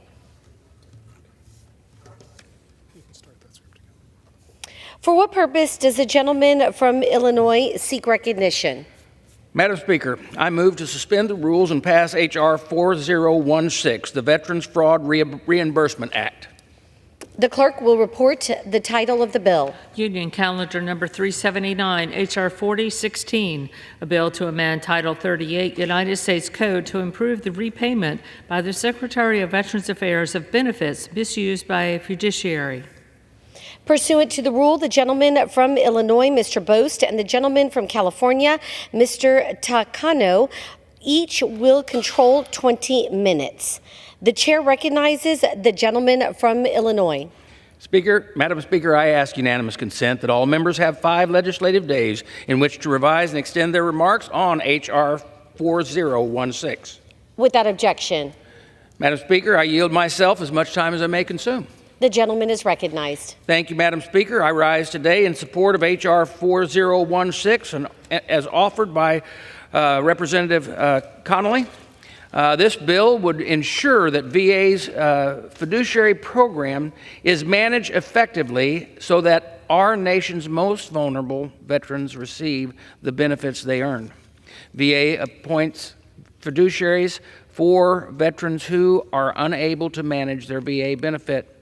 A fiduciary misuse a veteran's VA benefit when they spend a veteran's benefit on anything other than veterans' care and welfare. But before a veteran who is a victim of misuse can be made financially whole, VA is required to determine whether the misuse was a result of VA negligence.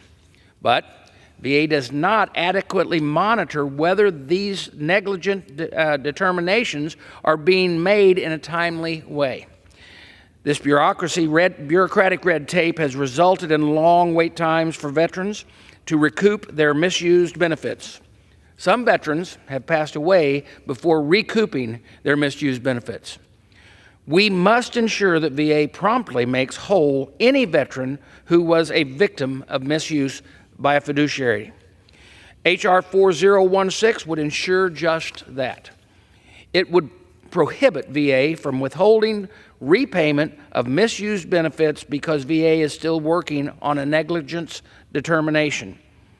It would also require VA to establish methods to ensure that negligence determinations are made in a timely way.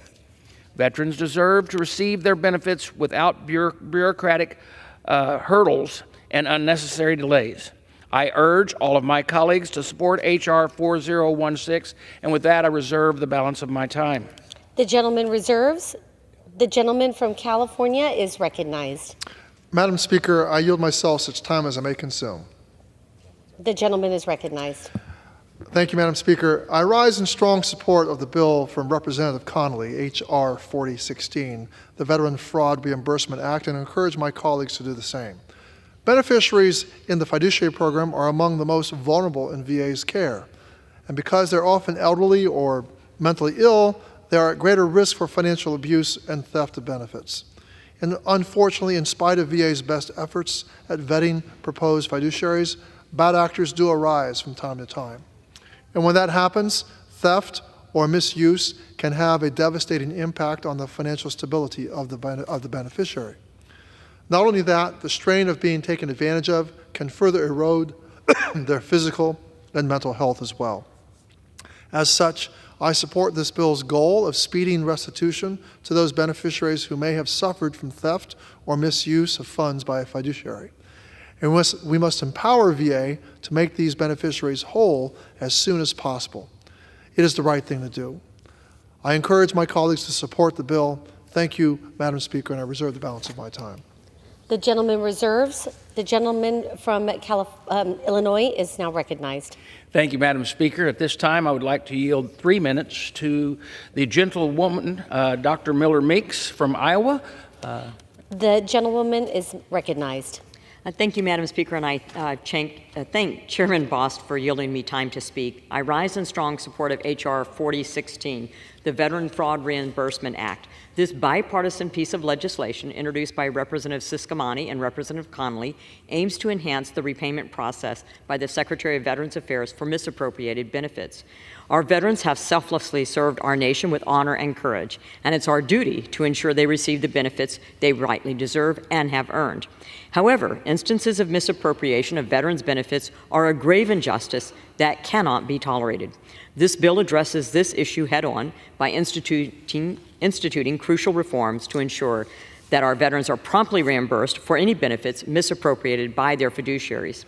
Under this proposed legislation, the Secretary of Veterans Affairs is mandated to reissue benefits to veterans in cases where they are defrauded of their benefits.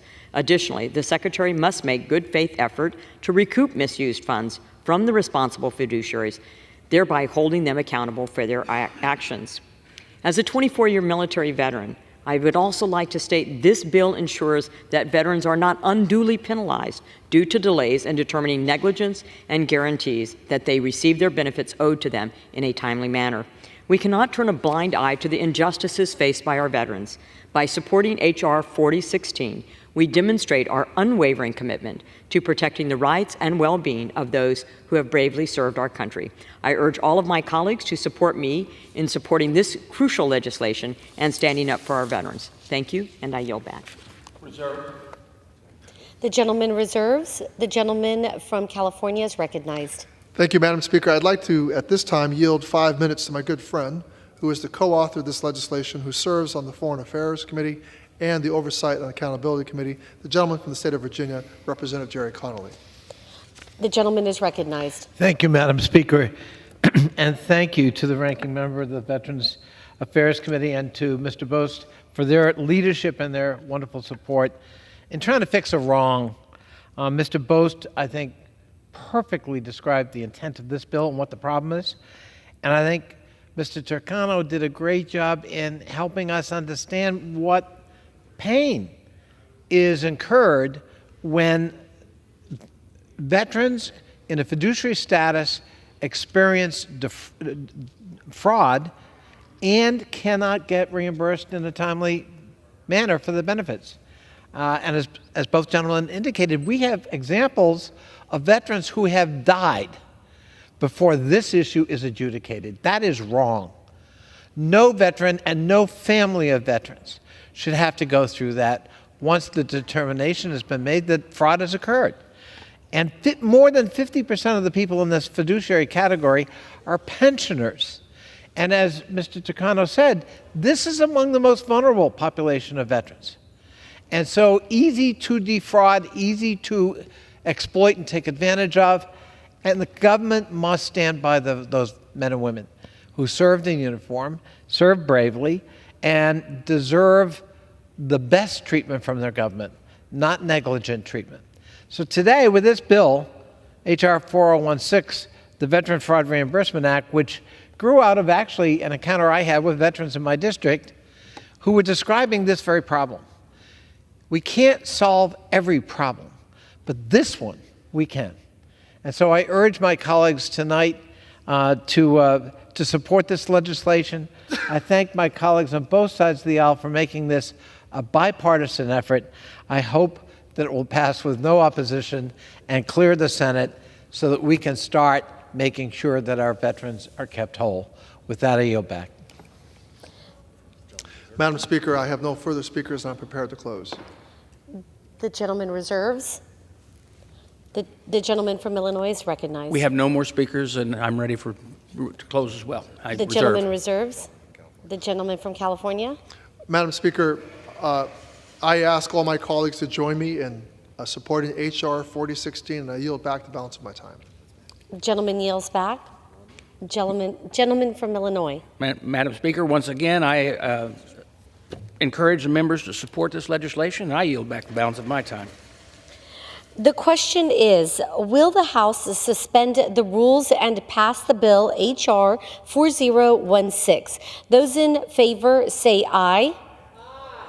Those opposed, no. In the opinion of the chair, 2/3 being in the affirmative. Madam Speaker, I request the yeas and nays. The yeas and nays are requested. All those in favor of taking this vote by yeas and nays will rise and remain standing until counted. A sufficient number having risen, the yeas and nays are ordered. Pursuant to Clause 8 of Rule 20, further proceedings on this question will be postponed.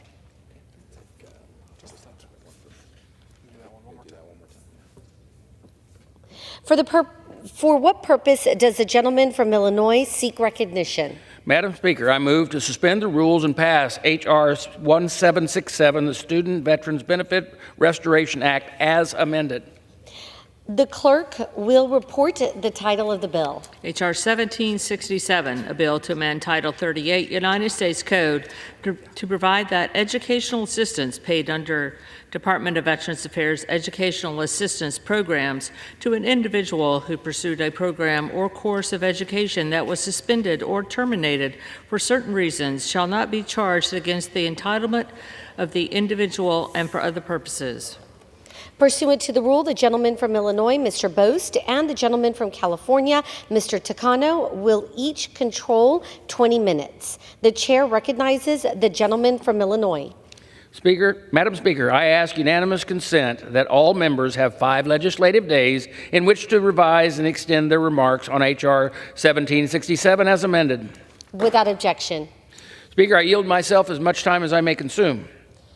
The gentleman is recognized. Thank you, Madam Speaker. I rise today in support of H.R. 1767 as amended, introduced by my friend and colleague, Representative Ramirez, from my home state of Illinois.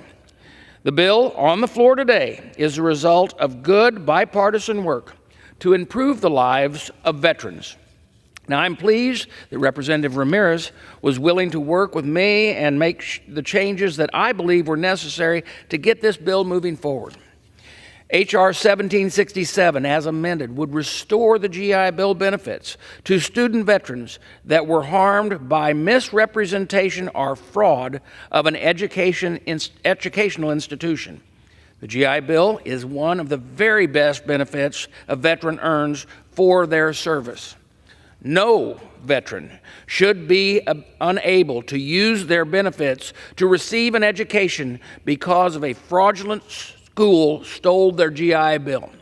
However, adequate due process ensures a fair system for both veterans and the school is necessary. This Congress, we have seen Biden White House weaponize the Department of Education and use student loans for political gain. That their decision to act without listening to Congress or courts will cost American taxpayers billions of dollars. We cannot let VA become another Department of Education. Despite there being some people that would like to see that happen, for this reason, H.R. 1767, as amended, would provide schools with a route for due process and appeal. Let me be clear. A school found guilty of fraud would still have to repay the entitlement even with the additional due process provisions we have included in the bill. This proposed solution would rely on VA to make decisions about schools participating in the GI Bill program rather than leaving the decision-making process to an entirely different agency. Now, I thank the broader veteran community for their support of this bill as amended. And I also want to thank my colleague, Representative Ramirez, and the minority staff for helping us to get this bill into a good place. Now, I urge all of my colleagues to support H.R. 1767 as amended. With that, Madam Speaker, I reserve the balance of my time. The gentleman reserves. The gentleman from California is recognized. Thank you, Madam Speaker. I yield myself such time as I may consume. Gentleman is recognized. Madam Speaker, I rise to express my support for H.R. 1767 as amended, a bill that will help some veterans have their earned GI Bill benefits restored in the cases of fraud. The language before us is a narrower fix than our committee considered last summer, so while I will be supporting this bill, I want to send a message to some student veterans who unfortunately won't be helped by this legislation today. We hear you. We will not stop working on a comprehensive fix for all student veterans impacted by fraudulent actors in higher education. I want to thank Representative Ramirez for her tireless efforts on behalf of student veterans. From her first days in Congress, she has put student veterans first, and it's only right that she can lead the House in restoring benefits for student veterans. And I want to thank Chairman Bost for working with us on this language to get it to a place where he can support it. I look forward to working with you and your staff on improving this bill in the Senate to ensure that no student veterans are left out. It's frankly quite disappointing and shocking that student veterans lack the same access to relief that student loan borrowers have generally. At a minimum, our veterans deserve the same protections that traditional student loan borrowers can receive, especially when an educational institution closes, is suspended, or terminated a program due to a determination of fraud. This bill does not get us all the way there, but I refuse to let perfect be the enemy of the good. This bill will help student veterans, and for that reason, I urge support. And I reserve. The gentleman reserves. The gentleman from Illinois is We have no recognized. more speakers. I reserve. The gentleman reserves. The gentleman from California. At this time, I'd like to yield 5 minutes to my very good friend, who is a co-author of this important piece of legislation.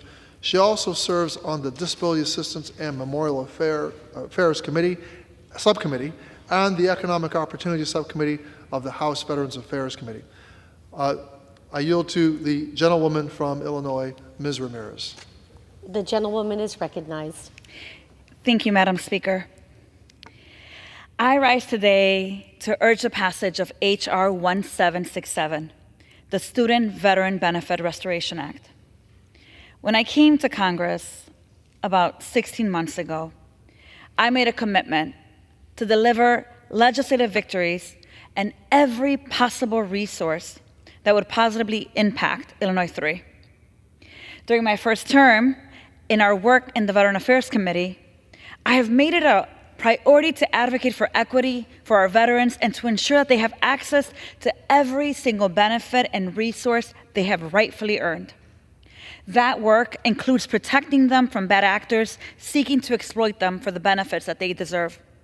It is why I'm so proud that my bill, H.R. 1767, the Student Veteran Benefits Restoration Act, passed through committee with bipartisan support and has come to the floor today.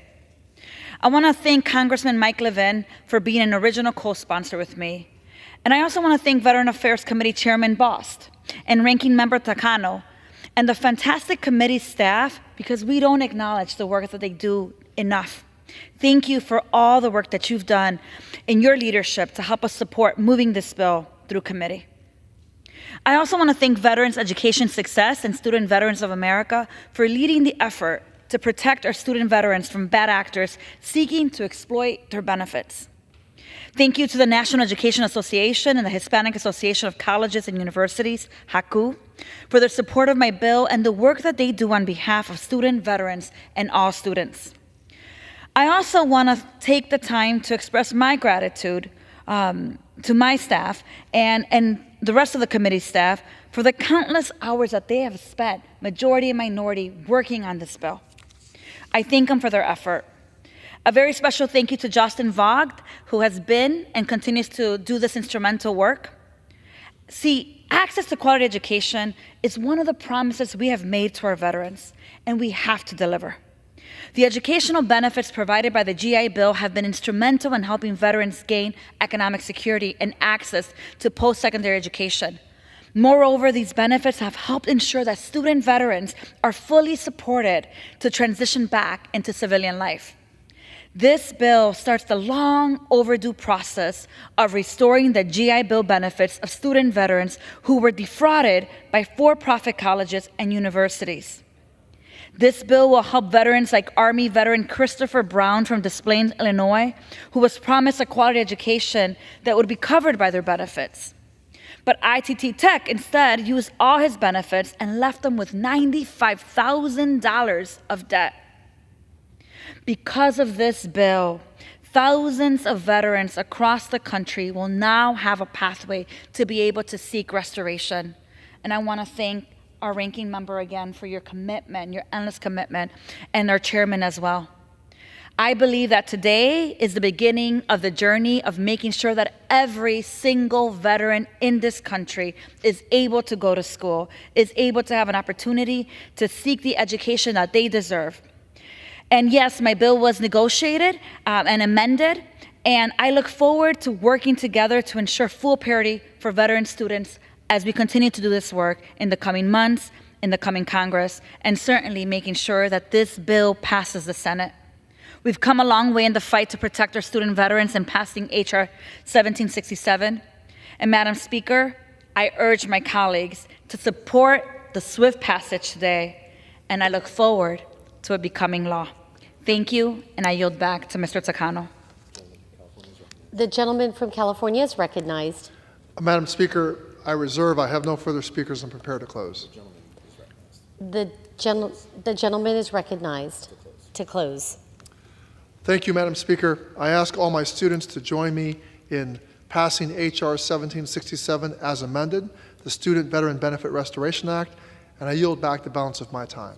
The gentleman yields back. The gentleman from Illinois. Speaker, once again, I'd encourage all of our members to support this bill as well as the other bills we've moved here tonight. I thank the ranking member and the staffs on both sides of the aisle for the work that they've done. And with that, I yield back the balance of my time. The question is, will the House suspend the rules and pass the bill H.R. 1767 as amended? Those in favor say aye. Those opposed, no. In the opinion of the chair, 2/3 being in the affirmative, the gentleman from Illinois. Yes, Madam Speaker, I ask that we request the yeas and nays. The yeas and nays are requested. All those in favor of taking this vote by yeas and nays will rise and remain standing until counted. A sufficient number having risen, the yeas and nays are ordered. Pursuant to Clause 8 of Rule 20, further proceedings on this question will be postponed. For what purpose does the gentleman from Illinois seek recognition? Madam Speaker, I now move that the House do now adjourn. The question is on the motion to adjourn. Those in favor say aye. Those opposed, no. In the opinion of the chair, the ayes have it. The motion is agreed to. Accordingly, pursuant to House Resolution 1172, the House stands adjourned until 10 a.m. tomorrow as a further mark of respect to the memory of the late Honorable Donald M. Payne, Jr.